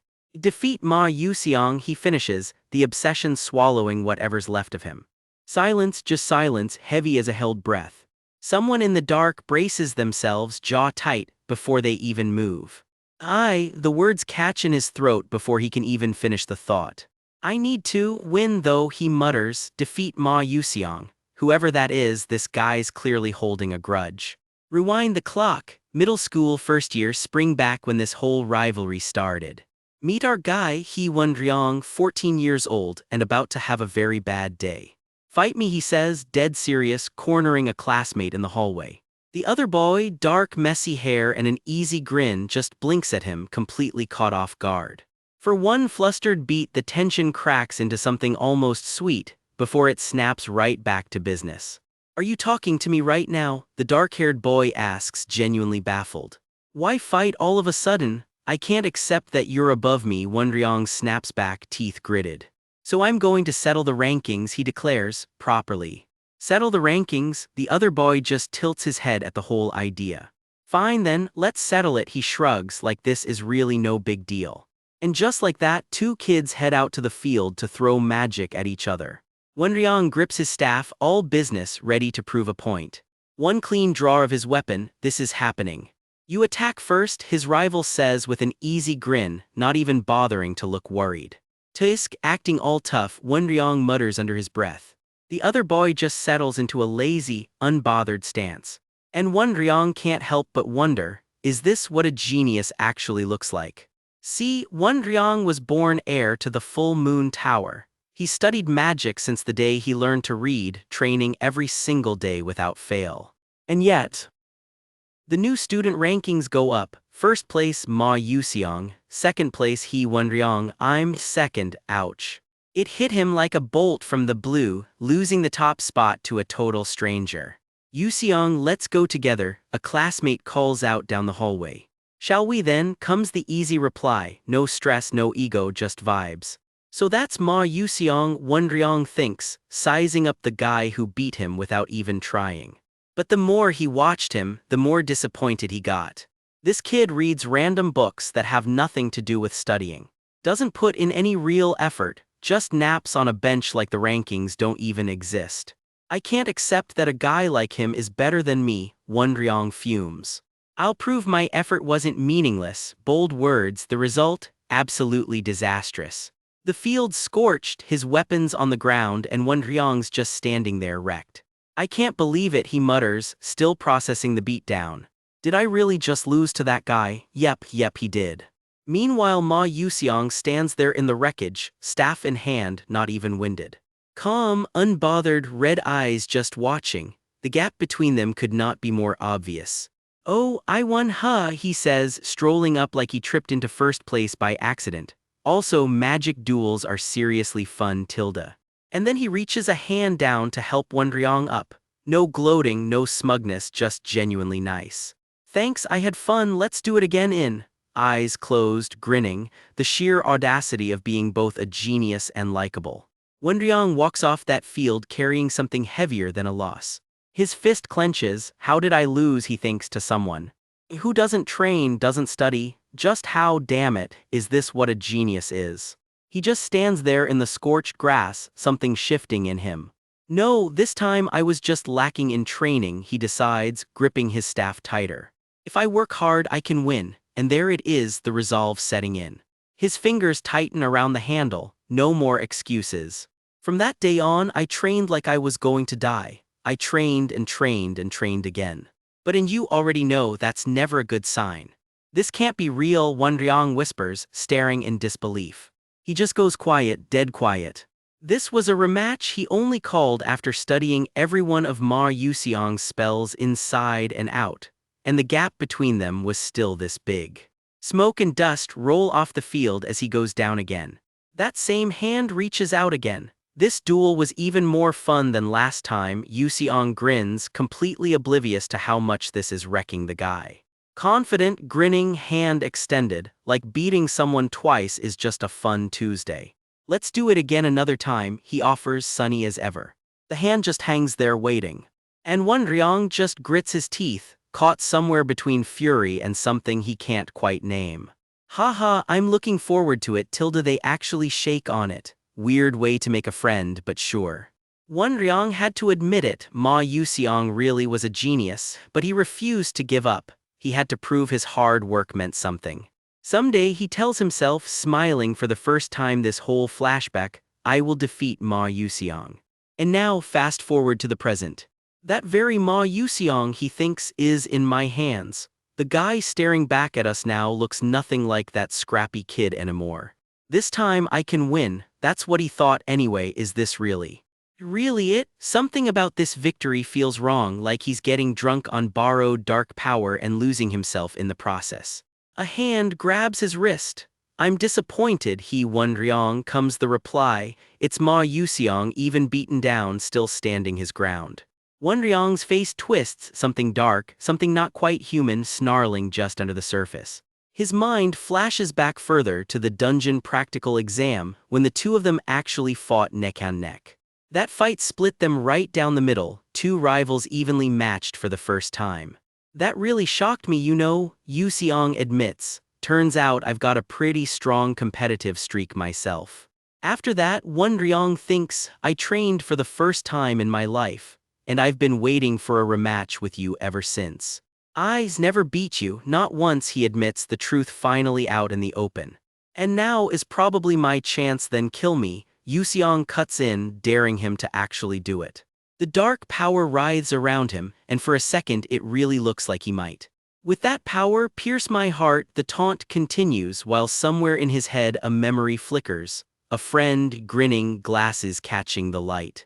And savor your victory, Yuseong finishes, a hollow win dressed up as a real one. For a long beat he just stands there in the dark, wrestling with himself. Something flashes behind his eyes, literally. This is not a good sign. A classmate stammers nearby, staff raised, watching the whole thing unravel in real time. Wonryong's grip tightens on his staff, uniform torn, power crackling off him. Is all he manages to get out, one eye burning red. His coat whips around him as the power surges one more time.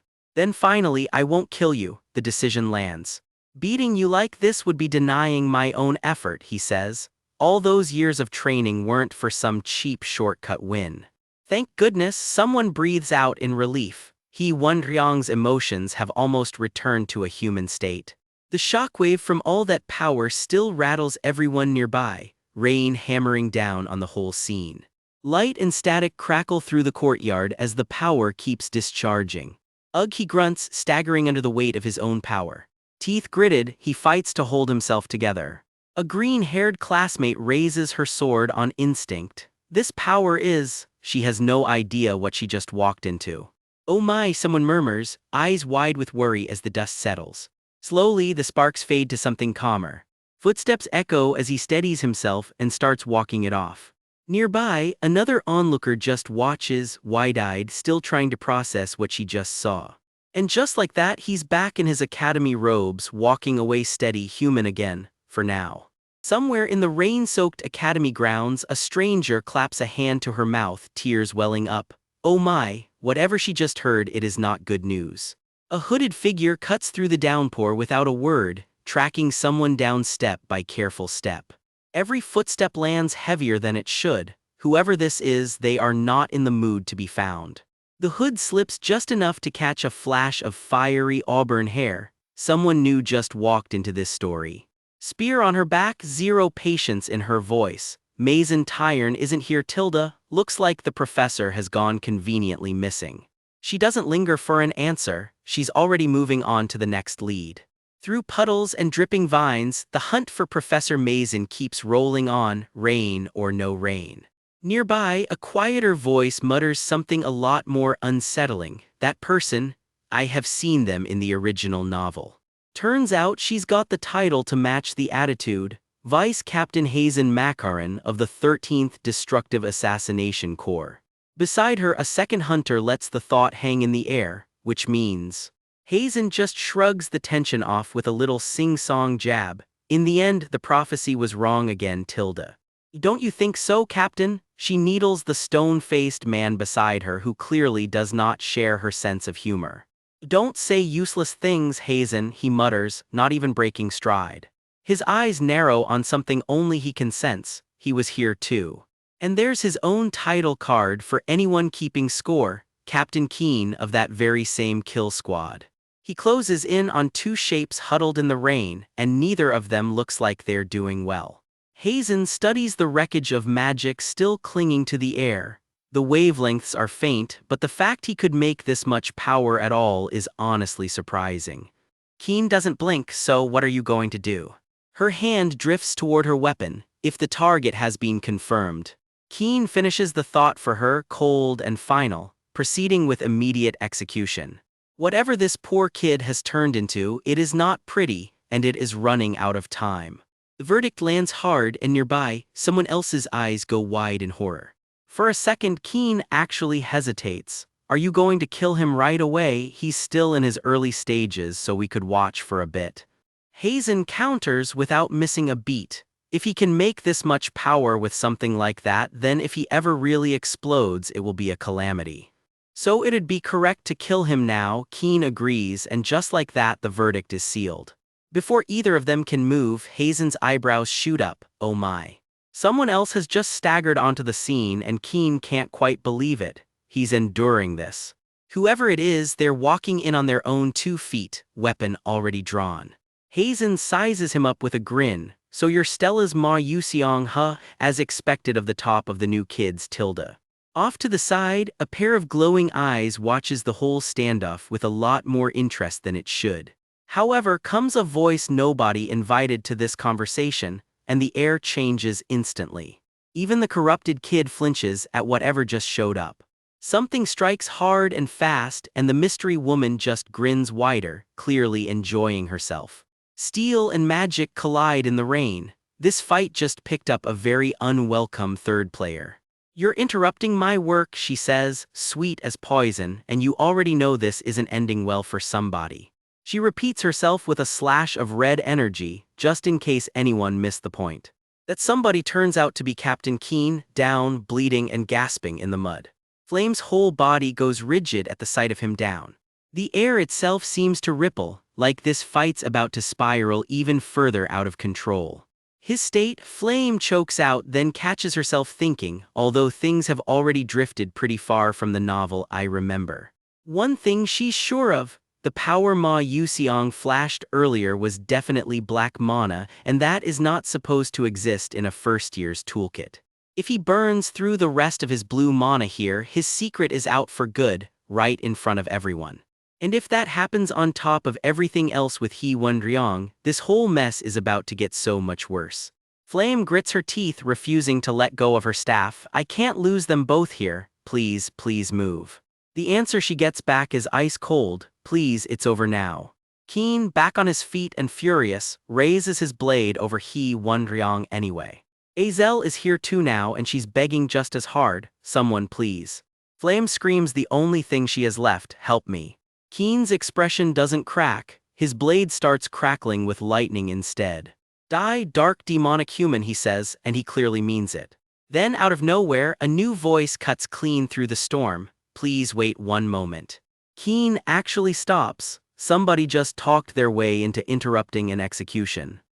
Keen turns, and there he is, Baek Yuseol, soaked and out of breath, having sprinted the whole way here. He didn't even stop to catch his breath properly. Rewind the clock 10 minutes, because you'll want to see exactly how he got here. Back then, it was just an ordinary rainy errand, Yuseol running chores and patting some kid on the head like nothing in the world was wrong. He picks up some greens from a market stall, trades a little small talk, and gets on with his day. Then, out of nowhere, a familiar chime goes off in his head, and his easy smile drops instantly. His game brain HUD flashes a warning nobody else can see, a change in the episode. Episode 8, Hee Won-ryong's dark demonization route is active. What? He nearly drops the groceries. What is going on? He remembers this from the old game files. 3 students end up caught in Professor Mason's dark demonic erosion total. And of the 3, Hee Won-ryong's specific route had a brutal 99% chance of ending badly. It's the worst one and the hardest to pull off, he mutters, already dreading it. His fist clenches so hard his knuckles practically radiate determination. In a blink he's shoving whatever he's holding into a startled shopkeeper's hands. This is delicious here, just take it, pardon. But that doesn't mean I'm letting a bad ending happen, he says, and takes off running. He is absolutely booking it across campus. And that brings us right back to the present, where his classmate is kneeling in the rain, barely recognizable, moments from being executed. He made it just barely. The full scene lays out in front of him, Flame, Keen, Hazen, and Hee Won-ryong all frozen in the rain. It's a good thing he's still alive, Yusial breathes out, relief washing over his face. Keen doesn't waste time on pleasantries, Hazen. Hazen's grin turns downright wicked. Got it, Tilda, leave that kid to me. And she saunters right toward Yusial, spear in hand. Yusial barely has time to raise an eyebrow. I'll show you an incredible illusion, she promises, all teeth. Her eyes flare and the spell fires off. And nothing, he just stands there looking politely unimpressed. Total silence, neither one of them says a word. It just keeps not happening. Hazen's confidence wobbles for the first time all chapter. She throws everything she's got, a whole flurry of illusory duplicates lunging at him. He doesn't even flinch, it just washes right off him. Captain, my illusions aren't working, she calls back, genuinely rattled. Keen isn't buying it. Stop messing around and do it properly, Hazen. I am doing it properly, she snaps back, and honestly you believe her. Sweat beading, she throws everything she's got into round 2. The trick is supposed to convince a target that gravity itself is crushing down on them. It has never once failed her before. So why, she wonders, staring him down, does it feel like this kid doesn't have a single ounce of mana in him? It's like trying to put a slime in a headlock, she mutters, and she's not exaggerating. Her own magic is at least 5th class and it just bounced right off. Just what kind of abilities does this kid even have? By now she's practically shouting the question into the void. And Beak Yusial, per usual, just lets her wonder.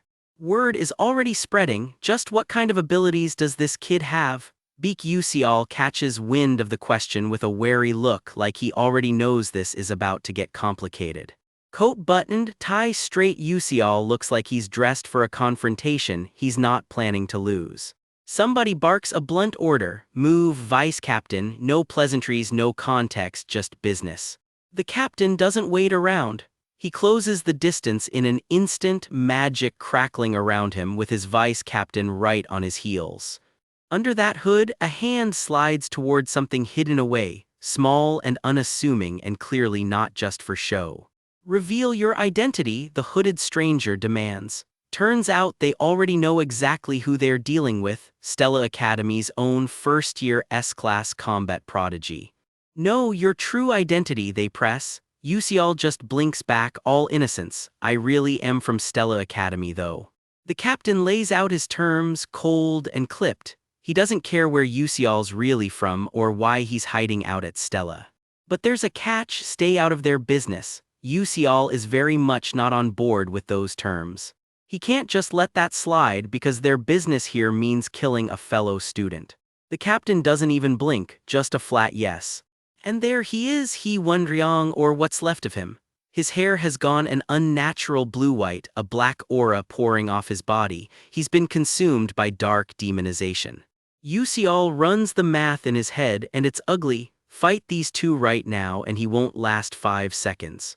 We'll kill him, they repeat, plain as day. Yusial's jaw sets, that is not happening on his watch. Whatever the odds, he's not backing down. He cannot afford to lose He Wondryong, not like this. Sword drawn, Yusial plants his feet. If it's a fight they want, he's not going anywhere. If you fight us, the captain warns, you'll definitely die. Not a threat to him, just a fact. Yusial clocks something useful in that. These two clearly don't want their identities getting out. So he calls their bluff, make a scene, draw a crowd. Even if he dies, he can at least go out loud. The captain just stares him down, saying nothing. That silence is doing a lot of talking. Finally, the captain caves an inch. What do you want? Yusial's answer is simple, let me try. Try, as in, give him one shot at fixing this before anyone has to die. His plan, purify He Wondryong, just once, undo what's been done to him. The hooded figure's eye narrows in the shadow of the hood, unreadable and unimpressed. It's pointless, the captain says flatly. In his experience, no matter how hard you try, a dark demon's emotions never come back. Except there's a rumor, one student's magic is said to bring emotions back from the brink. Enter Flame, soaked in rain and dead serious. Yusial's eyes widen. Wait, she can actually bring He Wondryong back to normal. Then I'll step back, he says, handing over the floor. If there's a real shot at saving his friend, he'll take it. The captain mulls it over in silence, weighing whether to actually allow this. And if you fail, comes the question that really matters here. Another beat of quiet, the captain still turning it over, expression unreadable. Okay, the captain finally says, but break this promise and he'll make it as painful as possible, fuss or no fuss. Even his own vice captain is caught off guard. Captain.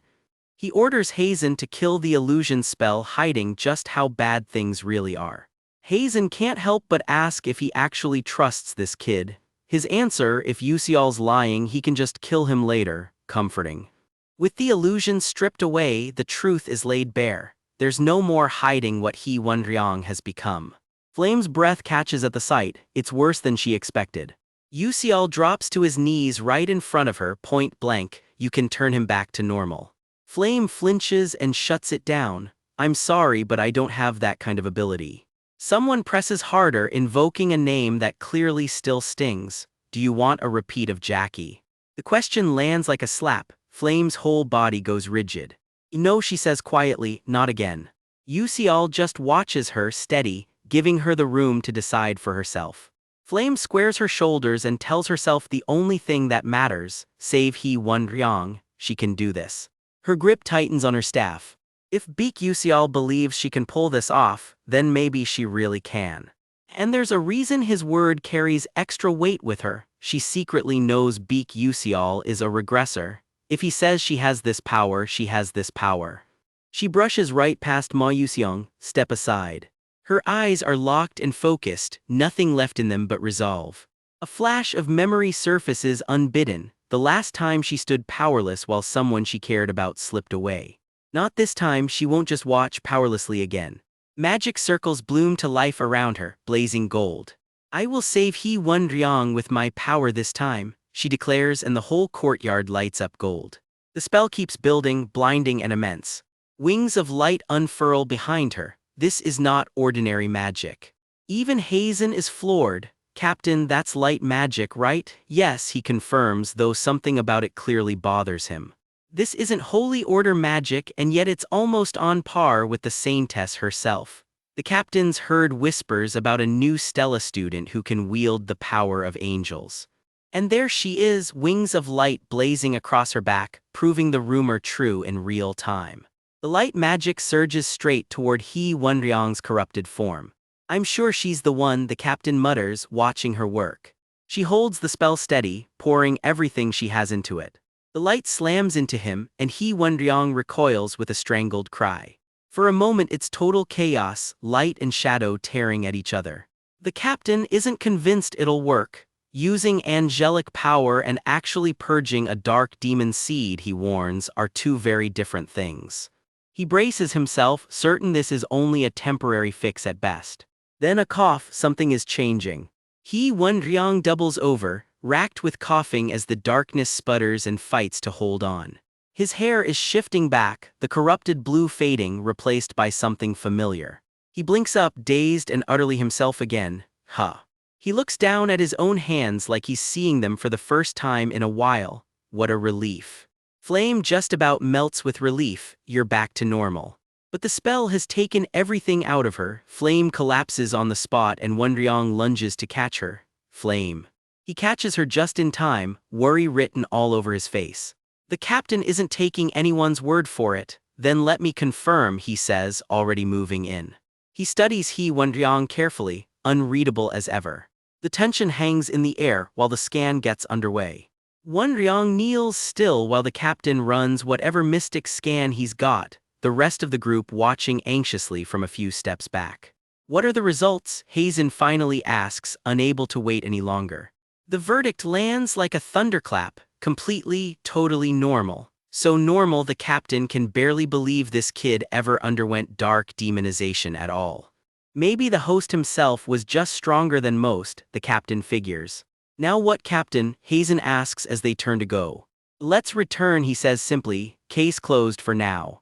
Hazen clocks it though, their captain is more shaken by this than he's letting on. Fair enough, because up until today, the captain had killed every single person he ever found consumed by dark demonization, dead certain none of them could come back. That certainty just got shattered. Proven wrong by a couple of kids barely out of their first year, not exactly the humbling he expected today. Back with the group, Yusial can't help but apologize. Flame, because of me, she just shrugs it off. I'm fine. Wonryong, still catching his breath, pipes up with mock offense. You're not worried about me. Whatever just happened, for a moment, the three of them just get to be relieved together.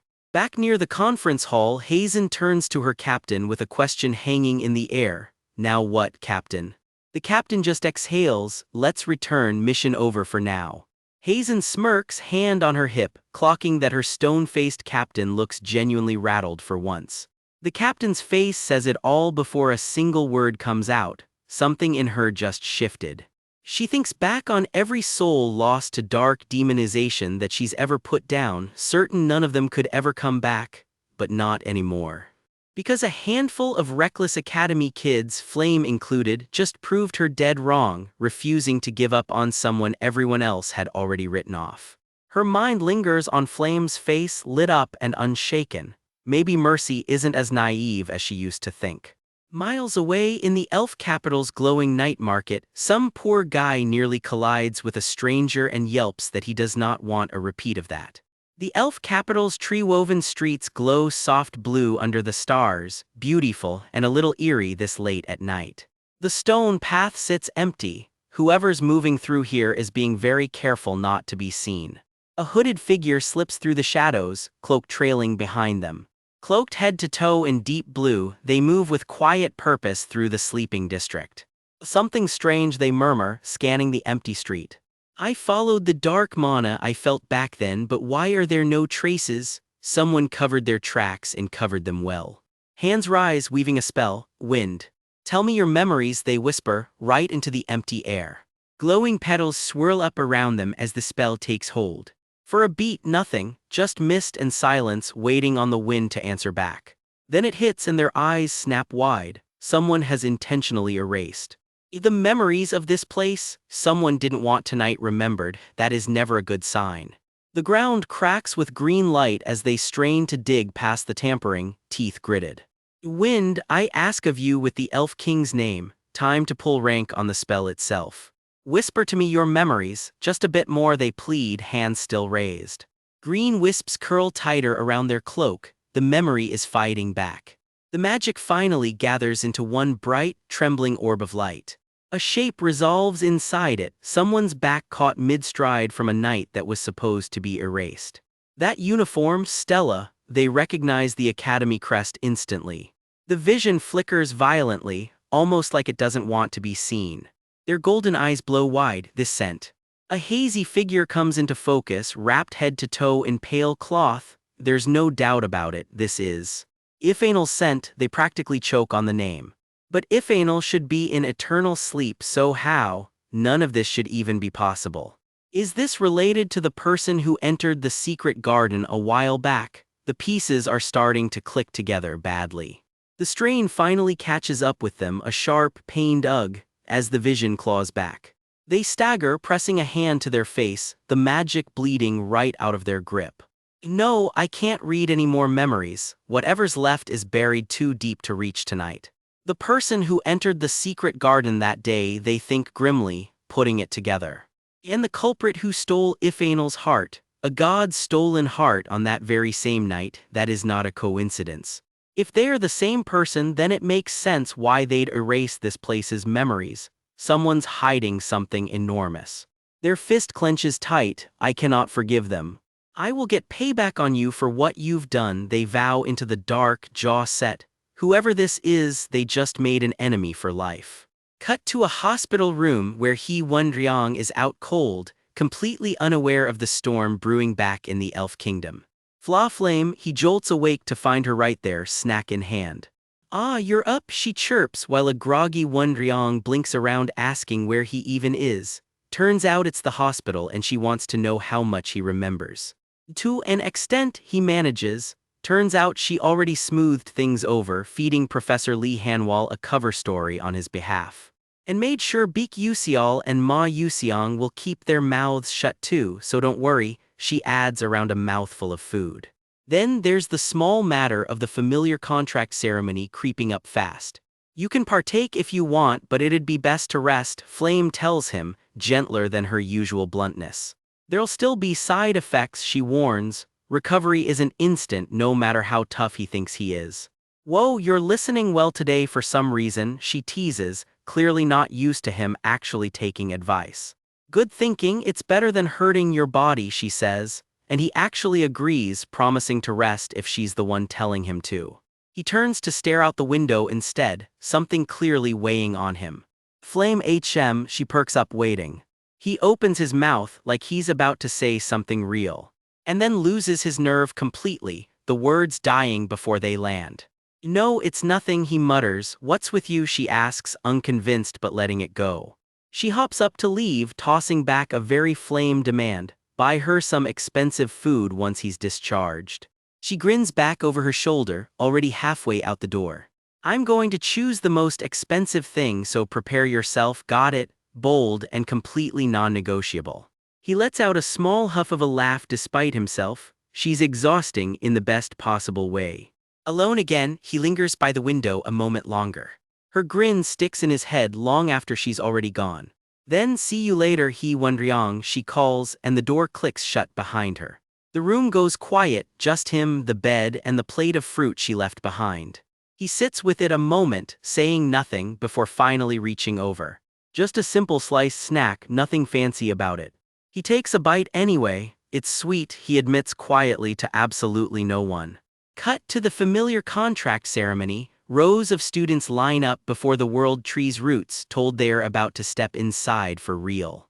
A stern instructor lays out the rules. It's basically a subspace, so expect an environment nothing like reality.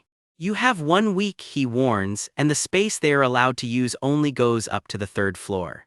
The 4th floor has a barrier cast onto it, so don't even think about entering it, he adds, eyeing the crowd with Beak Usial standing right among them. Then good luck comes the send-off, cool as ever. One by one, students step into the glowing tunnel and vanish into the World Tree's roots. A burst of green light swallows everything as the space pulls him in. Usial steps out on the other side, uniform intact, already reading the room. He can't help but gawk. This place looks nothing like the world outside. How marvelous, he breathes, dwarfed by towering glowing roots and drifting light. Something catches his eye in the undergrowth, a shape he can't quite place yet. He pushes through the brush for a closer look, footsteps rustling. Turns out it's just a tiny blue slime, wobbling around completely unbothered.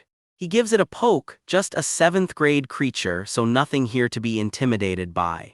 Spiritual creatures apparently range from lowly 7th grade all the way up to 1st grade, one rung below true deity status.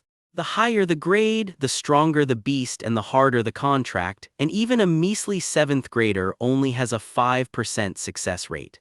Well, it doesn't matter to me anyway, Usial grins, strolling right past it like the odds are somebody else's problem. Back at the entrance, the gateway hums with light while 2 robed gatekeepers stand watch over the now empty portal. Beyond them, the path back into the World Tree sits dark and still.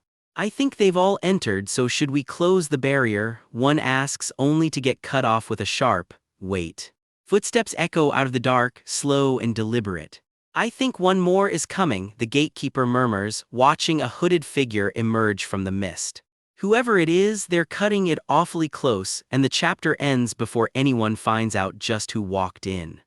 Deep in some moonlit forest, 2 hooded figures stand watch over a strange ritual site. And you already know strange ritual site at midnight never ends well. One mutters, I think they've all entered, so should we close the barrier? Whatever this is, it's already in motion. Before they can seal it up, another voice cuts them off cold, wait. Because apparently, one more guest is on the way. And that guest does not RSVP politely. A strangled gasp rips through the dark and blood sprays across the scene. A tree splits with a sickening crack as a hooded figure crumples to the ground, bleeding.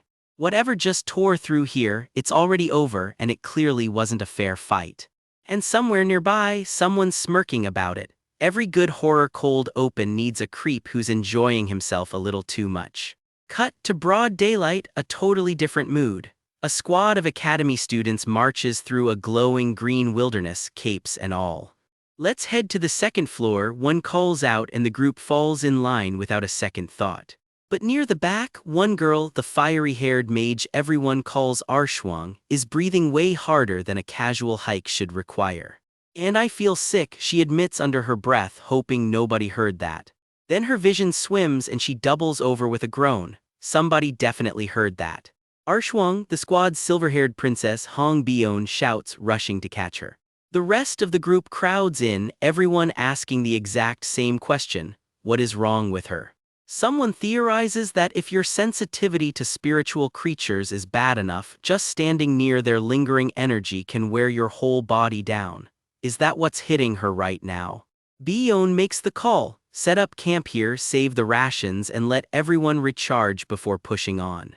Arshwang, naturally, insists she's totally fine and tries to wave everyone right back onto the trail. Bion shuts that down fast: better to rest now than collapse at the worst possible moment later. Yeah, Arshwang, even the princess is saying so, a teammate teases, and that finally does it. Fine, she mutters, giving in at last.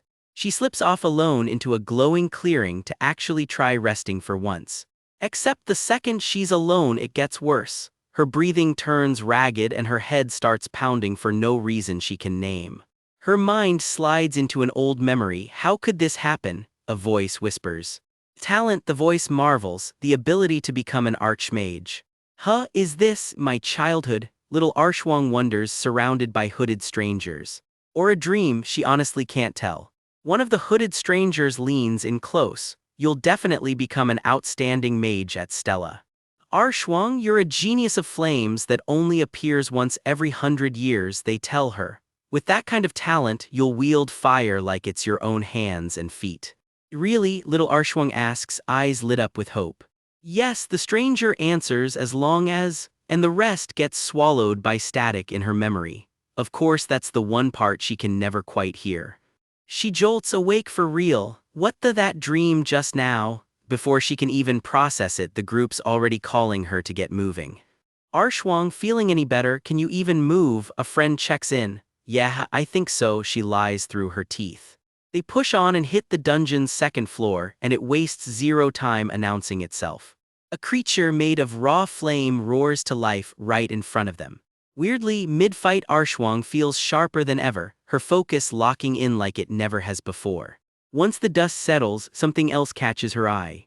It's a red deer, someone calls out, and sure enough, a glowing stag steps out of the tree line. Word is, bonding with it would boost your fire attribute knowledge, and this one's apparently a 6th class rank. Because nothing says trust me like a woodland creature offering a free power-up. And the deer, unbothered, just strolls right up to them on its own.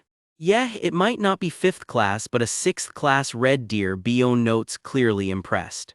To everyone's shock, the deer nuzzles right up to Bion, affection offered before anyone even asked. Princess, will you form a contract with it? Someone asks. Bion shrugs it off. No, it's not the one I want. Whatever she's actually hunting for out here, it isn't this. The others just tease her over it, turning down a free magic upgrade. Sure, princess, whatever you say. The deer grants its blessing of fire anyway, and Arshwang's the one who ends up glowing with it. Time skip the next day and they're already down on the 3rd floor. They come out the other side of a brutal fight against something huge and clawed. Phew, how brutal, someone sighs, catching their breath. Bion surveys the scorched battlefield with a grim thought. If the 3rd floor is already this rough, what's waiting on the 4th? Princess, I don't think we should head north, a teammate warns. What's over there? Bion asks, already curious. Bion decides to make camp instead and hunt for creatures nearby. Arshwang, still riding that fire high, wanders off alone into the trees. She recalls hearing that anything 5th class or above lives on this very floor. I will make a contract with a strong spiritual creature no matter what, she vows to herself. An hour passes, then 2. Every creature she spots just bolts the second it sees her. Is it just me, or does it seem like they're running at the sight of me? She wonders, genuinely rattled. Eventually she pulls it off anyway and rushes back to celebrate. Princess, I succeeded at contracting a 6th class creature. Me too, Bion grins back. But that one win isn't enough for her. Let's not rush it, she tells herself. I still have time. I can pull this off, she keeps repeating, talking herself back up. Ah, she breathes, spotting something up ahead. She creeps closer through the trees toward a pale shape drinking from a stream. It's the fifth-class spiritual creature known as the silver-maned wolf. That's a serious catch for a first year. She reminds herself that almost no first year at Stella has ever contracted a fifth-class creature. If I pull this off, everyone will finally have to acknowledge me, she thinks, steadying her nerve. Hi there, she says gently, stepping into view. Want to form a contract with me? She asks, holding out a hand. The wolf leans in and sniffs her hand, cautious but curious. Then out of nowhere, the whole mood snaps. The wolf's snarl rips out and it lunges straight at her. Huh, is all she manages before it's already on top of her. She's caught completely off guard, scratched up and crying out. Its eyes burn with a strange, hostile glow, like it's reacting to something far worse than a stranger. Picture this, a spirit wolf the size of a house drops out of nowhere, eyes blazing gold, teeth bared, and something tiny is standing right underneath it. She's yanked clean off her feet as a claw the size of her whole body rips past, and for a second it looks like the fight is already over. All that reddish-haired girl can choke out, shaking on the ground, is one word: why? The wolf's calm expression cracks into something uglier, red flame veins crawling up its face like it's about to lose all control. Something shifts in the dark, and all we get back is a stunned, disbelieving huh. We're staring at the back of her head now, twin white ribbons shaking, like she can't bring herself to turn around. Then it just detonates while she screams the question eating her alive: why does a spiritual creature keep refusing me like this? Flames swallow the whole frame, and somewhere inside them, one wide eye snaps open. She feels it before she understands it, tears welling up as she whispers this magic. Someone shouts "Princess!" in total shock as a small fire-wielding figure squares up against that same towering white wolf. The wolf leans in close to size up the girl with the little white ribbon, and for a beat nobody so much as breathes. Paw by heavy paw, the beast steps closer through a field of glowing blue flowers. Someone gets a close look at it and flinches hard. "Princess, be careful," someone screams from the shadows, clearly terrified of what's coming next. And there's that reddish-haired girl again, shouting something we can't quite catch, fury written all over her face. One more stunned huh, as the wolf turns its back and squares up to the small pink-haired figure instead. Someone watches quietly from the side, murmuring that even a fifth-class spiritual creature is falling for this princess. A slow, wordless nod answers back. "Princess," the voice asks, "will you make a contract with it this time?" "No," she says flatly, "I won't. I'll find the creature I actually want," she adds, brushing off the offer of a lifetime like it's nothing. "Sorry," she tells the wolf, "you can go back now." The massive creature turns and pads off, dismissed without a second thought. Off to the side, someone lets out a bitter little laugh. "Ha ha ha. I can't even get close to a spiritual creature," she seethes, "and you get to pick and choose which one you bond with. This energy, it's not fair," someone mutters, dread creeping into her voice. "It's not fair," she repeats, again and again, like the words are the only thing holding her together. "This is so unfair," she finally screams, "I work so hard." Dark red veins spiderweb across her eye, and whatever's happening to her, it isn't stopping.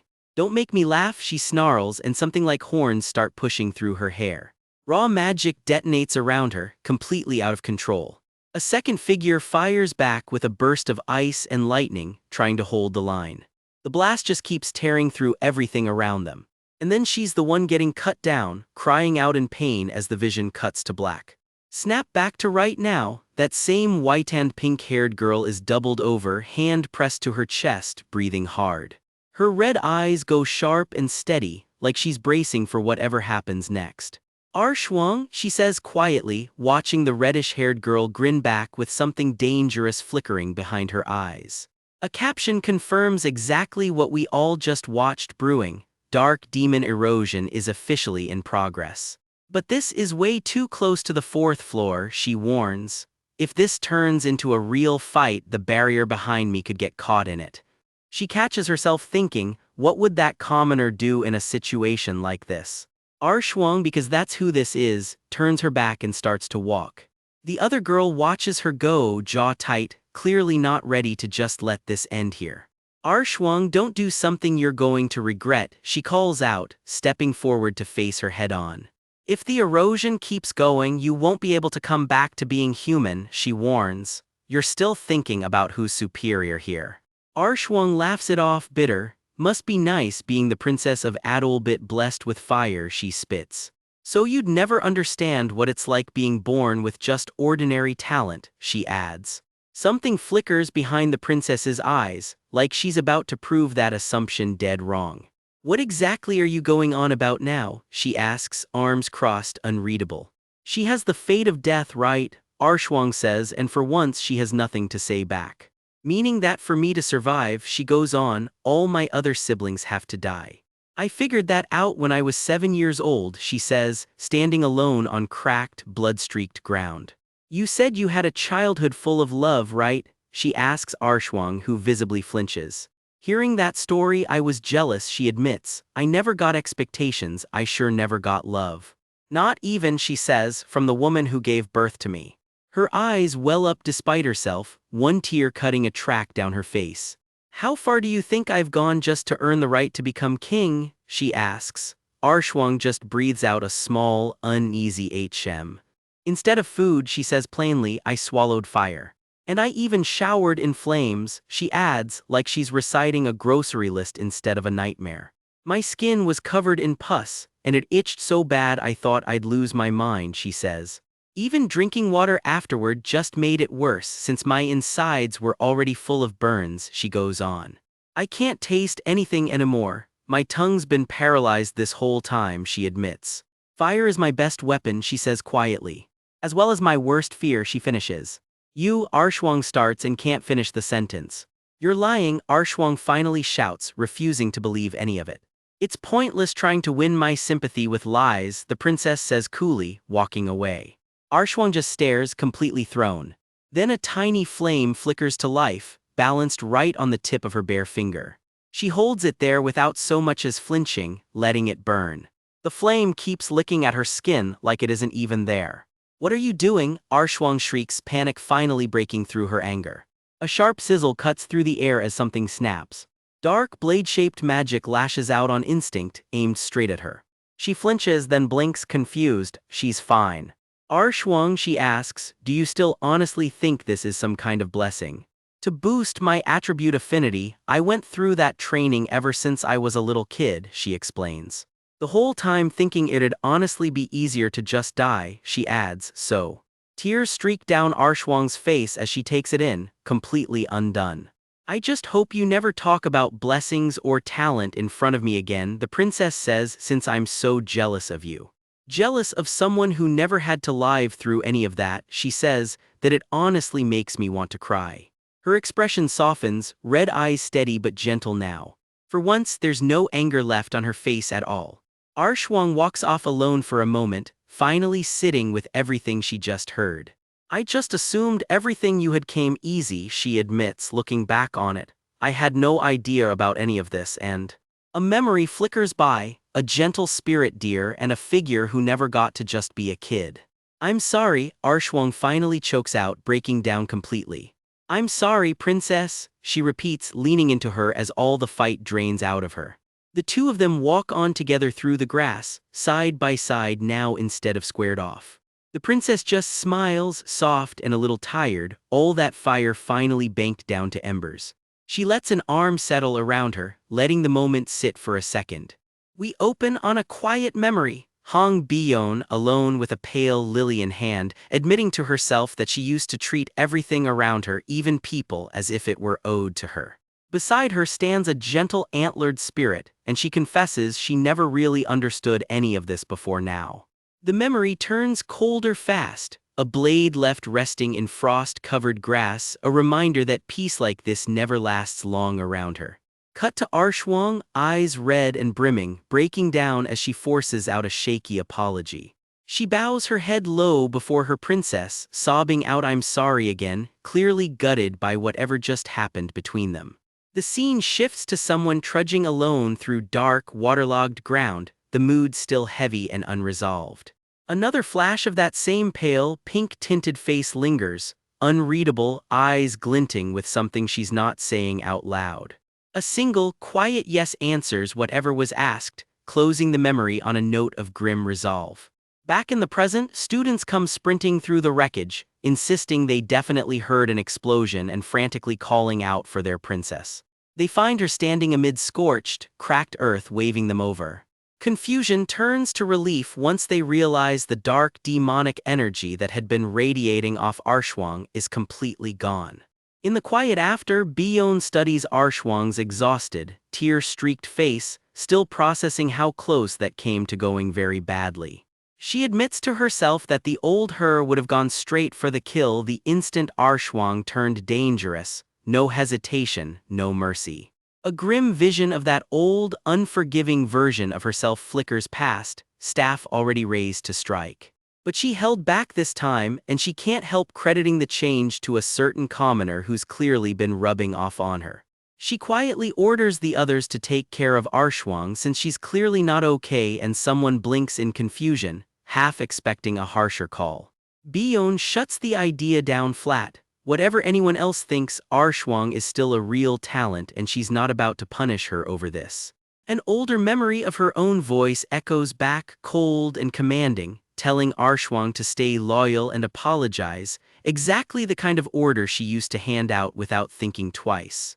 Snapping back to herself, Bion winces, quietly horrified she almost slipped right back into being that person.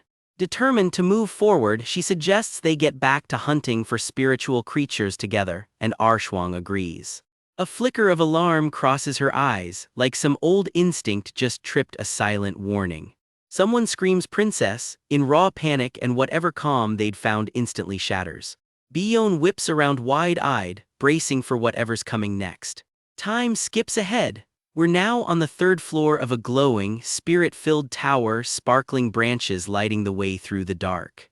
A lone student creeps deeper in, drawn toward a softly glowing leaf hanging in the gloom. She lights up, grinning ear to ear. Found it. She's tracked down a spiritual creature called the Twinkle Flower, and she can barely contain herself. The little glowing bloom shimmers in the dark, clearly worth every step of the hike. She hums a happy little tune to herself, pretty proud of the find. Relief washes over her. This one's close to 4th class, well within range for a safe, familiar contract. Still, she reminds herself a signed contract won't let her summon it whenever she likes. There's real work still ahead. Task basically done, she decides she'll just relax and enjoy the rest of her time up here. Which, of course, was the plan exactly 10 minutes before everything got a lot more interesting. Something crashes through the trees nearby, and she freezes on the spot. She blinks, completely thrown by who she's suddenly staring at, Ma Yuxiang and Azel. The two of them clock her too, and Ma Yuxiang dryly notes what a coincidence it is, running into her all the way out here. She asks why they're even here, and Azel explains she just ran into him by pure chance, nothing planned about it. Ma Yuxiang just shrugs it off, claiming he's simply killing time. She's glad to see them regardless, though she privately notes Ma Yuxiang's reputation for not exactly getting along with spiritual creatures. She starts to ask a favor if it's okay, I want to, and gets cut off cold by a sudden, violent burst of energy.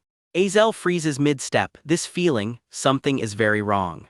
No doubt about it, she says, this is dark mana, plain and simple. Her face goes tight with worry, mind already racing. She can't help thinking, again, how things that never happened in the original novel keep happening anyway. Something surges through the trees above them, magic crackling across the sky. Ma Yuxiang and the others catch it too, all of them going still. A cold sweat breaks out on her face as the danger sinks in. Decision made, they brace themselves. Yes. Azel, let's go, and the three of them take off running toward the trouble. Elsewhere, Bion coughs hard, clearly hurt from whatever just went down. Then she spots Arshwang collapsed right beside her and panic kicks in instantly. Arshwang.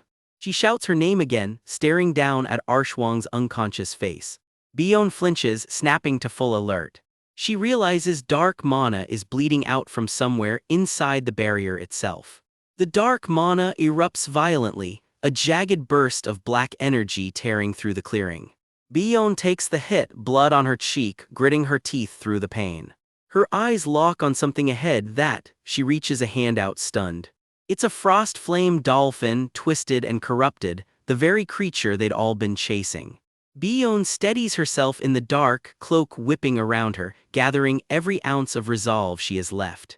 She admits she doesn't fully know how this spiritual creature got eaten alive by dark mana in the first place. But if she lets it be, it's going to explode and take everyone nearby down with it, so she raises her staff out of options and out of time.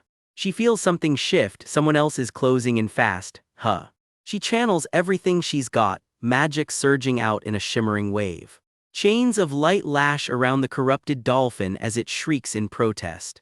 A final blinding burst of light erupts, and the dark mana finally breaks apart. The violent surge settles into something calmer, the fight visibly turning. Bion spins around, stunned to see who just showed up, Ma Yuxiang. There he is, stone-faced as ever, already in the thick of it. Why is he here, she can't help wondering, completely thrown. Something catches her eye and her expression tightens, that someone else in the group demands to know what on earth is going on, as a dark spell mark flares against the ground. A final burst of golden light rips through the clearing as Ma Yuxiang's magic slams home. Turns out the spiritual creature caught in the middle of dark demon erosion has actually been fully cured, snapped right back to normal.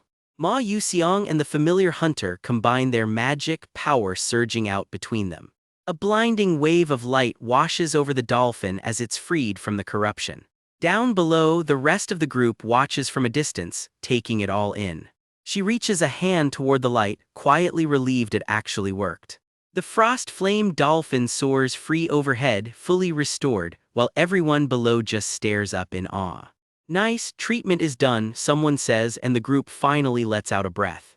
Hey princess, what's going on? Someone asks and Bion just shrugs, how would I know? She explains what she does know. There was a sudden explosion and the fourth floor's barrier came down out of nowhere. Someone freezes mid-step, eyes going wide with dread. Bion, Ma Yuxiang and the others all react at once, a wave of shock rippling through the whole group. A voice slithers out of the darkness. There are some familiar faces here. A hooded figure steps closer, wrapped head to toe in churning dark red mana. Not just A-class students, the voice notes, but 4 S-class students too, all gathered in one convenient spot. Looking down at the group from above, the figure practically purrs, I'm lucky. Bion's face goes cold with recognition, you. Someone else finally puts a name to the horror, Professor Mason. Wreathed in swirling dark mist, the man who used to teach them smiles like he's already won, and the chapter cuts out right there. We open on a nightmare already in motion, something stepping out of the shadows onto ground that is already stained red. Azel and Flame both freeze mid-step, eyes blown wide like they've just spotted something that should not be there. Because standing right there, wrapped in dark mana, is someone who is supposed to be a professor, not a monster. Every footstep echoes like a countdown, dragging that corrupted shape closer through the red smoke. Turns out this isn't some random ambush, he has stumbled straight onto a cluster of Stella's best, A-class students plus 4 S-class students all in one place. He can barely contain himself, purring about how lucky he got, while Hong Bion's expression already knows this is very bad. Professor Mason, she gasps in disbelief, right before his clawed hand reaches straight for her face. Rewind a beat. Azel and Flame can't even process it, both blurting out the same question, what is their professor doing all the way out here? Ma Yuxiang is the one who puts it together first, and even he looks rattled realizing a Stella professor has actually turned into one of the dark demonic humans. The sheer amount of mana pouring off the man is enough to make seasoned students go pale. This is not the twitchy, jealous professor from the lecture hall anymore. This is something that has fully given in to the corruption. He even jokes about saving the tasty ones for last, like the 3 mages squaring up against him are just a snack. And when an opportunity like this practically falls into his lap, he is not about to turn it down. Okay then, he grins, and the whole fight blows wide open. Let's enjoy this feast, he says, grin full of teeth, and that is exactly where we're leaving him hanging because it's time to rewind the whole day. Meanwhile, hours earlier, our actual hero has absolutely no idea any of that is about to go down. A few hours before that chaos, Beak Yusial stands at a barrier, sizing up the 4th floor waiting on the other side. He steadies his breathing and steps through alone. All that secret training in Ifanal's garden is already paying off. The spiritual creatures here practically sense him coming. Past this point though, he is flying blind. All he can do is hope he can grab a spiritual creature's heart without anyone getting hurt. He steels himself and pushes forward. Whatever is waiting on the other side, he is not backing down now. And there it is, the fourth floor, blooming in an endless field of pink. Gorgeous scenery, sure, but he knows better than to let his guard down. Good thing too, because something is already glaring back at him from the underbrush. A snarling, horned nightmare of a beast lunges straight out, fangs bared. He clocks it instantly. Whatever risk raiding this floor is supposed to have, these monsters are punching way above it. No time to overthink it, he is already drawing steel. One clean strike and the beast does not stand a chance. The impact rips clean through the clearing in a flash of light. And just like that, the fight is over before it really started. He knows he can't hang around either. This floor has a nasty trait that scrambles your sense of direction the longer you stay. People go missing out here all the time because of it, which is exactly why he came prepared, courtesy of a favor from Flame. Behold, the unidirectional flower, a little potted plant that only ever faces east, so he never has to worry about getting turned around. With his own personal compass in hand, he is ready to plow straight through the floor. Cocky little grin included, free of charge. He heads deeper in, petals drifting past him in the pink light. He is already anticipating his next target showing up any minute now. Casual as ever, he even hums a little tune while he walks. Then he stops cold. Something is making noise nearby. And there she is, half hidden among the cherry blossoms. This isn't just some random spirit either, she is one of the 12 most powerful beings in the entire Etha world. Meet the third moon of the pink spring, basically royalty among spiritual creatures. Even her outfit looks like it belongs in a museum, not a forest. She notices him immediately, and that little smirk is not a good sign. What brings a human here, she asks, sweet as poison. Yusial suddenly feels very, very seen. He shakes it off. Now is not the time to lose his composure. Because as it turns out, her mana literally comes with a built-in charm effect. Convenient for her, terrifying for him. He feels that charm magic sliding into him right away and immediately starts fighting it off. Most people would not stand a chance against it. He is banking on being the exception. He steadies his breath and braces for impact. Turns out his weird mana-leaking condition is finally good for something. It lets him just shrug the charm magic right off.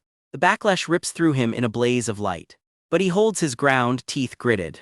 The charm spell just fizzles out around him. Not exactly the reaction she was expecting. Her whole spell just shatters apart like glass. He admits to himself it wasn't easy, fully resisting whatever illusion she threw at him nearly maxed him out. But hey, mission accomplished, no charm spell today. She is clearly impressed, noting most men would have come sprinting straight at her by now.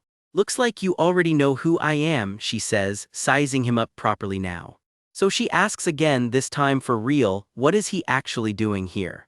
He is upfront about it. He is here for a spiritual creature's heart, which immediately makes her wonder if he plans to kill one to get it. Nope, nothing that grim. He just wants a heart with no body attached, tucked away in what is apparently called the spiritual creature's tomb. Fair question, she wants a reason. He keeps the deity backstory vague and just says it's for a breathing technique, then decides this is the moment to play his trump card. Out comes the flower necklace. If he can tug on her heartstrings with the right story, this could actually work. And it lands immediately. Her whole expression changes. How does a mere human have something like that? She blurts out, exactly the reaction he was hoping for. Turns out she is famous even among her own kind for how much she cares about spiritual creatures. She literally built this entire floor from scratch just to keep them safe. Which means if he frames this as saving an actual deity, she just might hand a heart over willingly.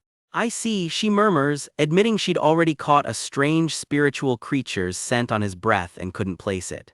Then she just melts into full hearts in her eyes mode, and even he has no idea what conclusion she just jumped to. He tries to clarify he just worked hard breathing next to Ifanal, which only convinces her he has some deep, intimate bond with a literal goddess. Her mood flips fast though. She admits spiritual creatures have been burned by humans plenty of times before, and trust does not come easy anymore. Before he can even get a word out, she cuts him off. She has heard every version of I'm different 100 times already and she is over it. He can't really blame her for the wall she has put up. She turns away, clearly done entertaining sob stories. Here's the actual rule though: every one of the 12 divine moons can hand over their own power, but each one demands something completely different in return. Hers specifically requires proving your stats are actually good enough: spiritual affinity, mental strength, all of it has to measure up. And by his own math, he is nowhere close to those numbers yet, which stings, since getting her power was never even the plan, but now he can't even walk away with a plain old heart either.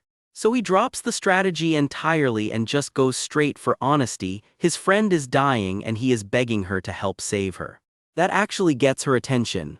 So he asks flat out, how does he prove that? She grins, and that grin should probably worry him. Prove you'd put your own life on the line for a spiritual creature, she says, dead serious. Yusial just stands there for a second, processing that. You can practically see the gears grinding behind his eyes. And honestly, way too much. The whole point of any of this was staying alive, and his own life is still number one on his list, thank you very much. He goes dead silent, and she just watches him squirm. She is not budging either. She does not want any spiritual creature handing their heart to a human, period. Her reasoning is blunt: human lives are short, but human greed apparently never runs out. Ouch, fair but ouch. He quietly writes off this approach. If she is this dug in, he will need a whole different plan to get that heart. And right as he's regrouping, something shifts in the air around him. A warning flashes up out of nowhere. His own meddling has apparently triggered a massive butterfly effect on the story he thought he already knew. Turns out the Dark Demon Erosion arc, the one with Professor Mason, just got yanked forward and slammed into whatever's coming next, and the difficulty just spiked hard. 2 entire story arcs, the Familiar Contract Ceremony and the Dark Demon Erosion, just got fused into one, and none of it was supposed to happen at the same time. Yeah, what the pretty much covers it, and that colliding mess is exactly the ambush we just watched play out at the start of this chapter. A quiet warning drifts through the dark: the spirit creatures who keep close to humans always end up the ones who get hurt. Yusial's face goes still. That's not a throwaway line, that's a warning meant for him. Somewhere close by, Ifanal weighs the news with a sigh. If the invasion is real, she'll need a whole new way to get that divine heart she's after. Then the game brain warning flashes red. A massive butterfly effect just triggered. Somehow the future Dark Demon Erosion arc is folding straight into tonight's episode. Yusial squares his shoulders. Whatever just got dumped on him, he doesn't have the luxury of standing around and processing it. Difficulty spike incoming. The system practically screams it. Episodes 7 and 8, the Familiar Contract Ceremony and the Dark Demon Erosion, just got smashed together into one very bad night. His jaw drops. Even the guy with the cheat sheet for knowledge did not see this one coming. Blood spatters across a blood-red screen. Whatever's about to happen, it is already ugly. Cut to a hidden pinklit forest where a robed, fox-eared figure waits for him. Not exactly the study session Yusial was expecting tonight. This energy, did a dark demonic human invade? Yusial asks, already dreading the answer. The fox spirit's expression sours. Whatever's crawling around down there, it is not just some run-of-the-mill dark demonic human. A monstrous shape claws up out of the dark, wreathed in pink and black. Yeah, that tracks with not run-of-the-mill. Risk level 6 minimum, and it's already loose on the 3rd floor. That's not a threat you send a hall monitor after. The Guardian clenches her fist. Frustrating as it is, her own power just isn't enough to hold the line right now. Turns out sealing off a 4th floor to protect her spiritual kids cost her almost everything she had. And as a result, she's stuck here. No leaving, no swooping in to save anybody herself. Ah, she breathes. I can hear them now. The screams, unfortunately, are the easy part to hear. At this rate, my children, she cries, and Yusial's right there shouting back at her, where is it? She flinches, caught off guard by how hard he's pushing. Tell me quickly, she begs. She can't pin the exact location down the way he apparently can. Yusial starts to warn her she's not strong enough to hold them off at her level. But she cuts him off. There's no time left for this conversation. Fox Mama steadies herself, bracing for whatever she has to do next. That way, she finally says, pointing him toward the danger. She raises a hand, marking the path with a flick of magic. And the two of them take off running, straight toward the thing that's supposedly a risk level 6. Yusial sprints alone through the pink-lit trees now, closing in fast on whatever's waiting on the third floor. He skids to a stop in a wrecked clearing. Crystal shards, scorched dirt, bodies down, whatever hit this place hit it hard. Two classmates lie unconscious in the wreckage, and a third crumples to his knees, drained down to nothing. Ma Yuxiang doubles over, coughing up whatever's left in his lungs. Nearby, another cadet is bleeding and gasping for air, barely holding herself together. A third student kneels in her torn ceremony robes, blood soaking through the front. This was supposed to be a nice, formal night. "You're all impressive," something purrs from the shadows, not exactly a compliment, more like a chef checking the ingredients. "I'm so excited to take that power," the Thorn Queen coos. "I can't wait." "Okay, geniuses of Stella," she announces, thorny vines cracking to life around her like she's warming up a show. A student is dragged screaming toward a swirling red void of black thorns. This is not the familiar contract ceremony anyone signed up for. "Become a part of me," she smiles, all teeth and delight. Claw marks rip through the dark like something ancient just woke up hungry. Thorny red vines swallow another student whole. More claw marks tear the air apart, and the carnage keeps piling up.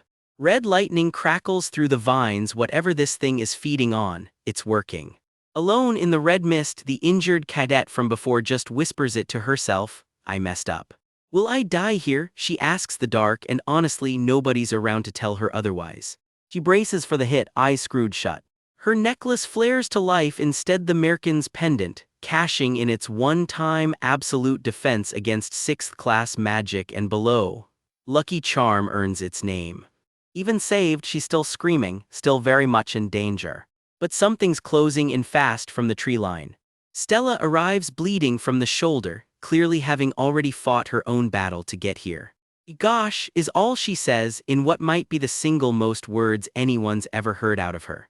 Light and lightning collide as she throws everything she's got into the rescue. "How can you come so late?" the cadet gripes, already back to complaining the second she's safe.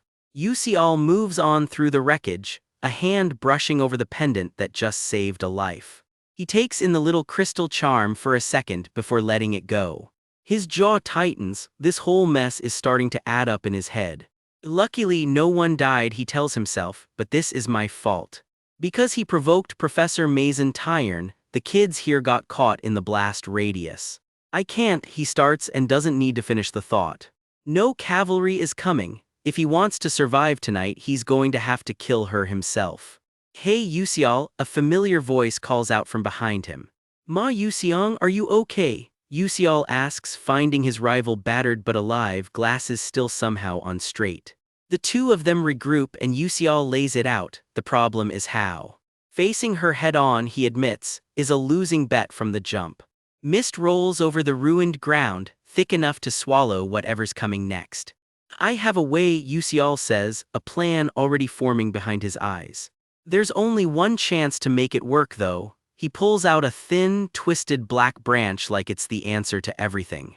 The resentment-filled branch. Tag her once and she's cursed with resentment, tag her twice and it detonates, stacking damage for months, and against a risk level 6 threat, it can even cut the payback in half. Handy little grudge stick. "Got it," Ma Yusiang grins, "then I'll make you an opportunity."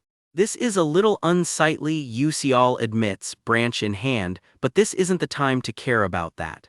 "What is Ma Yusiang?" Yusial's train of thought stops cold, like he just clocked something about his rival he really wasn't expecting. "You're going to interrupt me here too?" The Thorn Queen sneers, recognizing Ma Yusiang from somewhere she'd rather forget. "Yes," Yusial confirms, cool as anything, "that's how it happened." Hoo-hoo, perfect," she purrs back, clearly loving every second of this. "The one I wanted to kill most with this power," she starts, savoring the moment. Her eye gleams, feral and delighted. "Was you anyway?" she screams and unloads a full-power blast straight at Yusial. The impact tears through the clearing like a bomb going off. But Yusial's still standing, coat billowing, lit up in a glow that says the branch's damage-having trick just paid off. He surges forward and closes the distance, going straight back at her before she can gloat any further. The clash leaves claw-shaped scars burned into the air behind them. Yusial wipes his face clean and cracks a smirk, round one, looking pretty good for him. His eye narrows, already tracking what's coming next. Then a hand crackles to life with electricity that shouldn't be there at all. Yusial stares, stunned, as his rival's eyes flare a deep, unnatural red. Dark lightning wraps around Ma Yuxiang's arm, a power nobody saw coming, and that's exactly where this one leaves us hanging. Quick flash before we even get a title card, two shadows collide in a blinding clash, impact ripping the air apart. Something's tearing through the dark, magic energy, clawing the air to shreds. And then it detonates, a blast of raw magic lighting up the whole scene. Cut to something quieter, Beak Yusial wiping tears from his eyes, clearly wrecked by whatever just happened. The scene shifts again, magic light glinting off a uniform collar as the haze rolls in. Yusial's eyes go hard and focused right before the screen cuts to black. Yeah, that's not foreboding at all. A hand stretches out, crackling with electric magic, dark energy swirling around it. And there's our answer. Someone stares wide-eyed as Ma Yuxiang himself lights up with crackling dark power, eyes blazing red. Yeah, that Ma Yuxiang. Alright, teaser's over. Real story time. Two figures stand together in a hazy, magic-charged clearing, backs turned to us. A closer look shows two academy students in uniform, squared up and ready to move. Yusial's face goes slack with shock, something he just saw rattled him hard. A blade-thin slash rips through the air, quick and sudden. Someone launches into the fray, slamming through a burst of crystalline blue energy. Yusial can barely believe it. To think Ma Yuxiang would use dark demonization here, he thinks, stunned. Turns out Ma Yuxiang's hiding a nasty trait called dark demonic physique, letting him flip between human and full dark demonic human at will. And there it is on full display, half his face still human, the other half glowing with corrupted red energy. Yusial grits his teeth. Whatever they're up against, playing it safe isn't an option this time. Their enemy sneers back, dark wings unfurling, daring them to try. Claws of raw dark magic rake across the battlefield, cracking stone like it's nothing. Another explosion rips through, the fight already at full throttle. Their opponent just smirks through it all, clearly enjoying herself. Cute, cocky, bad combo. Dark lightning crackles off her like static, the whole air humming with corrupted magic. Someone reacts in shock as blades meet midair in a violent clash. The fight keeps escalating, magic reaching further and hitting harder. Someone winces under the strain, dark electricity crawling over them. Another hit lands hard, dark energy exploding on impact. A fast slash cuts through, barely visible before it's already done. Yusial pauses, thinking hard, sizing up just how bad this fight really is. Impressive, Yusial admits, watching someone send a risk level 6 dark demonic human flying like it's nothing. Turns out dark demonized Ma Yuxiang is basically punching at 4th class mage level now. No wonder he can throw enemies around like ragdolls. And if he manages to land dark demonic domination, the skill that lets him seize control of other dark demonic humans, his power could go even higher. The battlefield goes quiet for a beat, dust and haze settling over the wreckage. Then the clouds part just enough for another red slash to come tearing through. It erupts into a full-blown explosion, dark spikes bursting outward. Someone charges straight through the chaos, blade first, cutting a path through the magic streaks. Yusial drops into the fray himself, landing amid a wash of golden light. Shit, this is brutal, Yusial admits. This isn't something I can just deal with, he mutters, trailing off. Using the branch, he finishes, already reaching for his secret weapon. Quick rundown, the boss fight's second phase, nicknamed Four Thorns, packs Mazen's dark mana into spikes that are lethal just to touch. The catch, you've got to dodge every one of those spikes and still fight your way in close to Mazen herself. Good thing Yusial's not walking in empty-handed. His resentment-filled branch has been quietly soaking up 3 months' worth of pure resentment. And as long as Maizen's resentment stays locked on him, Yusial reasons, eyeing the glowing branch in his grip. It's useless for Ma Yusiang to try the same trick, which means while Ma Yusiang keeps her distracted, the real plan can finally kick in. Someone gets slammed straight into the ground, the air knocked clean out of them. Even Ma Yusiang can't just walk up to Maizen right now, not with her guard this high. Since it's come to this, someone growls, bracing for whatever comes next. A figure darts through the chaos, red streaks trailing behind them. Ma Yusiang's head whips around, startled. Beak Yusial, he clearly wasn't expecting to see him here doing this right now. There he is, resentment-filled branch in hand, cutting straight into the fight. The branch pulses with stolen resentment, ready to be unleashed. It connects, Maizen actually staggers, letting out a pained grunt. Yusial just smirks through the pain. "You can't kill me with just that, Professor Maizen," bold words from the guy who was eating dirt 2 seconds ago. He keeps needling her, "That's all you've got, even with dark mana." It's all part of the plan. Every taunt is bait, keeping Maizen's fury locked on him so Ma Yusiang gets his shot at dark demonic domination. Maizen's jaw tightens, blood dripping from her lips, clearly not amused. "But she's not falling for it. It seems you want to rile me up with tricks," she sneers, "but that won't work on me." Then she goes for the low blow. "That's why you got destroyed by Assistant Professor Altilicia." Ouch, she's bringing up his old scoreboard loss mid-battle. Her single glowing eye locks onto him, blood streaking down her face like tears. The air itself seems to churn with dark magic, tension building. "Fine, if you want it, I'll kill you first," Maizen roars, wings flaring as she lunges. The strike comes down fast, slicing through everything in its path. Yusial doesn't even try to block it, he just blinks clean out of the way. Maizen skids to a stop, momentarily caught off guard by the vanishing act. Watching from the sidelines, Ma Yusiang finally clocks it. Yusial's been deliberately provoking her this whole time, dragging her focus onto himself. But Yusial's the one holding the card that can actually beat her, he thinks, confused. So why is he doing this? His fist clenches so tight his knuckles go white. Then it clicks, "I see, he's buying time for me." His last attempt at dark demonic domination fizzled because Maizen threw up a shield in time. He wraps his hand in dark, crackling energy, gearing up to try again. "I'll succeed this time," he vows to himself. His red eyes narrow, dark power gathering across his chest, ready the moment he gets his opening. Maizen closes in hard and fast, and Yusial takes the hit dead on, gasping in pain. No time to catch his breath. Shit, there's no time to rest, he forces himself back up. Here's the ugly catch: the more mind power Maizen pours into her attacks, the harder they get to dodge. And it shows. Another hit lands, tearing clean through his guard. He's sent flying, crashing through the air before slamming back down. Meanwhile, Ma Yusiang's own power is surging, blue-white energy climbing up his arm. Yusial answers back with everything he's got, the branch blazing as he drives it forward. The impact splinters the ground beneath them, the shockwave rattling everything nearby. New magic flares up in the chaos, a different color entirely cutting through the smoke.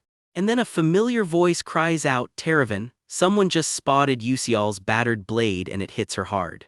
Yusial grits out his own doubt. "I can't even block Maizen's basic attacks with my abilities." Rough moment of honesty. Maizen smells blood in the water. "You're done for, Beak Yusial." She surges forward for the kill, claws and magic tearing through the space between them. Yusial takes the hit, blood streaking his face, but he's still standing. His eyes stay locked forward, refusing to back down even now.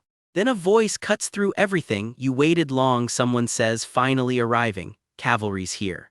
"Beak Yusial," she says again, steadier now, closing the distance to reach him. And she throws herself straight into the fight, magic blazing blue and violet as reinforcements finally arrive. Chapters ending right when it's getting good, of course. We open mid-chaos, red light tears across the dark, and someone's caught completely off guard. That's Beak Yusial, blade drawn, cutting straight into the danger without a second thought. A face twists with dread as reality catches up to just how bad this is about to get. A voice cuts through the panic. "You waited long," it says, not exactly a warm welcome.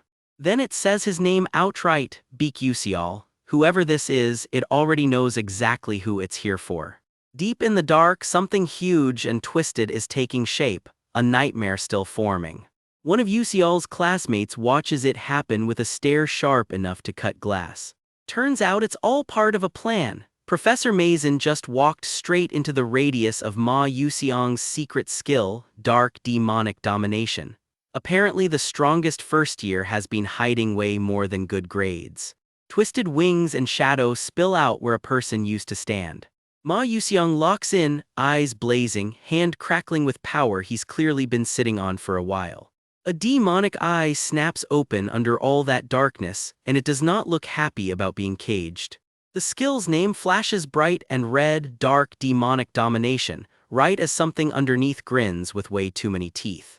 Someone nearby claps a hand over her mouth, too horrified to even scream. The dark keeps humming with barely contained power. Whatever's under there isn't staying down for long. My body isn't moving. That's Professor Mason's own voice, and he sounds genuinely terrified of himself. The thing he's becoming has other plans. Dark wings unfurl and it hauls someone off the ground like she weighs nothing. Somewhere close, UCL's already thinking ahead. I need to use the branch now. That cursed weapon of his has one very specific job. He's sprinting straight into the mess, no hesitation. His face says it all, this is bad, and he knows it. A hand closes around a throat as Mason mutters through gritted teeth, this bastard and that bastard. Turns out getting humiliated in public does wonders for your grudge list. You're all just so annoying, he snarls, then his glowing eyes lock onto the real target, Ma Yuxiang.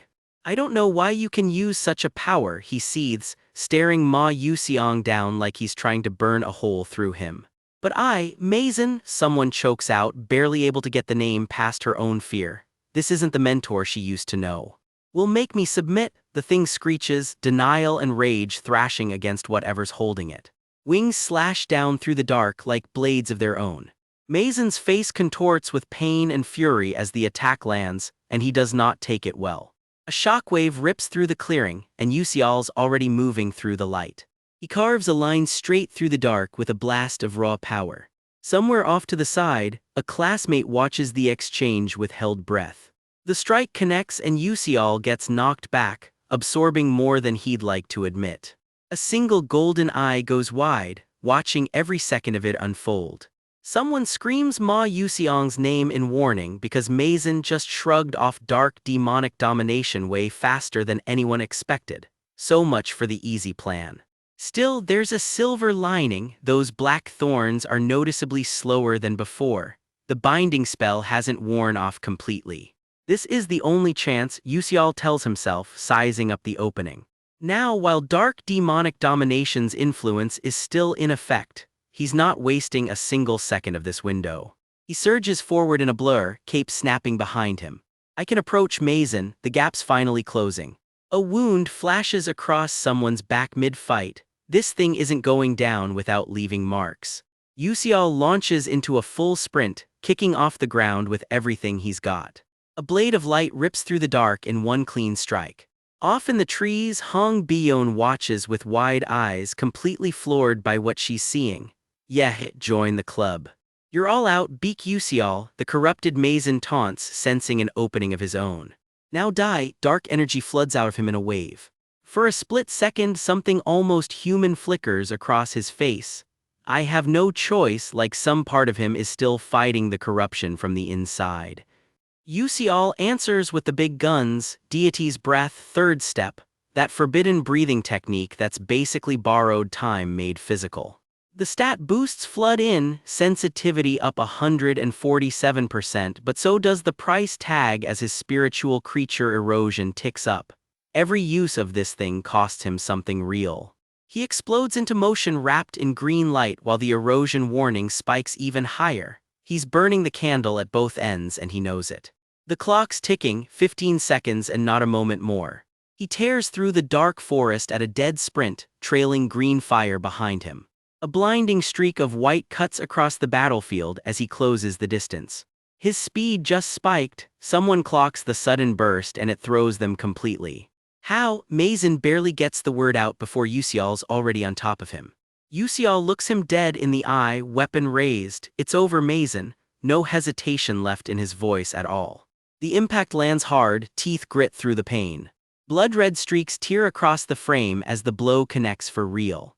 Yusial's airborne, weapon driving forward through a wall of jagged dark spikes.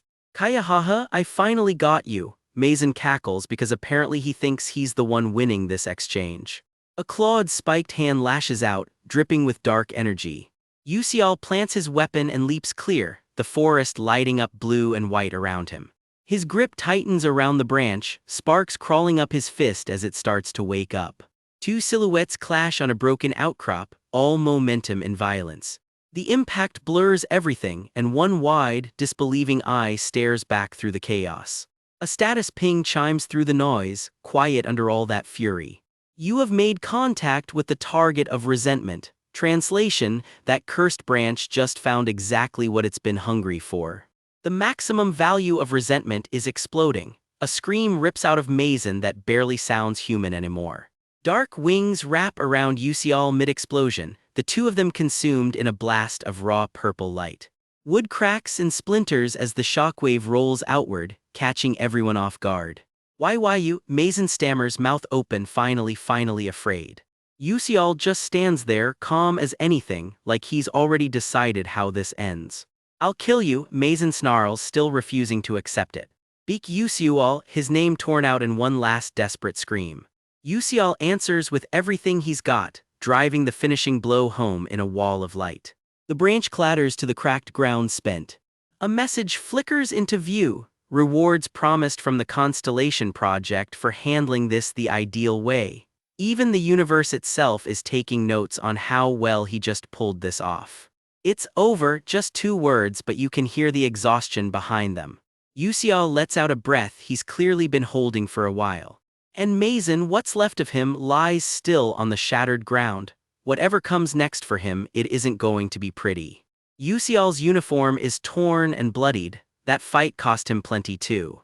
Cherry blossoms drift through the quiet that follows, petals settling over the wreckage. And then someone else steps into frame, long white hair, fox-like ears, robes trailing behind her like she belongs to the forest itself. A new face, striking purple eyes, an unreadable expression watching him closely. Yusial rests, exhausted, while she looks down at him with something softer than concern. For a second, everything just stops. No monsters, no magic, just 2 people catching their breath. I'm sorry because I was being stubborn, she admits quietly, cradling him close. Yusial, half-conscious, tells her straight, why you were taken aback wasn't because you weren't confident to prove it. But because you didn't have a way to prove it, he finishes. A weirdly gentle thing to say right after nearly dying. To think there'd be a human, the spirit murmurs, studying him like a puzzle she didn't expect to find, who would risk their life to prove their beliefs. And to save the spiritual beings. How fascinating, she continues, then makes him an offer. I will give you a spiritual creature's heart as repayment. A pulsing pink heart glows in her palm. With this, she tells him, the heart of the deity you love will beat again. I don't have much power right now, but thank you for protecting my children, boy. High praise from someone who clearly doesn't hand it out easily. She leans in close, foreheads nearly touching under the falling blossoms, a quiet thank you that doesn't need words. For once, Beak Yusial just lets himself have the moment. The wind picks up, scattering petals across the clearing. And just like that, he's alone again, resting in the blossoms, one wild fight closer to the answers he's chasing. Deep in a misty grove, a spectral guardian of the elf forest cradles Yusial like a proud mother, murmuring that with what he's done, the heart of the deity he cares about will beat again someday. Her powers still faint for now, she admits. As leaves drift past, she thanks him properly, for protecting her children the elves when it counted most. It's a quiet, almost maternal moment, this ancient guardian holding the exhausted swordsman like he actually matters to her. The wind kicks up, petals swirling around them as the scene dissolves into pure pink haze, the visual equivalent of a dramatic exhale. And just like that, we cut to Yusial alone, perched on a blossoming tree branch, finally getting a second to breathe after however many near-death experiences this arc's had. Turns out that whole scene wasn't just for vibes. We're told the elf guardian, sensing dark mana nearby, ordered a search of her own. That search turned up a group of fainted elves which sent the elf knights scrambling to mobilize. Good news on the other end though, every one of Stella's first-year cadets is confirmed safe and sound. Back on campus, the aftermath keeps rolling in. Every student who fought alongside Professor Mason against the necromancer horde made it out alive too, roughed up but breathing. Hong Bion and Azel personally go bed to bed, so to speak, making sure everyone else is accounted for before anything else. Elsewhere, an elf knight rallies the group to move out. Turns out several students sealed contracts with 5th-rank spiritual creatures in the chaos right before the evacuation wrapped up. Casual power spike, no big deal. But the real story is Ma Yuxiang and Beek Yuxial. The two of them didn't walk away from this one clean. Yuxiang slumped, wounds visible through his torn collar, completely wrung out from whatever fight he just survived. Both of them get rushed to Stella in an emergency transfer and admitted straight to the hospital. Cut to the academy's infirmary building, gleaming and quiet, about to get a lot less quiet.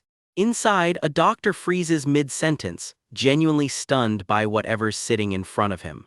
His name tag reads head physician Raven, and what's got him floored is Beek Yuxial's chart. The kid has the Monner revelation delay physique. A nurse hands Raven the file while he mutters, half to himself, that he never expected to see the notorious condition in person, then wonders out loud how someone with it even got into Stella. Because as any magic scholar will tell you, the Monner revelation delay physique makes it basically impossible to hold mana in your body, which makes learning magic basically impossible too. Not completely impossible, Raven corrects himself, just pointless, the kind of effort that goes nowhere. Except this particular student apparently made the pointless effort mean something. His S-class file speaks for itself. Then the doctor drops the real gut punch. People with this physique don't usually live past 20. Yuxial's got about 2 years left. Raven holds the scan up to the light, quietly turning the thought over to spend that little time left in school. But looking at Yuxial's photo, one thing's obvious to him. This kid is dead serious about learning, pun very much unintended. As a doctor, Raven admits he can't save him. But as an adult watching a kid chase something this hard, the least he can do is back his will. He turns to his nurse with a quiet order. This stays between the two of them. She snaps to attention, yes, doctor. Later that night, that same nurse Luna walks alone down an empty, lantern-lit street.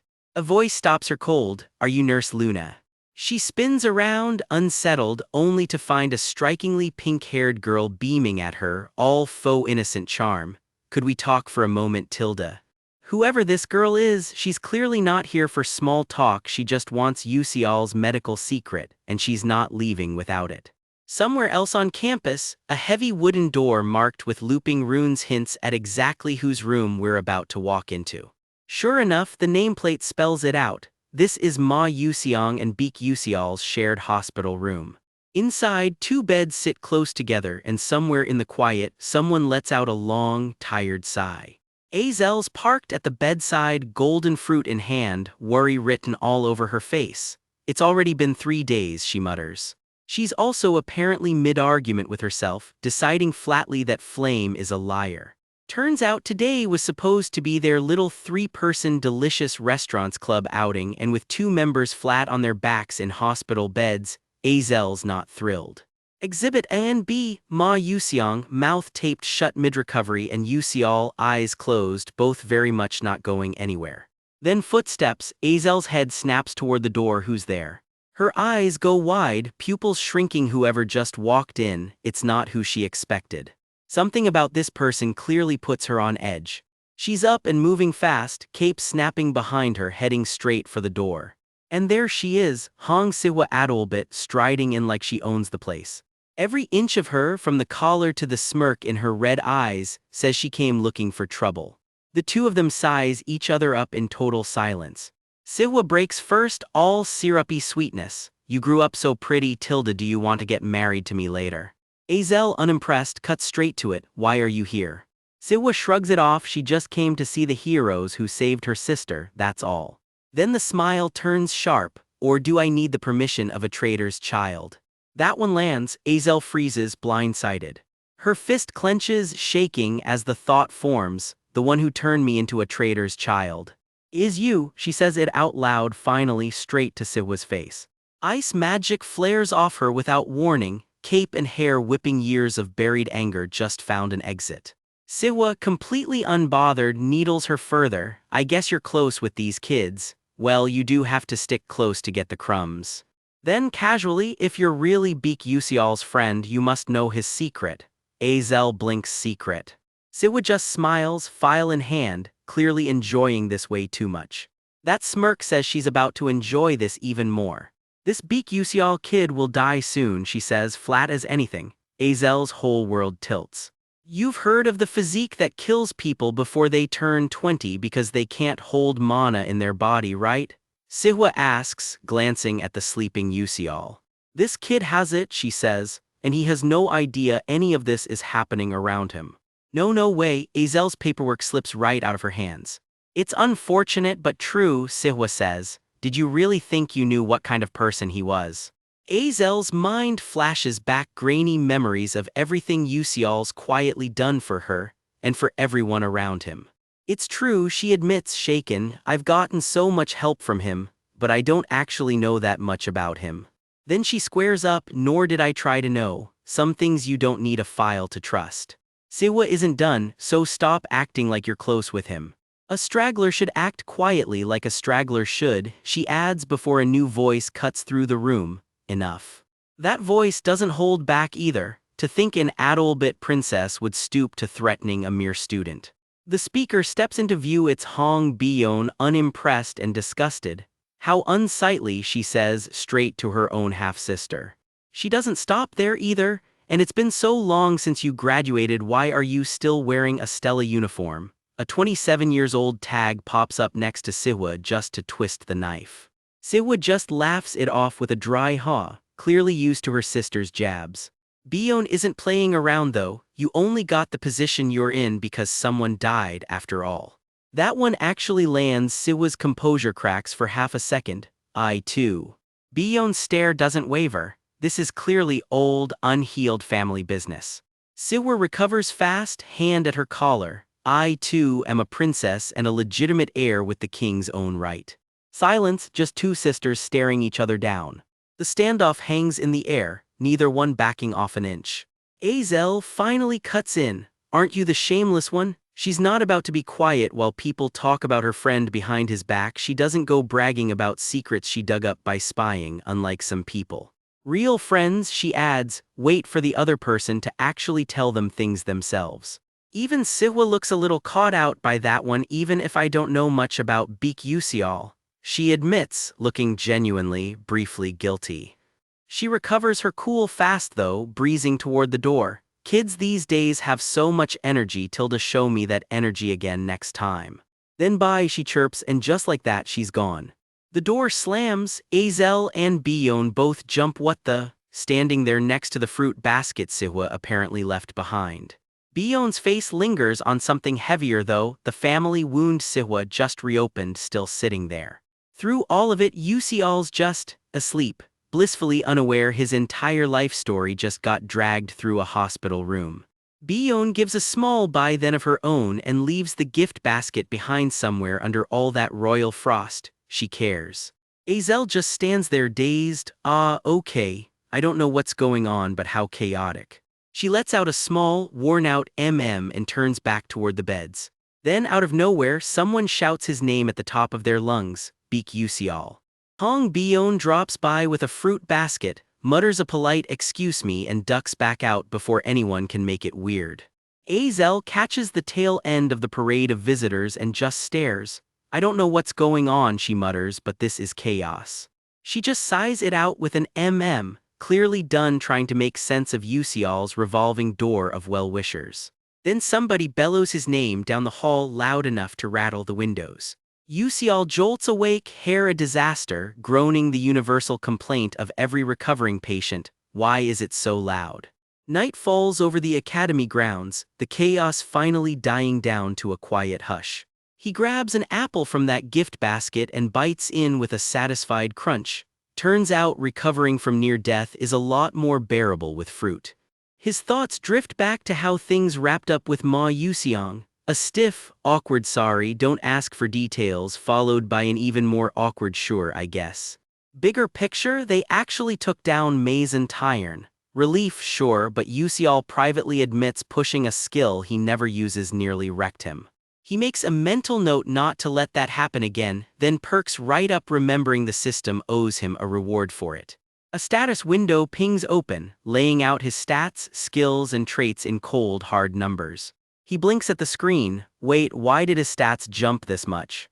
Buried in his traits list is something brand new. The third moon of the Pink Springs blessing, sitting right next to his usual mana revelation delay physique. The blessing's fine print is wild. Boosted sensitivity and mind power, plus a whole toolkit of mental powers, reading memories off objects, sending thoughts, even resisting mental attacks outright. A whisper about a pink heart that will not waver washes over him, and Yuxiao just about short circuits. Why exactly is a literal divine blessing just sitting in his trait list like it's nothing? Turns out while he was passed out cold, the third moon of the Pink Spring itself swung by and blessed him. Apparently it takes a while for a regular human body to digest a gift from one of the 12 divine moons. He stands there getting showered in pink petals, still processing that he just casually got touched by a god. Then it clicks, there was something else he needed to go dig up. He roots around and pulls it out, a small glowing pink orb pulsing warm in his palm. A spiritual creature's heart, exactly the payment he promised a certain incomplete deity. Cue the victory lap, a little fist pump for a job well done. All that effort actually paid off. He stares at what he's holding like he still can't quite believe it's real and not some fever dream. Everything he needs to square things away with fictional is finally in hand, which means it's time to check what bonus loot the story owes him. The system flags a Constellatio project reward for playing this arc exactly right. So special rewards, what's on the menu this time? His mind flashes back to the fight with Maison, and the hard lesson that his usual bag of tricks flat out stopped working against him. What he actually needs right now, he decides, is raw attack power. One thing's for sure, the reward isn't going to just hand him his usual gear, which means he puts in the request himself. Give him the derivative skill hiding inside his mana revelation delay physique trait, something called mana concentration. The system chews on it for a beat, then confirms, yep, doable. The new skill activates on the spot. Gold light wraps around him. Oh, it actually worked. A fresh skill card pops up, mana concentration ready for business. Here's the catch that's always haunted him. His body physically can't hold mana even mid-breath thanks to that same physique trait. But this new skill lets him grab a slice of that escaping mana and actually keep it, just for a moment. The plan, instead of leaking mana out through his whole body like usual, funnel all of it out through one fist. Concentrate the entire release into a single point, and suddenly that punch hits a whole lot harder. He clenches both fists with a cocky grin. He can actually get stronger now for real. He's practically buzzing to try it out for real, grumbling that the weekend training session can't come fast enough. Cut to somewhere far quieter, open grassland rolling out under a wide blue sky, wind hissing through the grass. The scene drifts toward a small wooden building tucked into the field, and inside a shape moves through the dark. A hooded figure climbs the steps to the door, and someone inside reacts sharply to the sound of company arriving. Tower Master, the hooded visitor says simply, stepping in from the night. The blond man waiting by the window, New Moon's own Tower Master Roderick Hallow, greets the arrival by name. You're here, Keen. Roderick raises an eyebrow at the disguise. Keen just shrugs it off, no point changing forms when the original face and name got forgotten a long time ago. The two of them walk the tower's halls together, the mood anything but casual. Keen reports in, yes, a dark demonic human really did show up at the Sky Flower birthplace, just like the Tower Master suspected, except it turned out to be nothing scarier than a Stella Academy student. And that threat already handled, purified clean by a couple of cadets before it got out of hand. Roderick notes, almost teasing, that Keen did something distinctly out of character there. Keen doesn't flinch. Are you not questioning me? All dark demonic humans must be killed. Keen quotes the old creed right back at him. After all, Roderick's the one who taught it in the first place. Roderick just turns and walks off, mulling that over. My words can't be right forever, he admits, and something about that clearly catches Keen off guard. His hand curls into a slow fist. I see, he says, processing it. Keen fills in the rest. After that trip to the Sky Flower birthplace, Mazen Tyrn showed up fully dark demonized, but it's fine now, Keen insists, all handled. Roderick waves off any blame. If anything, it's on him for not digging up intel on a totally different dark demonic human sooner. Then the real confession: at some point his future sight just stopped working. Not gone exactly, more like fog rolled in and never lifted. Isn't that supposed to be a disaster for a seer? Keen asks, baffled. Surprisingly, no. Roderick's actually been enjoying the novelty of not knowing what happens next for once. Was Beak Usial his name? Roderick asks quietly, and something flickers behind Keen's teal eyes. Roderick leaves him with a parting thought. When you only trust what you can see, everything else becomes invisible to you. Keen can't shake it. The one who allegedly defeated Mazen Tyrn, that name keeps coming back around. Something's off about that kid. Keen just can't prove what yet. Roderick, watching from the window, calmly disagrees. By every measure, the boy reads as a completely normal 17-year-old student. Keen isn't buying it. The kid's just got a whole lot he's hiding, that's all. There's no way, Keen mutters, jaw tight, that boy is definitely. Roderick shuts the spiral down gently. The world's full of things that don't add up. Sometimes you just have to accept them instead of forcing an explanation. Keen's not thrilled about it, Tower Master. Keen's eyes flare with barely contained frustration at being told to just let it go. Wind cuts across the open sky as the scene pulls back outside. Keen strides off through the grass alone, hair whipping in the wind, clearly still stewing over the whole conversation. The grassy hillside rolls on, a lone robed figure crossing it in the distance, a quiet breather before the next bombshell. A tower catches the sunlight against a bright blue sky. Looks like we're heading somewhere a lot more official. Ivy and Stone climb the same tower as the scene pushes in closer. A headline spells it out in black and white: Alchemy Professor Mazen Tyrn, dark demonized. Stella's own words on the incident that left the whole academy reeling: the dark demonic human hiding in plain sight was one of their own professors. So you didn't bury this incident, says a masked, hooded visitor, amber eyes sharp above a veil, addressing someone with real authority. That someone is Headmaster Eltwin himself, calmly sipping tea under his cap. Well, I wanted to, he admits, but there's a limit to that. He adds that this kind of trouble is only going to keep happening. He can't sweep it all under the rug forever. Meaning, the visitor presses. The two of them settle in across a table from each other. It's as I said, comes the reply. It would be best for you guys to be careful too, the masked visitor warns, dead serious. Her cloak settles heavy around her, giving away nothing else. Eltwin's easy composure cracks just slightly. I see, he says. I was somewhat in doubt until now. Here's the bombshell laid bare. Whoever murdered the deity Fictional carries a soul corrupted worse than any ordinary dark demonic human, and that same soul is hiding somewhere inside Stella. A Stella uniform carrying Fictional's own scent was traced to a site where a dark demonic human had struck.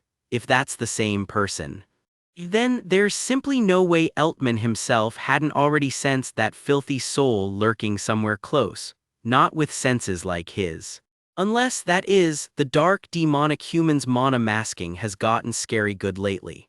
Good enough to slip past Stella's magic detection tech and even Eltman's own senses without tripping a single alarm. Bottom line, he can't rule out that Fictional's killer has already walked straight through Stella's front gates. Eltwin's hand curls into a slow, deliberate fist. I ought to dig deeper, he decides, the easy headmaster act dropping for just a second. Alone in the shadows, a hooded figure broods. If the dark demonic humans have found a way to fully mask their mana, they could be advanced enough that not even Stella's tech or the headmaster himself could sniff them out. Which means whoever murdered Fictional might already be walking these halls, unnoticed. Maybe there are still traces waiting back at Ifanel's garden, he thinks, his fist clenching with resolve. Time to dig deeper, he's not letting this go. Under that hood his eyes stay locked, cold and determined on the mystery. Cut to Ucial running his own checklist, heart delivered to Ifanel, check. Next up, figuring out how to actually control this mana revelation delay physique of his. He smirks and cracks his knuckles. As usual, he's already 3 moves ahead of everybody else. Quiet night at the academy, just the calm before Ucial sneaks off on another one of his errands. The following weekend, he heads straight for Ifanel's garden. He steps into the glowing field of blue flowers where she's been trapped, motionless for who knows how long. Hey, he calls out, long time no see.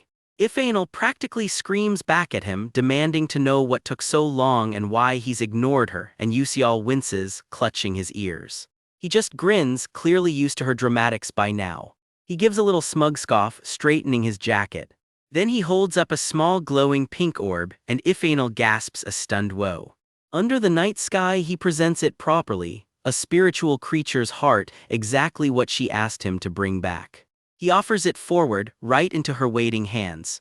The heart erupts into a blinding pillar of light, power pouring straight into her sealed, statue-like form. Ucial just watches, awestruck, as petals of light rain down around them both. His face says it all, even he didn't expect it to look like this. Fingers that haven't moved in ages finally flex again, reaching out into the flowers on their own. Her hood slips back and her face is revealed for the first time, and all she can manage is a stunned awe. She looks almost giddy, hand pressed to her own face like she can't believe she's really feeling it. Light and hair swirl around her as the transformation keeps settling in. She starts dancing on the spot, gushing about how long it's been since she could move, practically glowing with joy, and Ucial just laughs, half amused and half stunned. She yanks him in close, delighted, and he yelps in surprise. Blushing under her hood, she thanks him properly for saving her. Yeah, he says, smiling, that's good, Ifanel. He can't help but smile at how genuinely happy she looks. Something makes him pause, eyes narrowing slightly. Ifanel stares at her own hand in shock, her body something's off. Privately, she suspects this borrowed heart can't sustain her new body for very long. She admits she's starting to feel sleepy already, and tells him they need to hurry. She hands him a folded garment and tells him to change, then put on the necklace she gave him earlier. Ucial adjusts the collar of the strange new robe she's handed him. He stands there in it, a formal dark blue set, looking distinctly out of his depth. She tells him she'll send him to the secret place where her friend is sleeping. Got it, he says simply. The two of them stand together in the glowing field as the spell winds up around them. Somewhere new, Ucial suddenly goes still. Someone's here. He wasn't supposed to be the only one who could reach this place, so how is that possible? A silhouette looms nearby, wreathed in an eerie light. A warning flashes across his vision like a status alert. Some kind of feelings absorption curse has just triggered. Somewhere close, a voice mutters darkly, "Damn that person." Ucial blinks, caught completely off guard. He realizes that without his protective blessing from the third moon of the pink spring, that curse could have really messed him up. A feelings absorption physique, that's a genuinely scary power, he thinks, and it finally clicks who this is. Flower Sioran. The elf king himself, unmistakable silver hair and golden eyes. Rewind a few minutes. Alone in that same glowing garden, Sioran walks quietly through the trees, trailing his fingers over the leaves. Back when Ifanel was alive, he murmurs to himself, still believing she's gone. He bows respectfully to a vine that once guarded this place. You protected this place so well, he tells it like an old friend. He glances around and figures no one's watching, so it should be safe to finally drop his hood. A little idea seems to strike him, almost comedic given how seriously he's been taking all this. He lets out a long, quiet sigh before reaching for his hood. Free of it at last, he smiles, relieved. It's been so long, he admits. Since he last let anyone, even the flowers, see his real face out here, he figures he'll leave this behind and go. The wind stirs around him. This place, he notes, hasn't changed one bit. He stands there quietly among the glowing blue flowers, alone with his memories. Then he freezes, this energy. Ah, he breathes, barely able to process it. His eyes go wide with disbelief.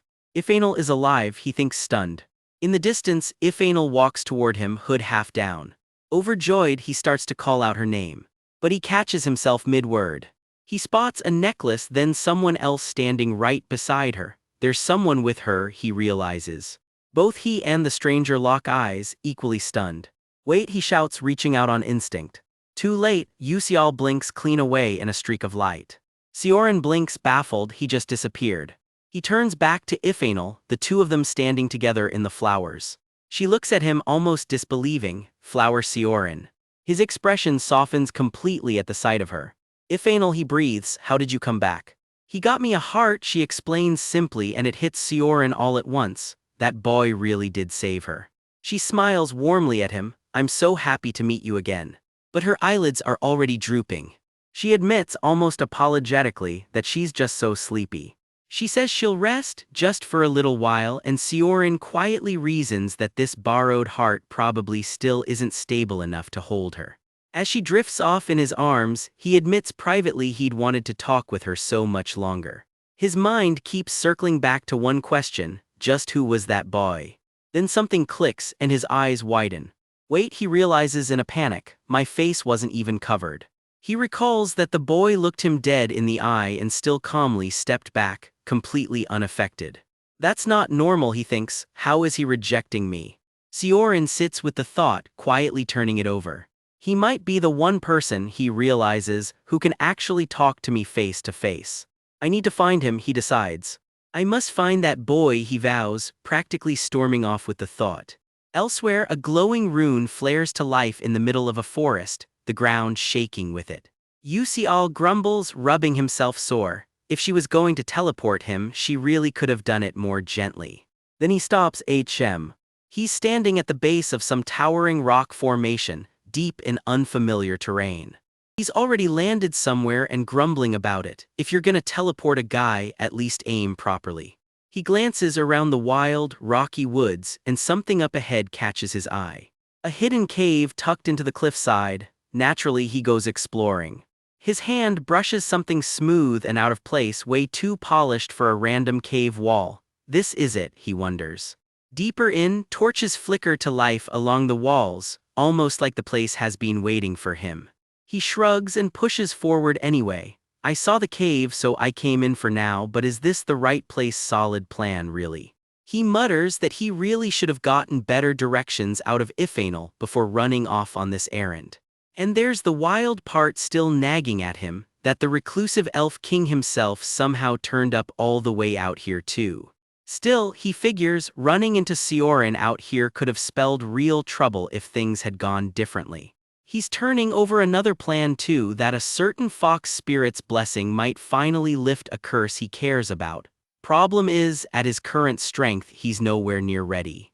For now, though, first things first, there's a door up ahead and it isn't going to open itself. Let's deal with what's urgent for now, he tells himself, eyeing the old wooden door like it might bite. A system message flashes up bright and clear. Ifanel's energy confirmed, so much for the wrong place. He steps through into what looks like someone's old home, quiet and long abandoned. Dust drifts through the light spilling in. Whoever lived here has clearly been gone a very long time. A weapon rack, a modest bed. While old, it's simpler than expected, he notes, half surprised by how humble the place is. Then something catches his eye and stops him cold. A sword, resting right there like it's been waiting for someone to pick it back up. He reaches toward it and feels something strange humming off the wall itself, not just the blade. Light flares gold around his fingers the instant he makes contact. Something's reacting to him. A barrier, apparently. He files that one away, definitely a question for Ifanel later. Right now, though, he's got bigger priorities, namely his own deteriorating physique. Maybe this place's bookshelf has answers. And there it is, a whole treatise on the exact condition eating away at him, written by someone named Ha Taryung. I found it, he grins, jackpot. The book lays it out plainly. Anyone born with this physique is vanishingly rare, maybe one person a generation. And its author admits, matter of fact, that they'd drawn that exact unlucky ticket themselves. Grim history lesson, everyone born with it before had died young, and the author figured they'd be no exception. But they didn't. They lived past 40 and now, with death closing in again, they wish they'd figured this out sooner. A quiet portrait of the very person who cracked the code, pen in hand, working it all out alone. Their conclusion is blunt: the only way to survive this thing is to get stronger, full stop. Which led them to a method for breathing mana into every part of the body and simply accepting it. Yusial's practically glued to the page at this point. This is exactly the kind of answer he's been hunting for. Breathe mana into your entire body. The method even has a name: the mind technique.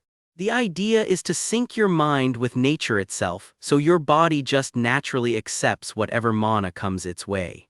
That apparently is the whole foundation the technique builds on. It boosts how fast his body clears out excess mana and stretches his lifespan, and suddenly he gets why hitting the gym never once helped his condition. No point sitting around thinking it over, there's no time to waste. Let's begin, he decides, ready to dive straight into training the technique right there. Meanwhile, clear across the map, we land somewhere a lot quieter: the royal cemetery of the Adolbit Kingdom. Row after row of headstones sit still under the trees, the kind of place that doesn't get many visitors. Except today somebody's brought flowers. It's Hong Bion kneeling quietly at a grave. "I'm here, sister," she says, soft and simple. For a moment she just sits with it, the weight of the visit written all over her face. Back at the palace, her staff has noticed the princess is missing, and panic is setting in fast. "She'll be in the palace, quick, find her." "Yeah, about that." Because Bion's very much not in the palace. She's hooded up and hiding in the bushes, hoping nobody spots her. She slips away deeper into the grounds, putting real distance between herself and anyone looking for her. She ends up by a quiet lakeside, the kind of spot where a princess can finally just breathe. Her own reflection stares back up at her from the water, and she doesn't look at peace with it. The water ripples like her thoughts, restless and unresolved. She curls up alone in the grass, lost somewhere far from the palace and everyone in it. Except she's not quite as alone as she thinks. Someone spotted her. A cloaked figure steps closer through the trees. "Found you," she announces, popping out with way too much delight for a game of hide and seek with royalty. Meet Hong Aaron Adolbit, and going by the easy way she teases Bion. This clearly isn't the first time she's tracked her down out here. Bion flinches the second she registers who it is. "Everyone's looking for you," Aaron says gently, but all Bion can manage back is a strained "don't." "Don't." Aaron blinks, clearly not expecting that reaction. "Don't come any closer," Bion screams and panics, blasting her own sister clean off her feet. "Bion, wait," someone calls after her as she bolts from the memory, because what started, she admits, as just a passing interest in her sister became something much bigger. Sure enough, the memories keep coming. The very next day there's her sister again, checking in without fail. "Bion, how was your day?" Little gifts too, like a homemade flower crown, simple stuff that clearly meant everything to a kid starved for kindness.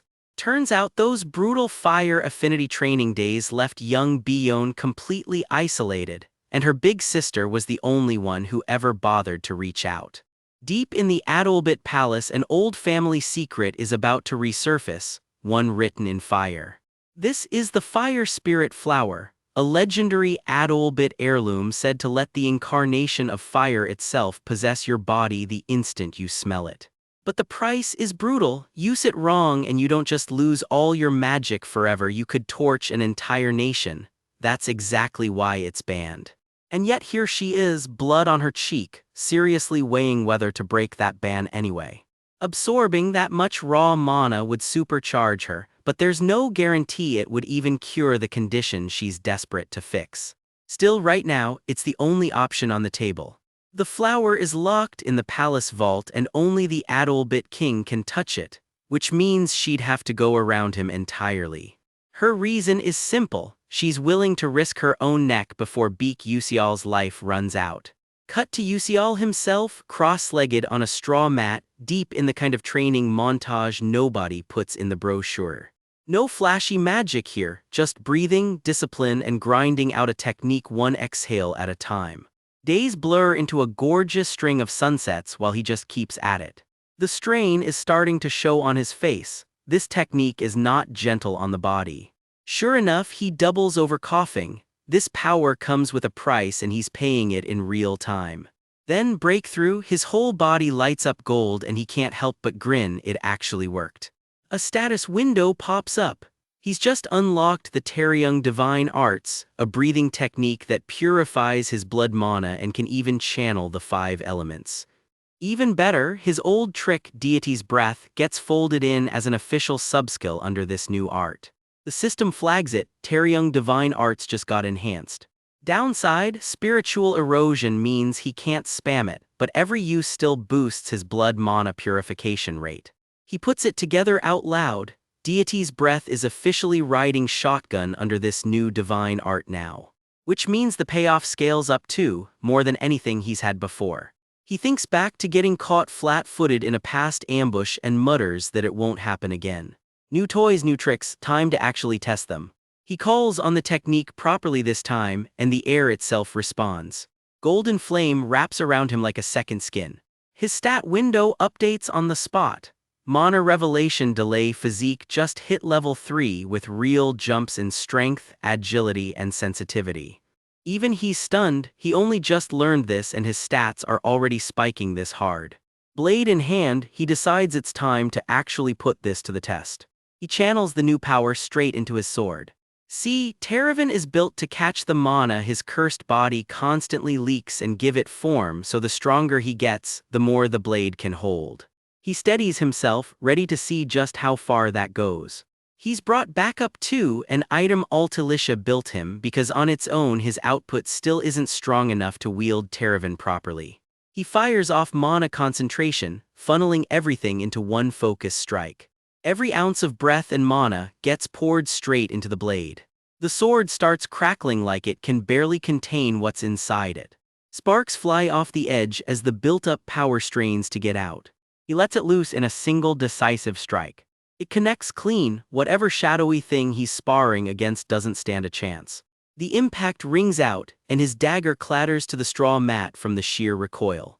He drops right after it, coughing hard. That new power clearly isn't free.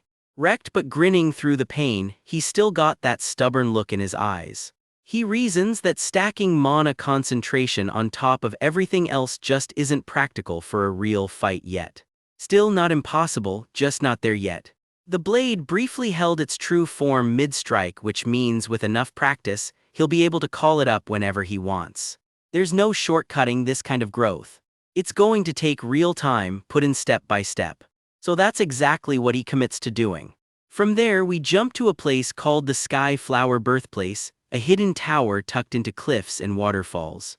Inside, a decision's being made. The Stella students who put down the recent dark demonic human invasion are getting officially rewarded. The veiled elf king explains he can't show his face for the ceremony, so he's sending someone in his place. Enter Orenha, his loyal aide, tapped to represent him at the ceremony. She accepts without a moment's hesitation. He tells her plainly it's a relief having her around. The two clearly share an easy, comfortable rapport. She brushes it off as just doing her job as his servant, but he pushes back, insisting that's not all she is to him. He credits her outright, telling her it's because of her that he's able to do as much as he does. It clearly catches her off guard. All she can manage is a quiet thank you. He excuses himself first, gently asking if she has somewhere else she needs to be. Once he's gone, she's left alone with her thoughts on the couch. She sighs, it was their first real one-on-one in months, and it's over just like that. She lingers on the thought of him, clearly more invested in him than she lets on. For a moment she just sits there, smiling to herself. Turns out the real reason he picked her as his aide is that she's uniquely resistant to his curse. Because whatever that curse actually does, it's clearly left scars. The story spells it out plainly. Orenha has long since been a victim of Flower Sioran's own curse. A haunting image lingers of just how deep that toll runs. And here's the twist. The whole reason she signed up to be near him in the first place was because she loved him. Later, the king quietly asks her whether Her Majesty is still hunting for whoever's responsible for what happened to the deity. He admits almost to himself that even though he's never once seen her face, he'd do anything just to make her smile. Orenha heads off to handle the ceremony, her expression unreadable. A few days later, she's arrived at Stella Academy itself for the actual ceremony. The Academy's iconic tower looms overhead as the event gets underway. The ceremony formally honors the students who fought off the dark, demonic human, with medals handed out on behalf of the heavenly spirited tree itself. Orenha steps up to award them personally, standing in for the Elf King. The first medal goes out for being, quote, a paragon for other students. A couple of Stella students step up, magic glowing in their palms as the ceremony rolls on. One of them, sharp-eyed and clearly self-assured, seems to take the whole thing very seriously. The medal is framed as proof that humans and elves are still standing together against the dark, demonic humans. Orenha congratulates him, and Ma Yuseong, cool as ever, just gives a clipped thank you. Something about him, though, clearly doesn't sit right with her. She admits to herself she just doesn't get a good feeling off him, for reasons she can't quite pin down. Then the next name comes up, and she suddenly feels a strange pressure creeping in. It's Yuseol's turn, and he steps forward to collect his own medal. Orenha starts the routine congratulations, but the word dies in her throat. Something about being this close to him has completely thrown her off. She recognizes the energy radiating off him instantly, and it hits like a shock. Yuseol has no idea what just happened. He's just standing there waiting for his medal. A nearby official notices her freeze up and asks if something's wrong. She waves it off in public, but privately she's reeling. Why does he carry Ifanel's own energy? She studies him with fresh, wary eyes. A horrifying thought starts forming in her head. Could this ordinary-looking student actually be the deity murderer she's been hunting? She reasons that someone dangerous enough to be a risk level 6 threat could easily disguise himself as just another Stella student. She starts scheming. If she captures him and presents him to Her Majesty, she'd be overjoyed, and Orenha might just earn real favor for it. But she catches herself, no rushing this. She needs solid proof first. She confirms the name in her head, Beek Yuseol. And just like that, she quietly resolves to expose exactly who, or what, he really is, completely unaware he's actually trying to help the very deity she's protecting. Whispers ripple through the shadows. Is he the so-called deity murderer? We catch him from behind, cloaked and unreadable, while someone in the dark keeps watching. Somewhere, an unnamed schemer can't stop turning it over. It's downright suspicious that 2 lowly cadets took down a dark, demonic human rated risk level 6. If this mystery cadet is skilled enough to hide his real face and mask a corrupted soul, she reasons, blending in at Stella would be child's play for him. In hushed tones, her associates start dreaming big. Haul him in front of Her Majesty and watch the rewards roll in, or better yet, keep all the credit for themselves. She catches herself getting ahead of things. Slow down, gather the evidence first, then move. The name she's been chasing finally surfaces, Beek Yuseol. She vows to drag his secret identity into the light. And just like that, the whole conspiracy dissolves into idle chatter about a new restaurant down the street. Real subtle, guys. Cut to 2 months later. That's officially how long it's been since our boy enrolled at Stella. Around this point in the year, first years always get handed a brand new assignment. Enter Professor Federote, practically glowing at the thought of getting cozy with everyone's cute new spiritual creatures. Yes, she squeals right on cue. Meet the familiar class's resident enthusiast, Professor Federote. And shortly after that, things get a little chaotic. One unlucky classmate practically jumps out of his skin. Just what do you want from me? He's still reeling, sputtering that he's already done everything asked of him. What more could she possibly want? Just speak already, please, he begs, while Federote just beams and tells the class they're all doing great. Tough love, familiar class style. Turns out you can't even see most familiars yet, not until your bond deepens. So half the class is just getting invisibly poked and prodded. Enter Har Rylan, arms crossed, clearly not thrilled with how her own familiar training is going. Her little familiar, a fluffy pale blue bird, just chirps back at her, unbothered. Federote teases, are you really gonna keep this up, Blue Eye? Wow, seems like you're struggling too, Federote says with a knowing smile. Har Rylan just addresses her by title, Professor Federote, formal as ever even mid-crisis. Federote leans in, you said your familiar's a Thunder Glacier bird, right? Those are known for having, let's say, sensitive personalities, she explains. Which is exactly why they're such a pain to actually bond with. There's always a reason a thunder glacier bird chooses someone. Open your heart to it, Federote says, and the distance will close. Really? Harrylan asks, hopeful. Ho ho, of course, Federote chuckles back. With a snap of her fingers, Federote sets up the demonstration. And just like that, she summons her own familiar, a massive, fluffy white beast delighted to see her. Once the bond's strong enough, she explains, you'll summon your familiar yourself and fight side by side, more reliable than anyone else you know. So for now, just keep trying and wait for that moment to come. Harrylan manages a small, hopeful smile at the encouragement. Yes, Professor, she answers, determined to give it everything she's got. That's how she answered anyway. Cut to her later, absolutely wiped. I'm tired. Because in the end, no matter how hard she tried, she just couldn't get any closer to her familiar. Alone, she can't help but wonder, will she ever actually be able to summon and fight alongside it? Down the hall, gossip catches her ear, Beek Yuseol and Ma Yuseong. I really thought I was gonna die back there, one classmate admits. Right, the other agrees. Harrylan clocks it instantly, must be another article about it. Word spread fast since the familiar contract ceremony. 2 Stella students took down an actual dark demonic human. And of course, Beek Yuseol being Beek Yuseol, he's completely unbothered by all the attention. Nearby, more classmates marvel that he apparently handled everything himself, leaving Harrylan quietly thinking, if only he'd been there for her too. She knows exactly what he'd say. He'd shrug it off and tell her he believes in her just like before. But she catches herself, fists clenched. No, I can't keep leaning on him forever. Her eyes narrow with resolve. This time she's doing it herself. New scene, the Academy's fiercest professor steps onto the training field. From today, he announces, everyone's taking mandatory practical magic combat, and it's not just because of what went down at the familiar ceremony.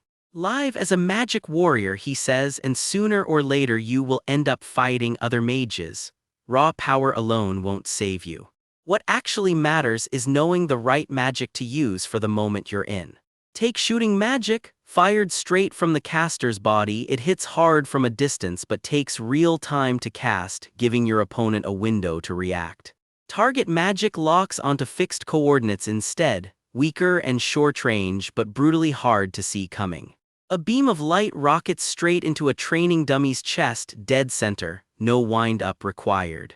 And since a target spell's range shifts depending on its attribute, one sharp-eyed classmate already looks like he's bracing for pain. Bottom line, get yourself into your opponent's line of attack and you've got the basics of magic combat down. A quick diagram breaks it down further. Shield up, close the gap, strike. The professor gestures to a very ordinary-looking wooden training doll. This, he says, is what you're up against. It only casts second-class target magic and always faces forward, and you only get 2 shields to work with. Survive in its blind spot for 30 seconds or stay in its line of sight and last 10. Pick your poison. Harrylan's eyes widen. Staying in its line of sight with just 2 shields sounds basically impossible. So the plan, one classmate figures, is to burn your first shield just figuring out the doll's attribute and shape. Then use the second shield to gauge the spell's range before diving for its blind spot. Hong Bion already looks skeptical. Easier said than done, she mutters, watching the whole class scramble to try it at once. First up, Million torching the doll head-on, fail. Next, Aiden slamming stones straight into a wall, also a fail. Next, He Wenryong, the professor calls, and he comes in swinging, rapier trailing water blue magic. For a second, it actually looks like it's working. Then the doll's spell catches him clean. He Wenryong fail. One after another, nearly the whole class goes down swinging. Then a name finally breaks the streak, Peng Harang pass. And right behind him Ma Yuseong pass, because of course he is. Turns out picking the blind spot option takes freakish reaction speed to pull off at all. Second-class target magic locks on and fires in 1/10 of a second flat. To dodge that, you'd need to read the mana itself and push past what a human body's supposed to be capable of. Next, Beek Yuseol, the professor calls. Their strict, no-nonsense professor watches him step up, clearly expecting nothing special. Yusial just exhales, phew, no pressure or anything. He's used this trick before, lean on his sixth sense to feel exactly where the danger's coming from and slip clear of it. Except lately that sense has gotten sharper, a side effect of the forbidden breathing technique he's been secretly mastering. His eyes go steady, focused, time to put it to the test. Let's try this one, the professor says, wheeling out the wooden doll for his turn. Practical begin and it's on. A blood-red targeting glow locks straight onto him. He flinches just barely as the spell fires. A burst of violet energy detonates right past him, close enough to feel the heat. His coat whips around him as he catches something nobody else seemed to notice. Wait, space magic? That's rarer than even light attribute. This doll just got a serious upgrade. Even the onlookers are shook. Since when does a training dummy get to have a magic attribute that broken? Yusial locks in. Let's focus, he tells himself, purple mana swirling around him. He needs to read exactly how the mana's moving through this space and fast. I'll dodge calmly, he tells himself, as magic circles bloom all around him. Inaccurately he adds, eyes shut, already reading the pattern. He slips through blast after blast, weaving past 3 separate strikes without breaking stride. Somewhere in the glow, the doll's weapon flickers into view, outlined in violet light. And while he's locked into this heightened state, his mana pulls itself into perfect focus, full mana concentration. His eyes flare gold, sharp and locked in. One last burst of energy crackles through the air around him. And then it's over, beak Yusial pass. Yusial just blinks at the doll. When did it even end? Guy's basically playing on easy mode. The professor just stares at him. I've never seen someone like you before, he admits, half impressed, half unsettled. Yusial, ever the overachiever, asks if he can run it back for more practice. No, go back, comes the flat answer. Yusial just pouts, wow, so mean. Chapter opens on a hazy golden vision. Wings unfurl in the light and a voice calls out one name, Flame. A stranger wrapped in feathers and light watches over her, radiant and impossible to read. And there she is in the dream too, Flame herself, wings spread like she belongs somewhere far bigger than a classroom. Keep this in mind, Flame, the vision warns, like she's about to hand over something Flame can't put back down. For a second the angel's calm cracks, something almost sorrowful crossing her face. So you too, the vision murmurs, and Flame's eyes go wide like she just recognized herself in a mirror she didn't know existed. No matter what happens, we will protect you, the vision vows, sealing it like a promise. Then Flame jolts awake for real, blinking hard. Is it that dream again? She groans, rubbing her head. She's not totally sure why, but ever since she tapped into angelic power to pull Wonryong back from the dark side, something's been off. That fight flashes back for a second, her wings blazing over him mid-rescue. Lately she keeps having these dreams where angels show up out of nowhere. What did they even say? She wonders uneasily. Were they telling me to go with them? Flame, what are you doing? You have to get to class. A classmate snaps her out of it. All right, she mutters. She heads off, still half somewhere else, the dream nagging at the back of her mind. Well, it's just a dream anyway, so it doesn't matter, right? She tells herself. Sure it doesn't. Cut to the training grounds. Today's lesson is a live sparring match between the S-class and A-class students. First pairing up, Beak Yusial against Uslek Chekbalin, the silver-haired noble who's had a grudge since the staff succession ceremony.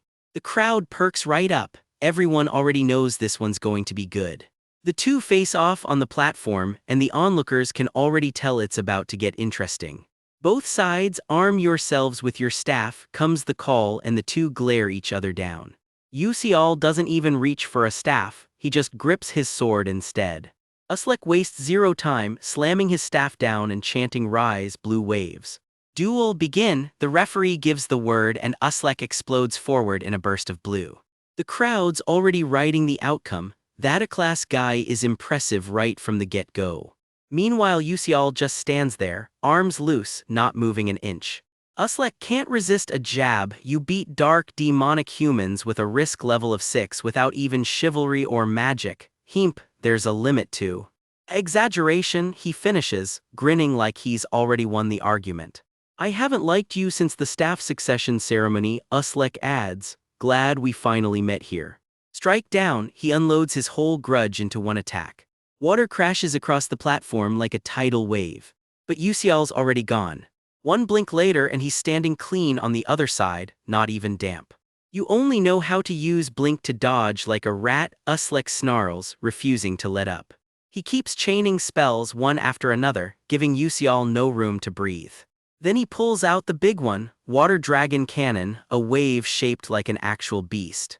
The water roars down looking like it's got teeth. Yusial just blinks straight through the middle of it, again. Uslek's grin is completely gone now, replaced by pure fury.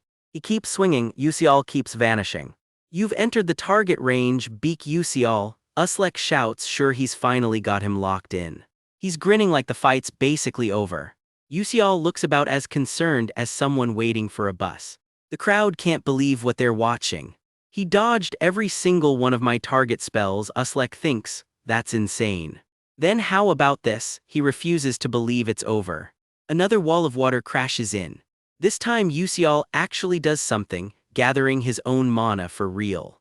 Let's see if you can block this, Uslek threatens. The buildup keeps climbing around him. Something in Yusial's eyes sharpens, like his whole body just shifted gears. And then he just blocks it, head on with a sword.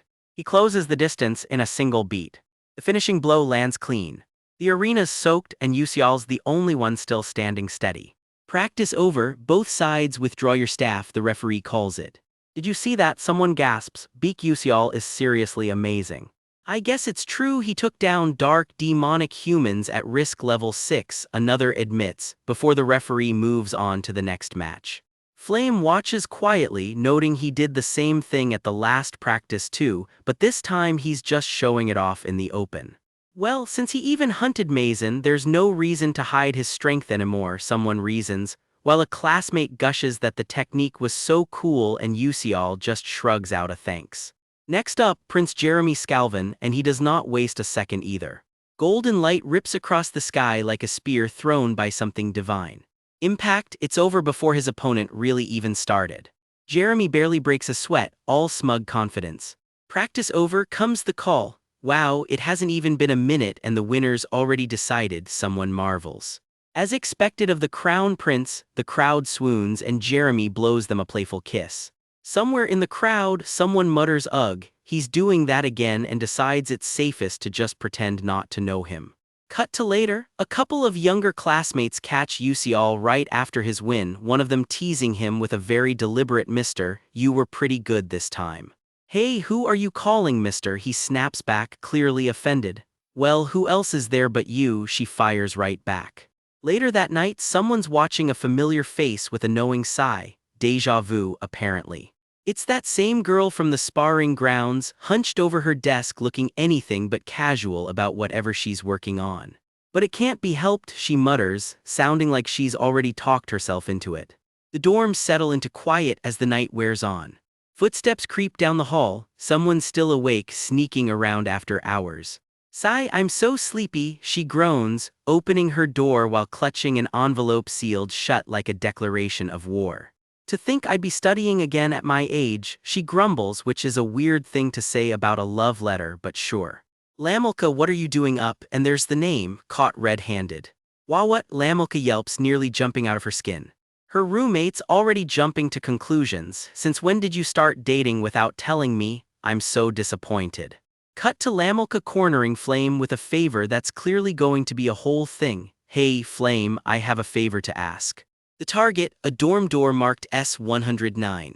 "Hey, is anyone inside? I have something to give you," Flame calls, roped into playing messenger. She's still hearing Lamilka's begging on repeat. "I'm too embarrassed to give it to him directly, please, I'm begging you." "Okay, fine," Flame grumbles, annoyed she wasn't even told who the letter's actually for. "Hey, it'll really only take a second," she calls again, hand on the door. The door swings open. "Hello, Flame," her only reaction, "What the?" Because apparently Jeremy Scalvin is the one strolling out of that room, grinning, and now Flame's stuck wondering exactly what she just walked into. A prince's got something up his sleeve. "Hey, it'll only take a second," he murmurs, easing a door open with a quiet click. "Hello, Flame," he says smoothly, and she goes rigid with surprise. Her thoughts race, what the, why is he sneaking out of there? He just grins, all easy charm, like getting caught red-handed doesn't faze him one bit.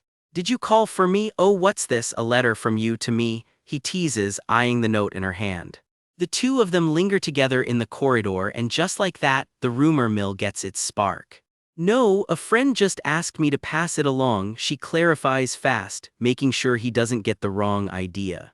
I'm done here, so bye, she says, and walks off without a backward glance. Turns out the prince has a scheme running. He tucks the note away, waiting on someone hidden nearby. You can come out now, he calls into the shadows, all sly confidence. A jittery girl steps out, cradling a softly glowing blue crystal like it might bite her. And the camera crystal, he asks, and she fumbles it over, stammering, and here it is. He turns the crystal over in his hand, looking awfully pleased with himself. He murmurs, studying the footage locked inside. It was filmed perfectly, he says. The crystal replays a girl's startled face, caught completely off guard. This whole thing was staged. Elsewhere on campus, Flame walks the halls and people are already whispering as she passes. Why's the vibe so weird today? She wonders, not yet clued into what's coming. Something catches her off guard, a jolt of surprise. Oh my, watch where you go, comes a voice. A golden-haired classmate bumps into her, all fake politeness. She pats Flame's shoulder like she's humoring a child. Ah well, you're so close to the ground you can't see forward, she laughs, straight up mocking her height. Flame is not amused, clutching her chest in disbelief. A quick flick to the forehead follows, sparkles and all. Are you crazy? What are you doing? Flame yelps, thoroughly done with this interaction. Nearby, gossip's already spreading about someone else entirely. How could such a frivolous person become young Master Jeremy's girlfriend? Hey, say that again, comes the icy reply, because that particular someone just heard every word. Whose girlfriend am I? She erupts, practically breathing fire at the accusation. She's white-knuckling her own uniform, fabric creaking under the grip. So, why are these pictures going around? She demands, staring down a stack of photos she never posed for. Alone in her room, she grips her head, papers scattered everywhere, spiraling. The culprit is obvious, she mutters, then forces herself to breathe. Okay, let's calm down. To think he'd go this far, her eyes narrow with real suspicion now.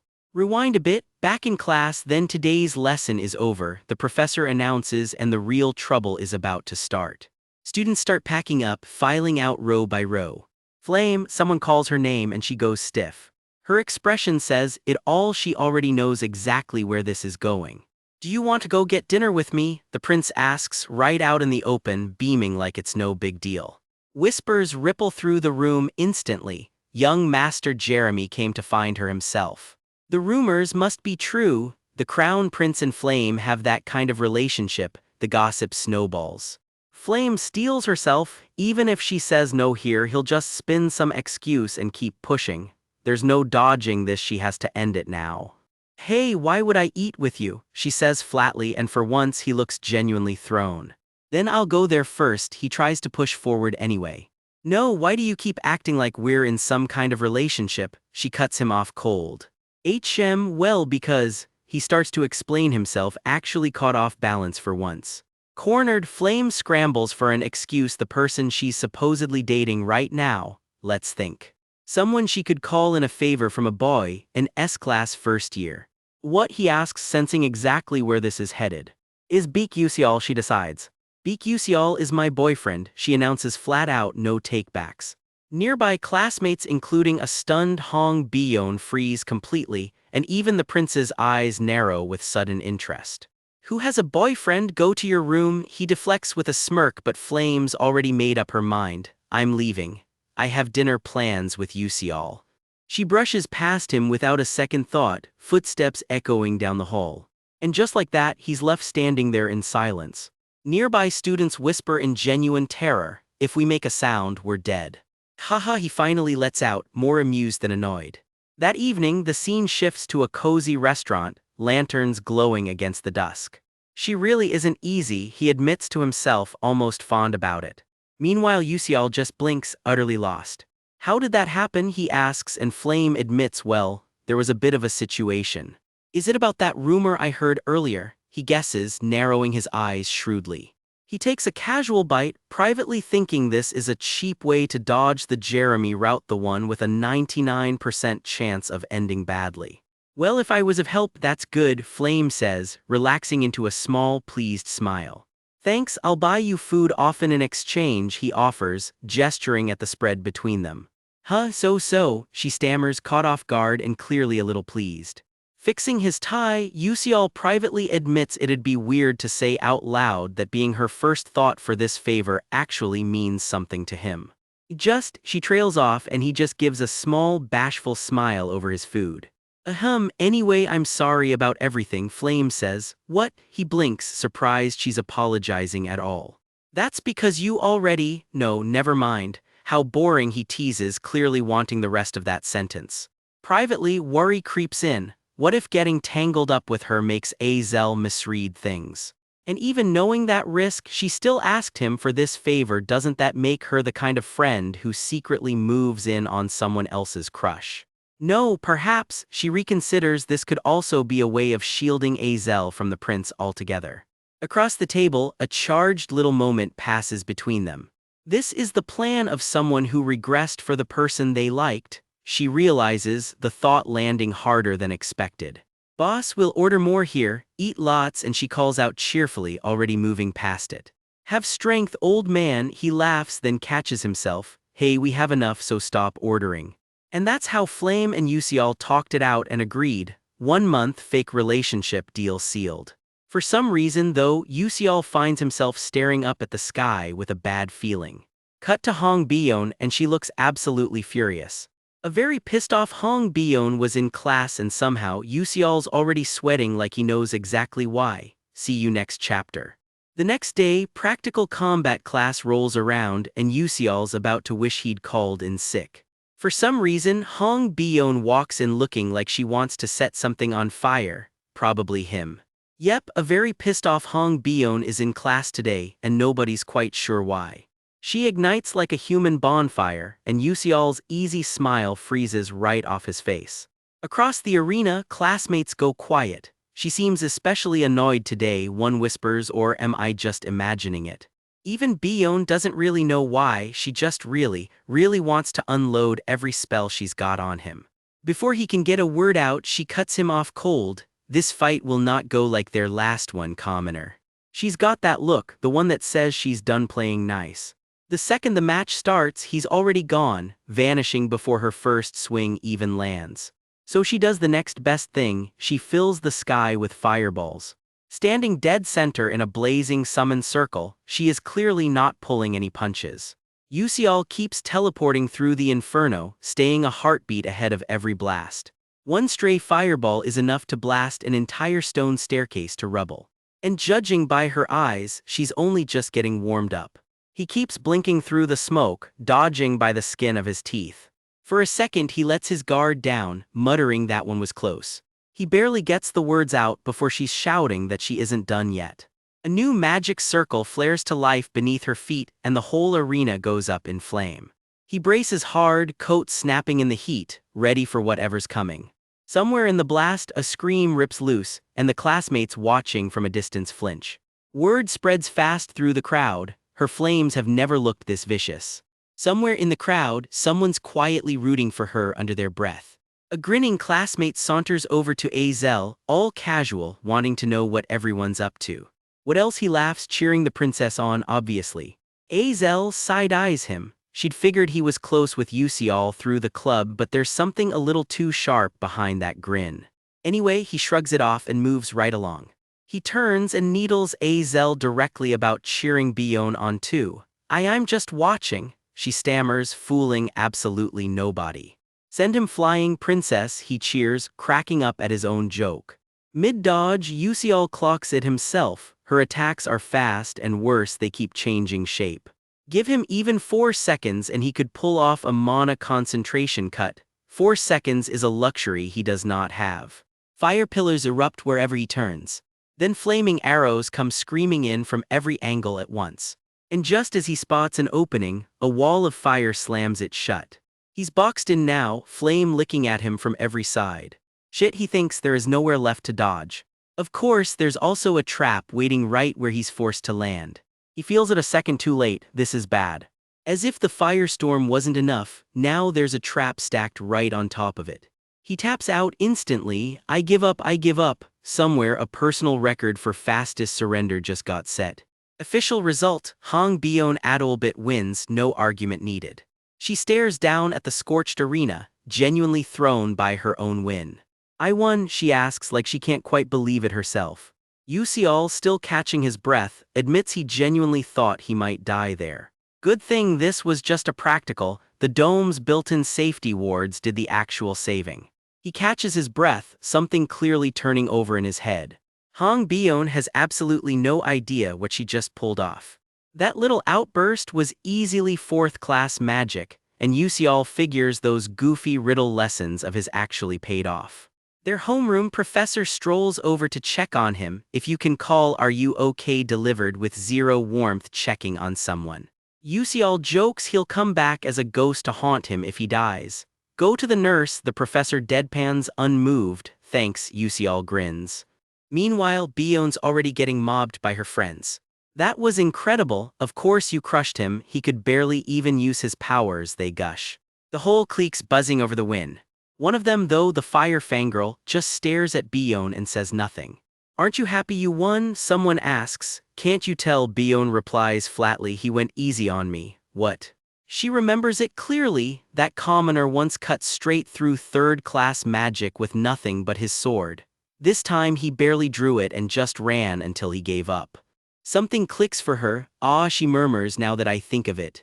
He wasn't really fighting her at all, she realizes, barely using any real power the whole match. So is that all she is to him, someone he simply has to go easy on then and now? Ah, princess, the fire fangirl chimes in, maybe it's this instead. Bion blinks, unsure where this theory is even going. Apparently Yu Seol's been telling people he walks the path of chivalry, and some old book claims knights are always considerate to ladies. Bion isn't buying it, he seems perfectly happy hitting other girls, she points out. Maybe, her friend offers, he just doesn't attack the ones he actually considers ladies. Bion goes quiet for a beat, nonsense, she snaps, let's go back. She storms off, looking a little too flustered for someone who just called the whole idea nonsense. Her friend cracks up, half joking that she really thinks the princess and Yu Seol would make a good pair. Suit each other well, she finishes, before chasing after Bion, who's already stomping off toward the tower. Cut to the next weekend. Yu Seol casually tells Mar Yuseong and Azel he's skipping club, he's got a date. He'd already cleared it with both of them in advance, naturally. His date happens to be with Flame. Walking together, neither of them has the faintest clue what normal high schoolers even do on dates. Eating together probably counts, right? Fake boyfriend duties officially discharged, he heads somewhere far more private, if anal's hidden garden. But something's off, a small shape peeks out from the flowers, oddly noticeably tiny. Why, Yu Seol asks, did you get so much smaller? It's fine, I'll recover soon, how long will that take exactly? Oh, around 1,000 years, give or take. Wow, he deadpans so fast, then not to be outdone he brags he can recover even quicker than that. How, she asks, genuinely curious now. Turns out he's quietly sealed a spiritual creature contract, and that is the twist nobody in class saw coming. And with that, he walks off alone through the endless field of blue flowers, already thinking about his next move. So Yu Seol looks the little deity dead in the eye and asks, wait, you're seriously offering to bond with me? Yup, she chirps back, way too excited for someone who's technically a goddess. She tells him this isn't her first rodeo either. Some monolith hero named Ha Taeryung once made her stronger just by contracting with her. Yu Seol's jaw drops. Ha Taeryung had the exact same freaky no-mana condition he does and it made her stronger, that shouldn't even be possible. So he asks, I don't know, she admits, shrugging it off like it's nothing. The little deity just blinks at him, totally unbothered by the mystery. But I did get stronger, she insists, proof enough for her apparently. Bottom line, she tells him, forget the details, just make a contract with her already. Yu Seol goes quiet for a second, weighing it. This is a literal deity asking him for a soul bond. Fine by me, he tells her, but you're the one who wanted this, no takebacks later. She's already reaching for him, yep. He still can't quite believe it himself. He's about to sign a soul contract with an actual deity. His hand reaches out into the flowers, steady despite the weight of what he's about to do. She reaches back, small and quiet, closing the last bit of distance between them. Light erupts around them as the bond takes hold, full-on divine fireworks. A system window flashes up, contract signed, soul-bound with a literal spiritual being. No pressure. Her new status sheet shows she kept a few tricks even after losing her old power, self-purification, wind whispering, flower memory skills, all still intact. He can't help but smile, holding the flowers she gave him. A deity's still a deity, no matter how small she looks now.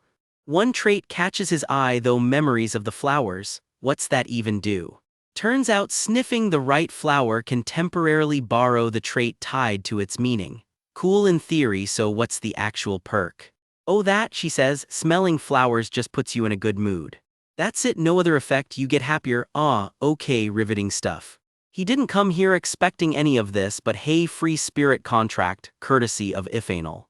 Let's take care of each other, fictional, he tells her, and she looks up at him, caught completely off guard. She goes quiet, closing her eyes, just soaking the moment in.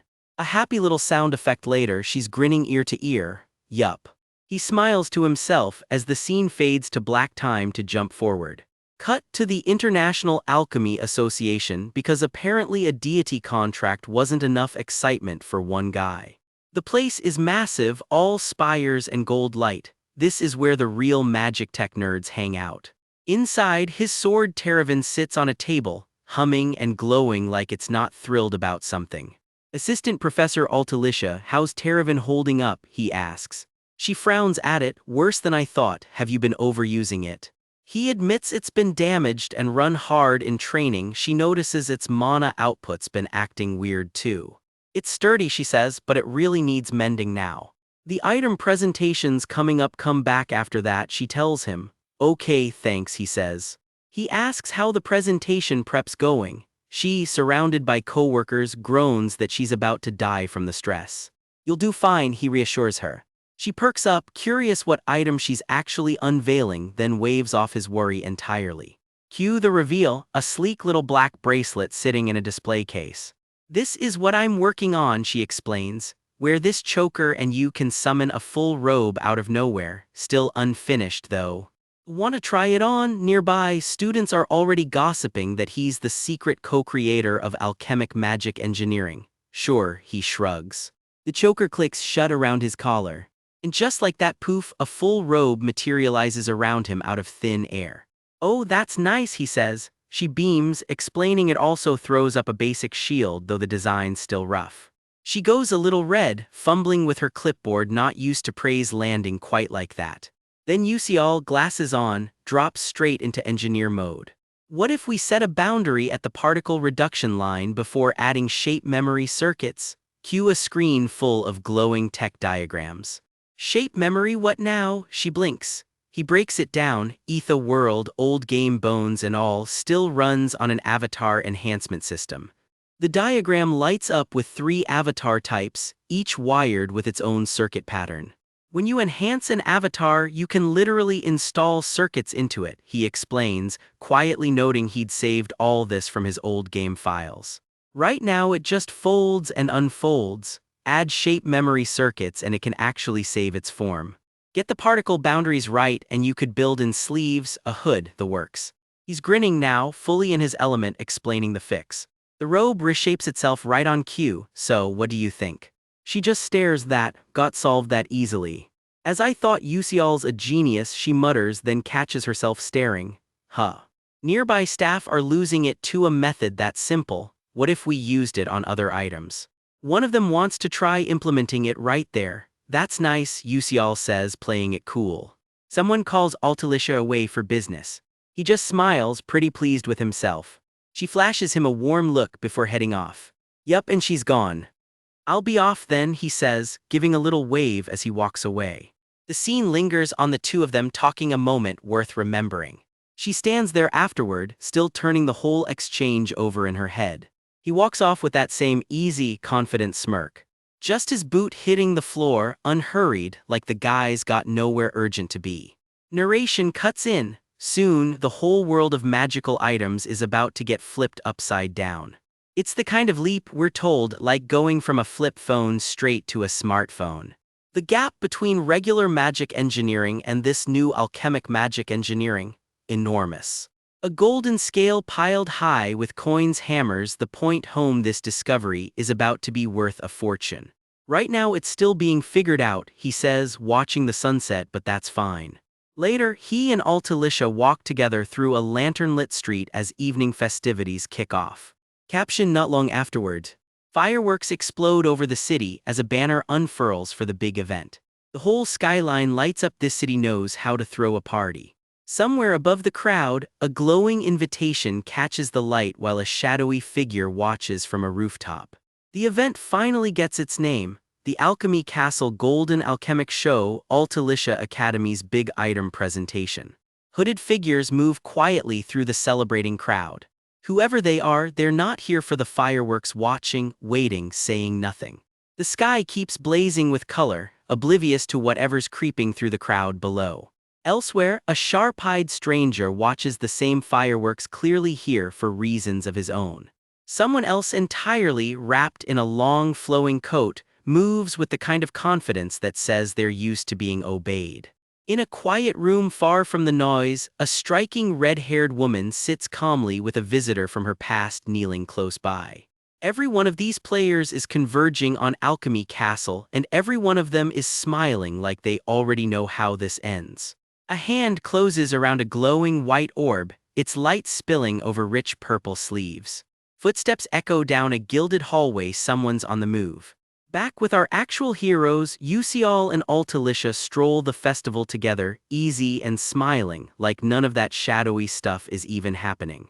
A formal invitation gets held up to the light, their ticket into the big night. And just like that, the day of the item presentation has finally arrived.